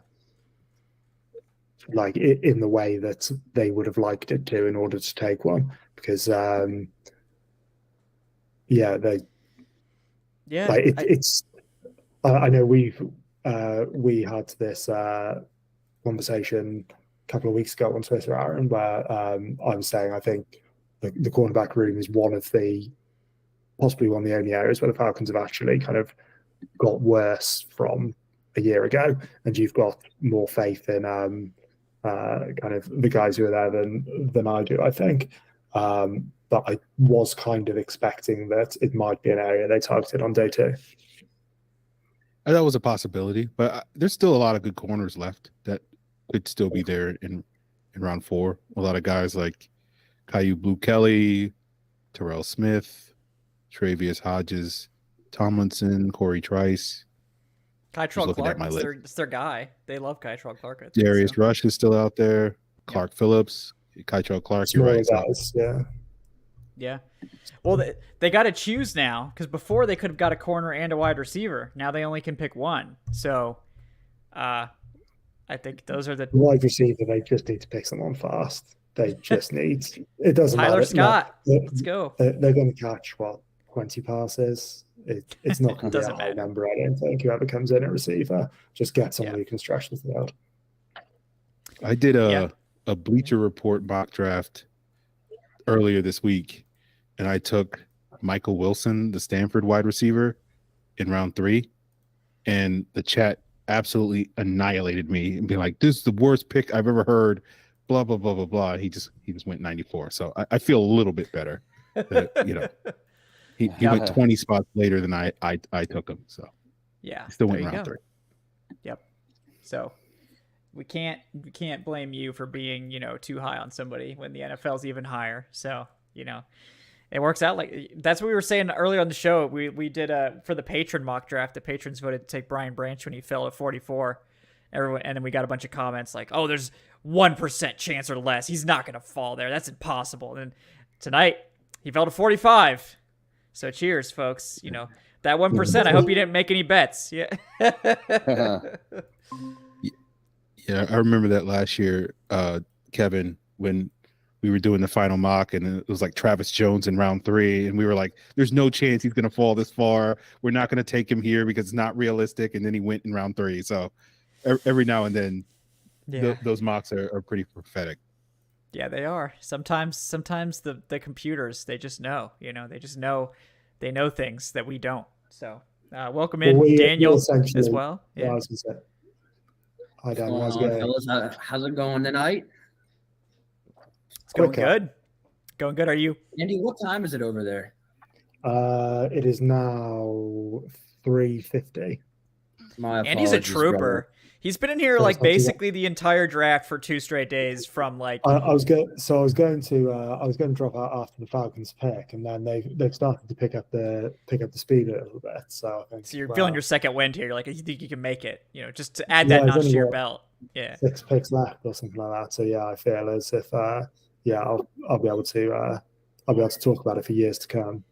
Yeah. Well, we'll get a shot in the arm here at 97 when the Commanders come on the clock, because I think Brian will be pretty hyped to talk about that pick. For good or ill, we never know in the 3rd round. But yeah, I mean, yeah, I feel like they could really go a bunch of different ways. It'll be interesting to see what they do here. So you guys will probably be able to dive a little bit deeper on the guy themselves, and I can tell you kind of how they might fit into the Commanders. But yeah, they can use some help in a couple different areas, so it'll be intriguing to see. Yeah, where do you think they're sort of looking here in terms of, because what 2 corners added so far?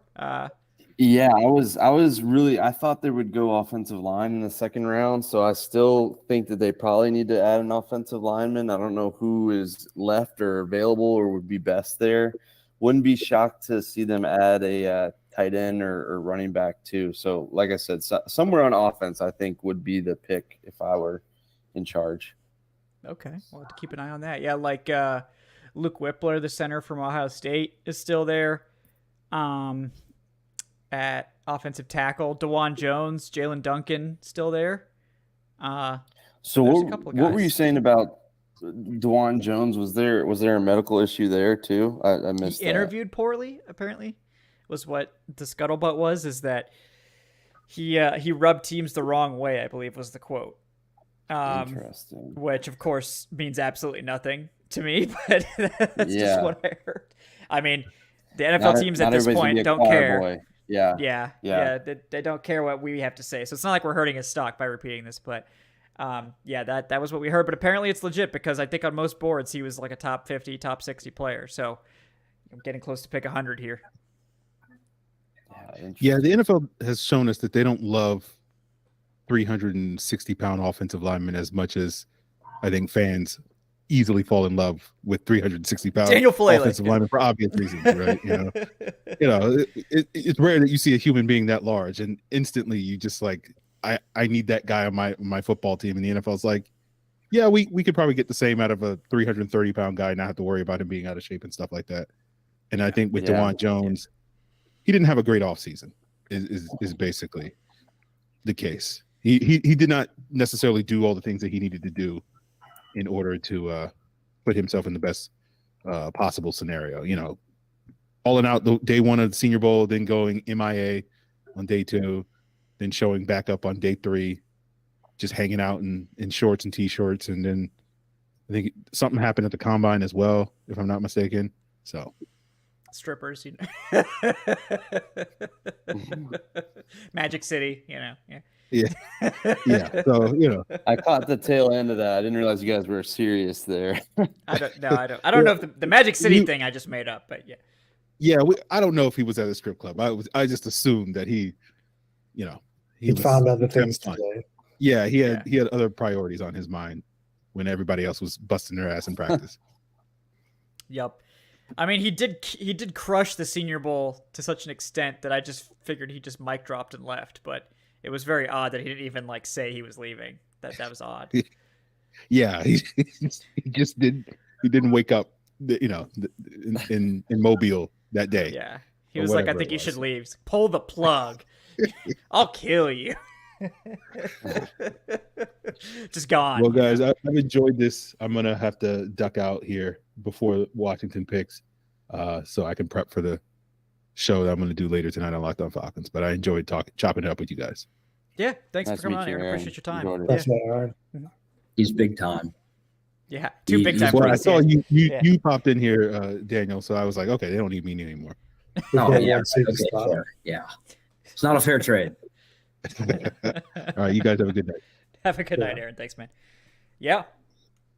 All right. Well, Daniel, now that Aaron's not sucking up all the airtime, you can deliver your takes. What do you think about the Bengals take Jordan Battle, the safety here at 95? What do you think about the Falcons day 2? What's your take? It's been a good day. I feel like it's been a really good day. Matthew Bergeron, to me, If you look at the way that he projects as a wide zone left guard, I mean, I think, perfect fit, obviously in Atlanta. I think, the Falcons have really put a big emphasis on trying to establish, we're going to just wear you down, right? It's just big running attack. Obviously, whenever you draft Bijan at pick 8, that's obviously part of the equation as well. But I mean, it's been something they've stressed for years now. It's like, we want to really establish up front, control, everything up front. You've got now an offensive line that could realistically be in place for the next 2 years minimum. I mean, you've got left tackle, left guard now, right guard, right tackle, all locked up for 3 more years. And so to me, very encouraging there. I think Matthew Bergeron is a very good football player, and I'm very excited about that pick. Moving on, Zach Harrison, obviously, kind of raw still, and you can kind of see, his rush plans aren't fully put together quite yet. That's why you have Ryan Nielsen, though. I mean, he's going to – if you're going to put anybody in the league, I guess if I could pick anybody in the league to be, if I could pick a landing spot for Zach Harrison, it would be with Ryan Nielsen, I feel like. I mean, his track record, the way he's, proven it in the past with all the guys of Zach Harrison's, size and how he's kind of brought them along, I feel like Atlanta's a great landing spot for him. It's all upside there. And, he just got off a call a few minutes ago with the media, and he was kind of talking about how I felt like I rushed the passer at a very good level last year. I plan on carrying that over.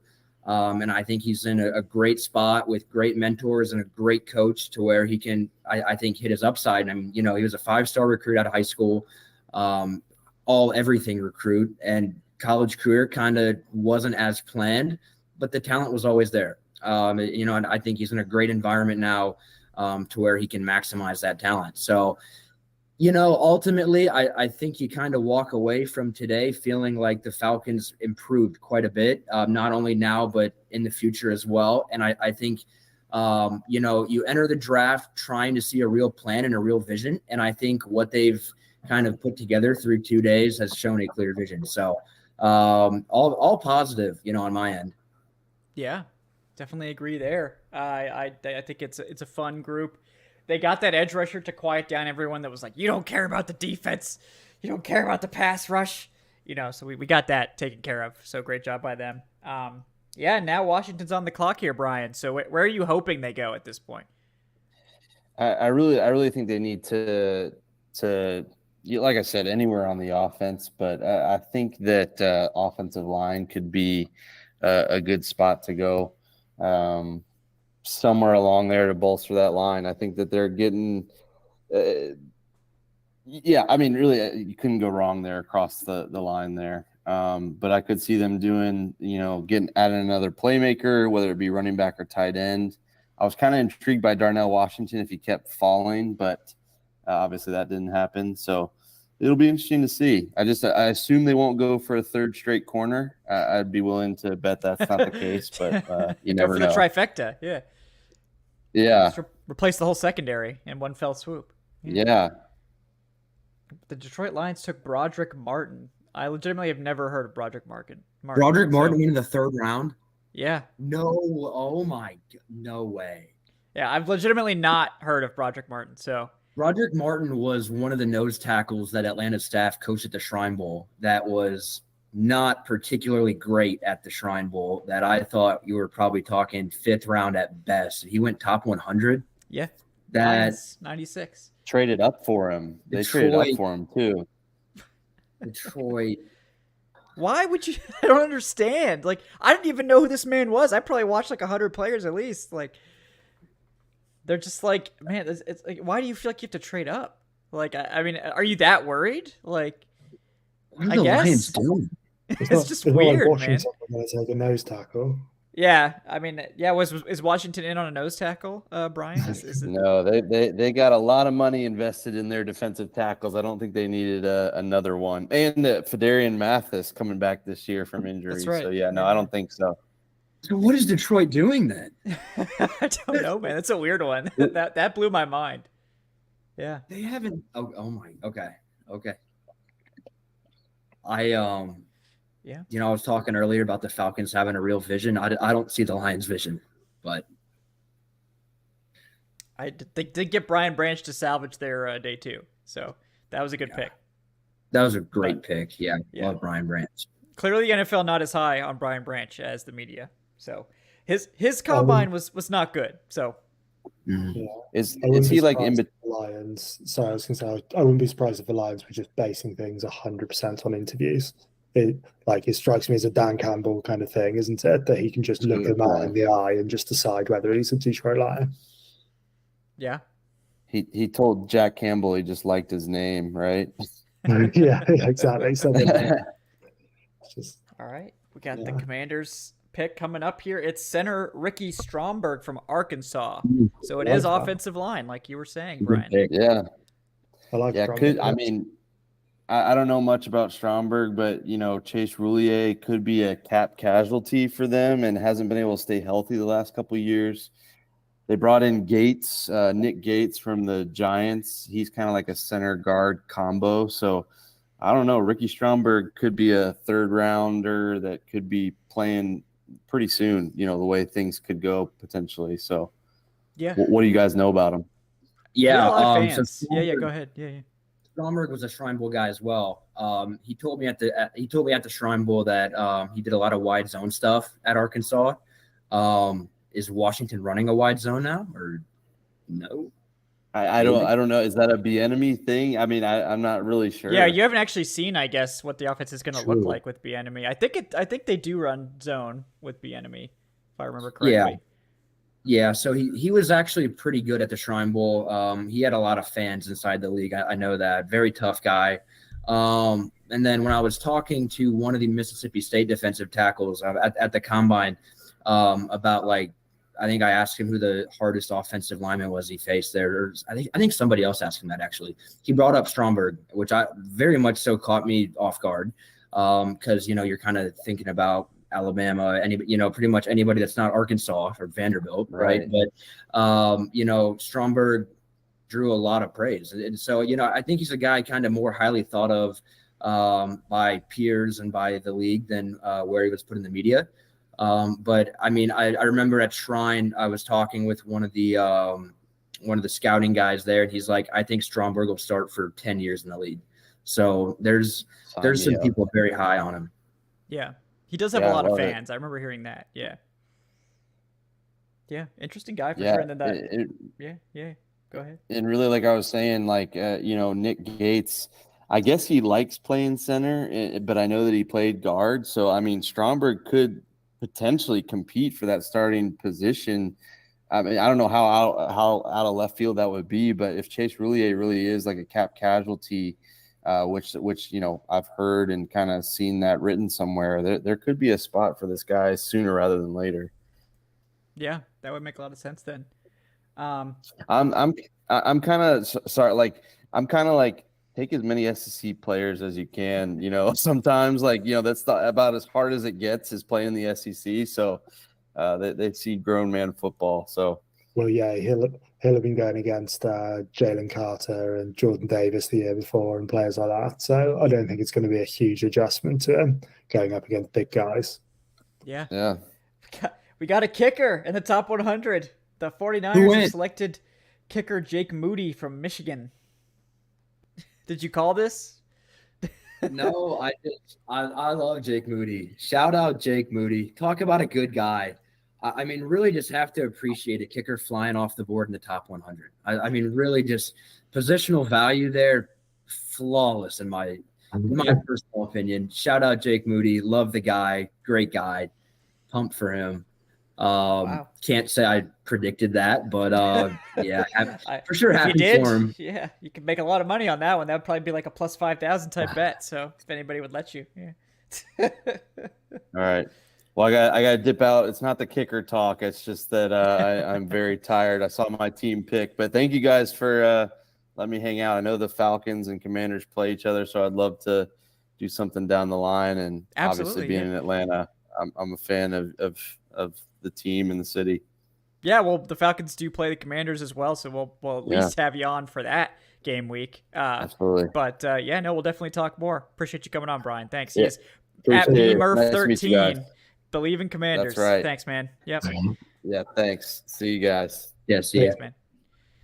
All right. Well, then there were 3. So Falcons trio. yeah. Running it from last night, huh? Reunited, yeah. Kicker in top 100. I refresh my Twitter. The very first thing I see is a kicker in the 3rd round, question mark. It's yeah, real. well, and I got one of my all-time favorite comments I got mentioned in, quote, "This pick is kind of growing on me the more I look him up." I feel like you can sum up just about every single draft pick that way. Every team, maybe after the top, like, I don't know, 5. It feels like some years. Like, I mean, yeah, I don't know, man. I've reacted, but don't actually know who this guy is. But, yeah. It's underrated, right? It's like, oh, I'm reading the strengths in the scouting report, and these all sound good. I've just ignored this. I've ignored the weakness section. That's for later. But I'm getting hyped. We all talk ourselves into these players. Yeah, it's human nature. I don't blame anyone for that. Yeah. One of the things about Zach Harrison I found pretty interesting.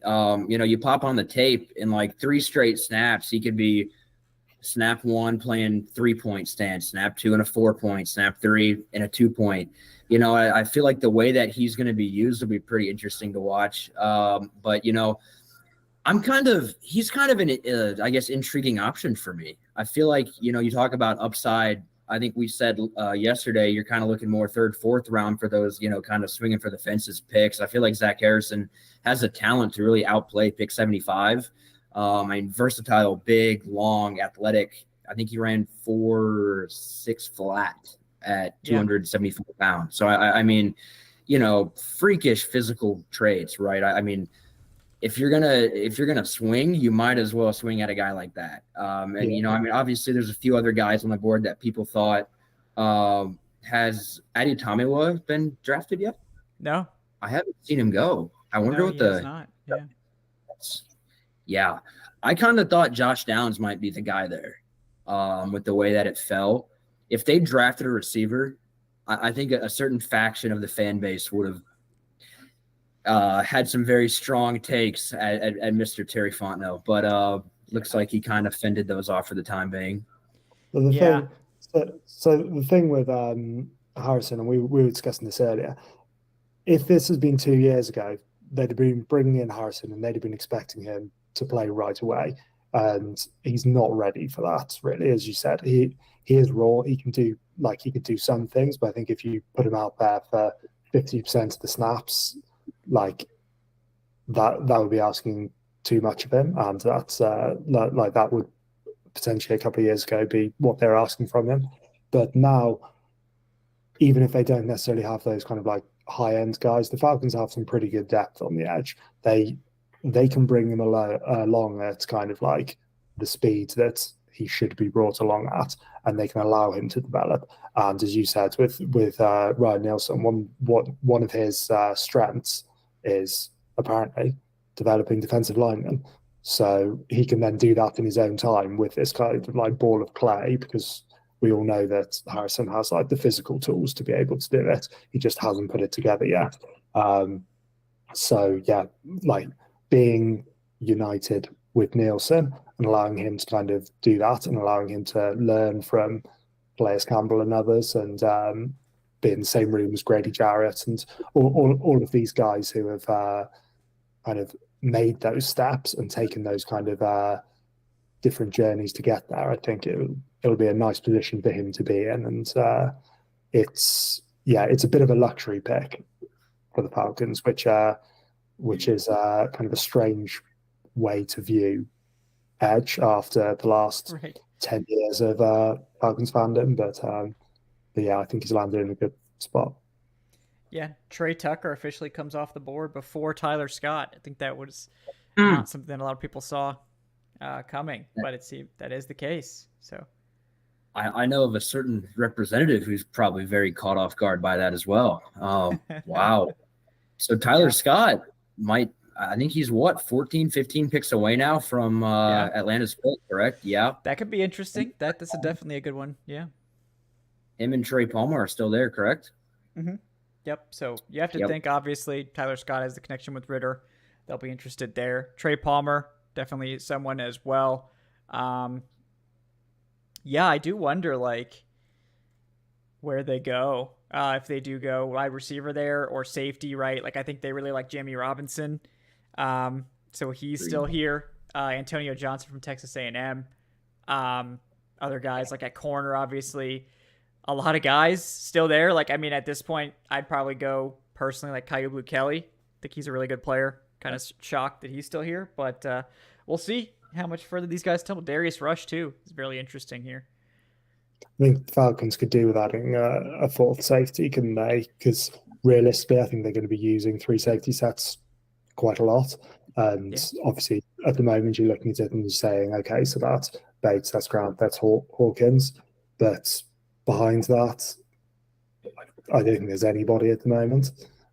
Certainly nobody who I can think of, unless they want to try and shift a guy like, I don't know, Darren Hall or someone into that position, which is not something that he's done before. I think it's certainly somewhere that they need to add depth. And if it doesn't happen in the draft, I'd imagine they'll bring in a few undrafted free agents and let them compete for it. It certainly seems like it's a spot that they're planning to bring in, because they did waive a safety right before the draft in Javonte Moffett, who was one of their depth guys late in the season last year. So, sort of wondering if that is definitely on their radar. But there are some free agent safeties still out there to consider, if they're looking to bring in more depth. So it's possible they could go that route as well. But have to think that getting a younger guy in here, probably their preference.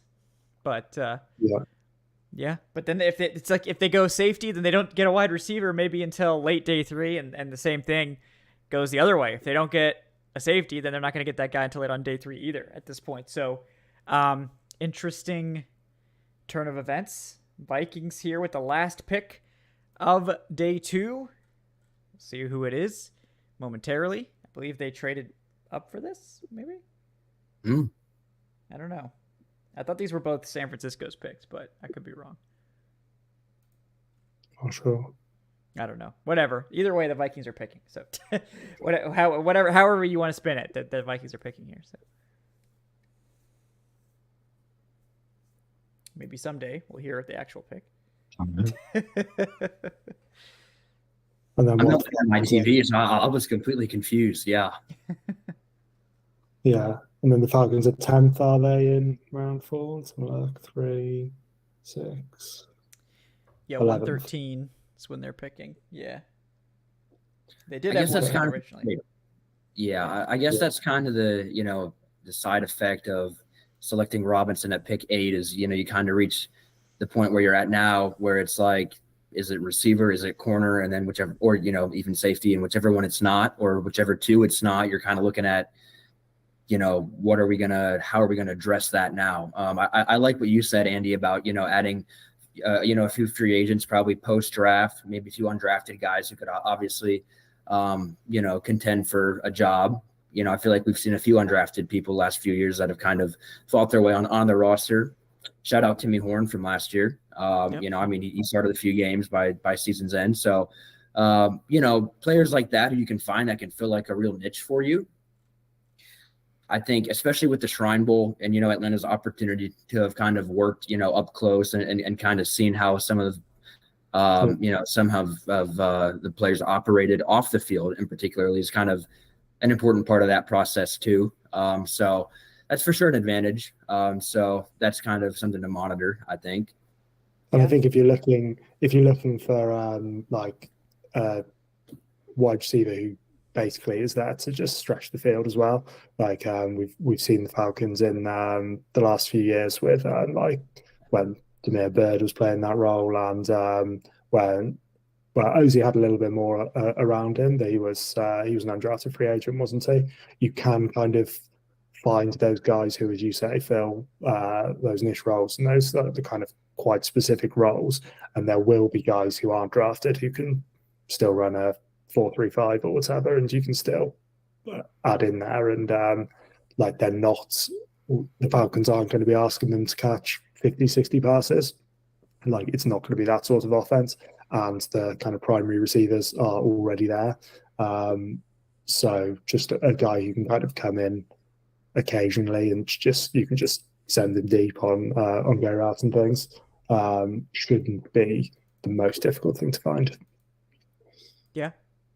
So that's the final pick of day 2 is cornerback Mekhi Blackman. I think it was from is it USC or LSU? I'm getting confused. USC. There's another Mekhi who's from LSU, I think. So I'm getting that mixed up. But so there we go, guys. Day 2 in the books. Done it. Great job, Andy. Once again, Iron Man here at 4:15 in the morning. 4:15, yeah. Crushing it. I'm supposed to be up relatively early. Okay, We're taking my son out to see some animals. So we'll wrap this up. Yeah, let's go ahead and wrap this Look up. at the competitive toughness on Andy Gallagher. Yeah, I know he's A+. Yeah, elite competitive toughness grade. It's a sickness. Yeah, maybe that's it too. Maybe we shouldn't celebrate it. I'm going to celebrate it. So thank you again, Andy, for pinch hitting today, and maybe we'll even see Andy tomorrow. Who knows? Andy could appear or reappear at any moment. So, but really appreciate you guys hanging out with us tonight here on the Falcoholic Live's NFL Draft Party. We'll be back bright and early for day 3 at noon. That's right, Travis Smith. We will be back live at noon for round 4. And then a big gulf between the Falcons picks, and then round 7 if they don't manage to get rid of those 7th. But I still think that they will. They'll find a way. They'll find a way to get rid of those 7th rounders. But here we go. Let's see. Got an 11th hour guest here. I've got to run anyway, but okay. Appreciate you, Andy. Thank you so much, man. We do appreciate you. Andy S. Gallagher. Falcons, Andy. Thank you so much, man. Appreciate you. Yeah. Oh. Ooh, Ryan just left too. He just pieced out. Yeah, maybe. Last second guess. Yeah, I didn't know Ryan was coming. I only knew him from Twitter. And I don't recall sending the link to him, but he somehow got the link and it appeared. And I was like, okay. So yeah, I'm down, right? But maybe we intimidated him, Daniel. We are very scary. Yeah. I mean, honestly, us too. I mean, try to find a more intimidating facial figure, right? You can't do it. But maybe we'll hear. Maybe this is a tease. Maybe we'll hear from Ryan tomorrow. Ryan Roberts, one of the head scouting people over at Believe Network. So, but Daniel, appreciate you coming on late tonight as well. What are you sort of hoping to see tomorrow? We talked about it a little bit, but only 1 4th rounder now, so that takes some of the intrigue out. But the 2 7ths that will maybe be packaged into some deal, maybe, hopefully. Corey Davis trade. There you go. Now they're not going to trade for him, but no. They're waiting for him to get cut. The Jets are not. That's for another pod. We don't want to do the show before the show. But right. Yeah. What are you hoping to see tomorrow? Yeah, I think for me, I would really look at wide receiver round 4. I mean, between Trey Palmer, Xavier Hutchinson from Iowa State's name to watch, obviously Scott from Cincinnati, as we talked about earlier. Those are 3 guys that they're pretty interested in from what we know. And so to me, I think in particular Palmer and Scott are 2 guys that I've kind of just had a weird feeling about the whole draft process. Just 2 guys who can really run and who I think would be pretty logical fits in Atlanta at 113, correct? Yes, it is 113 now. Yep. And then one other name, if they go corner, Keitrell Clark is a guy that I've had, I've had him on my list for a long time. Obviously, Shrine Bowl standout. Atlanta staff loved him there. I mean, he's this fantastic individual, high character, highly competitive. He'd be a guy that I would watch if they target a nickel there. But for sure, should be a lot of fun. I feel for you having to, I think it's like a 111 pick gap tomorrow. That's going to be a long one. I guess hopefully you get they move quite a bit faster. Yeah, but yeah, it's going to be a long one. So I'm fingers crossed package him for a 6th, Falcons, you cowards. So, yeah. There you go. You know what? Package them and just move up to, I don't know, the 4th. Call it a day early. Just package them, move up to like the first pick of the 4th round and call it a day. Chalk up a big dub. So I would take it. Honestly, free up my Saturday afternoon. I'm down. That'd be great. Yeah, that'd be fantastic. I probably still have to go live for like an hour or two just because I have like a bunch of guests scheduled. But you know, I wouldn't feel obligated to stay until the 7th round, which right now I do. So yeah. So far we've seen 3 rounds. What's your early grade for the Falcons draft so far? And we know, yes, I know grades are stupid. This is purely just for entertainment purposes. Yeah, I would teeter A-, B+ kind of range right now. I think, you know, you look at it as the Robinson pick. It's going to be a good pick. He's going to be a good pro unless something, you know, just completely disastrous happens there. He's going to be a really impactful player. And, you know, as we talked about last night, you can't hate the value there at all, in my personal opinion. Just fantastic football player, fantastic individual. He is a culture-changing face of the franchise type of individual, and just a great football player. So, you know, I think I graded that one as an A- is how I viewed that. Same with Matthew Bergeron. I gave that an A- as well, because I think, you know, early impact player, fantastic scheme fit. You know, I believe there was one of our SI scouting reports said that he's a very safe prospect, you know, high floor, and I think high upside as well as he continues to you know, understand the nuances of left guard. So that one, and then, you know, Zach Harrison, again, I gave that one, I believe, a low B, with the upside to be, you know, much higher. And that's kind of where the whole process of assigning a letter grade to a pick is kind of, you know, not entirely, you know, my favorite process, because obviously there's a chance he way outperforms it, and I will upfront acknowledge that it's entirely possible that he does. But, you know, for kind of more of an upside play, I do think I am a fan of the pick, and I think he'll end up being a pretty good pro. And so all around, you know, you add 3 players who are, you know, logically, ideologically, physically, they all check everything that you'd want in what the Falcons are trying to accomplish. I see the vision. I see the plan. And I think Terry Fontenot's great offseason has only continued through 2 days so far. And I'm very excited to see what he can, you know, pull out of the hat tomorrow. Yeah, no, me too. It's an exciting class. I do think there's a lot of upside for that Zach Harrison pick, but I do think the Bergeron pick, I know some folks are not as familiar with Bergeron. You should get familiar with Bergeron because you're going to be really happy with him. He's a very, very good player, dominant run blocker who took a huge step in pass pro this year, got a lot cleaner in that area. And I think some of his weaknesses in pass pro get minimized a lot with a move to the interior, and it really lets his athleticism rise to like an elite level on the interior, whereas at tackle it was like 75th percentile ish. At guard it's like 90th percentile, so I think he'll really shine there as opposed to tackle. But I think he can still play tackle. Like, I wouldn't rule out him eventually moving to tackle if he's having a successful NFL career long term. That could be a spot where he does play. I think it's not unlike someone like Peter Skoronski, where he's always going to have that inherent size disadvantage. Bergeron checks that box, nearly 34-inch arms, which is right just above the threshold. So, very interesting pick. And then Zach Harrison, he is, if you think the Falcons like aliens, alien type players, right? That's Zach Harrison. Yeah. I mean, 36-inch arms, something like that. I believe his arm length is 98th percentile, 36 and a quarter. And his wingspan, 85 inches, and 85 and a half inches is 97th percentile. So, in terms of his just size, one of the biggest players in the draft, period. And that's obviously something that Ryan Nielsen values. And again, this is a guy that may not be a game day active player at first. They may, and because like we said earlier in the show, this is before you got here, Daniel, but they have 5 edge guys right now. Like, they didn't really need to add another edge unless they had somebody that they wanted.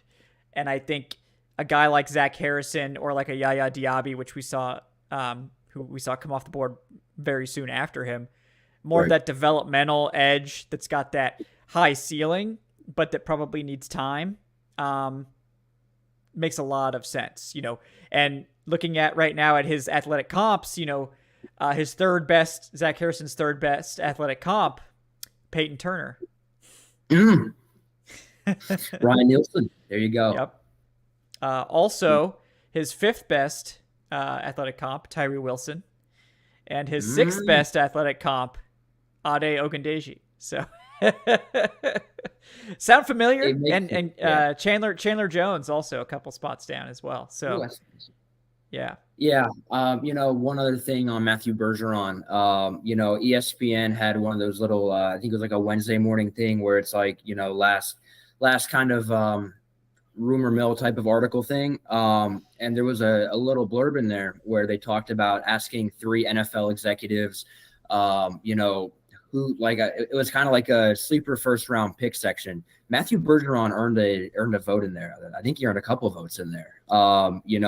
They quoted the scout who said something like he's big, he's strong, and he's good off the field. Those types of guys are first round picks is pretty much the way that he worded it. And so Atlanta obviously was pretty aggressive in how they moved up for him. Obviously, he was a guy, I think Dwayne Ledford flew to Syracuse for his pro day. So that was kind of, early on a sign of like, hey, there's obviously, you could see the fit. Apparently, they had a pretty long talk after the pro day. That was, I guess, more about off-field stuff than football. And apparently it went pretty well, I guess you could say now. Seems like it. Very exciting player for sure. You talked about just how big and how long he is and just everything there. I mean, he's not your prototypical tackle converting into guard, right? I think Cameron Wolf of NFL Network had a report a few weeks ago where he talked about, the Falcons were kind of looking more at a tackle who can play inside and then maybe a few years from now play tackle again. There was, rumors that maybe they would have drafted Paris Johnson at pick 8 if he, slid that far. Obviously he went 2 picks earlier. He would have kind of been in that same mold. And so you wait, you draft, you draft Matthew Bergeron in round 2. He fits the same mold, right? And you got Mr. Bijan Robinson on top of adding Matthew Bergeron. So, productive few days for Terry Fontenot for sure. Yeah, and we got one more to go, right? So this is my little conspiracy theory, and this will be the last thing we touch on because I know you've been busting your ass all day too, Daniel. I'm so wired. I'm trying to come down a little bit so I can actually go to sleep here. But I do wonder if we're going to see a safety tomorrow at pick 113, if it is going to be Jamie Robinson or whoever else they like. And they do wait on wide receiver. And maybe they go for like a Jadon Hazelwood, who we know that they like. They met with multiple times in the 7th round. And part of the reason for that, I wonder, is if because they now believe quite strongly that Corey Davis will be cut. He was not a part of the Aaron Rodgers trade. The Jets basically said very cryptic things about his future with the team. Like, oh, well, we love him, but, there's a business side to things. Like, you don't say that about guys that you're keeping on your team. That's the most milquetoast possible answer. It's basically you're saying you're going to cut him. So the Falcons would never trade for him. He's far too expensive, and you would never give up a pick for that sort of contract. But if he gets cut, I think that Arthur Smith has probably already got, like, they have an intern just sitting there by the phone, like, waiting to call him at all hours. So Falcons, I'll happily take that job, by the way. Give me a call. And I'll call whoever you want. Yeah. But I do wonder, that's my conspiracy theory that they're expecting Corey Davis to be cut and they actually think they can get him in here to bolster the receiving core. That doesn't mean they're not going to add to it. They could still take one at 110 or 113 or whatever the hell pick they have now. But I think it'll be a safety and then a wide receiver late, and then who knows what else late? Probably a tight end just because. But yeah, why not? Arthur Smith. Yeah. You know what? Yeah. Leonard Taylor, Josh Wiley, a few tight ends in the draft class that were roommates with Desmond Ridder at Cincinnati. Yeah. Josh Wiley for sure. Yeah, definitely. He got a lot better as a blocker this year. We know that's all Arthur Smith cares about. So. Yeah, pretty much. That, and as long as your overall position title is just tight end, Arthur Smith's like, oh yeah, that's my guy. I'm into that. We how many of those do we have? Only 5? Yeah, we got room. We got room for one more. I think we probably have about 4. Yeah. They may also just have Michael Pruitt on speed dial, like if they don't get a tight end in this draft. At least I hope they do. So I would imagine the other interns probably has. That's the other guy. Yeah, probably. One of you is Pruitt. One of you is Rashawn Evans, and one of you is Corey Davis. Give him a call if we don't get a guy immediately after the 4th round. So, but Daniel, always enjoy chopping it up with you. I'm sure this will not be your last appearance on the Falcoholic Live, but let the people know where they can find your stuff. Yeah, Twitter at DFlickDraft, and then all my articles are at si.com/NFL/Falcons. So, obviously a lot going on there. I think my phone died about an hour and a half ago. All those insider tips coming in. Yeah. Oh, of course, of course. But no, pretty much just responding to editors all day. But no, long day for sure. I probably typed, 4,000 words today. But you know what? It's fun. I wrote about Bijan Robinson today as an Atlanta Falcon, which, 3 months ago I would have laughed about. But you know what? It's all fun, right? And that's why we love the draft, love watching and talking about the Falcons. And I will be, glad to hop back on whenever. So absolutely, yeah. Well, we did it. Bijan, from meme to dream to reality. So we're here. It's real. I love it. It's real, folks. I love it. So all right, we got Kev. there. Yep. I'm gonna sign off. Until next time, you all. I appreciate you all. Hop back in tomorrow. I'm sure Kevin would appreciate that, and I would strongly recommend tuning in as well. I will also tune in. Absolutely. Well, I appreciate you, Daniel. Have a great night. Sure. Until next time. Yep. Until next time, guys. Okay. Oh, now you can see double me. That's creepy. I'm going to turn off my camera here. Guys, thank you so much for tuning in with us tonight, hanging out. Yes, Travis, we have guests. Yes. Don't worry about that. You think I want to come on here for 5 hours by myself? Come on. No, we should have Adnan Ikic here throughout the whole thing. I believe Will McFadden will be joining us again for some of it. We'll also have a couple of other guests mixed in. We may get Charles McDonald. We may get Damsky in here. We may get Savion Mixon. And might get a couple of other Believe guys coming back. Maybe Joe DeLeon. Maybe Brian Murphy, who was here tonight as well. So yeah, stay tuned. We will get some good folks in here. Don't worry about that. I'm not brave enough to try to deliver draft takes for 6 hours solo. We'll save that for I don't want to do that. I need somebody else to bounce stuff off occasionally. But Paulie Paul, love you, Kevin. Thank you. I appreciate that. But I will see you guys tomorrow. We'll be back bright and early at noon.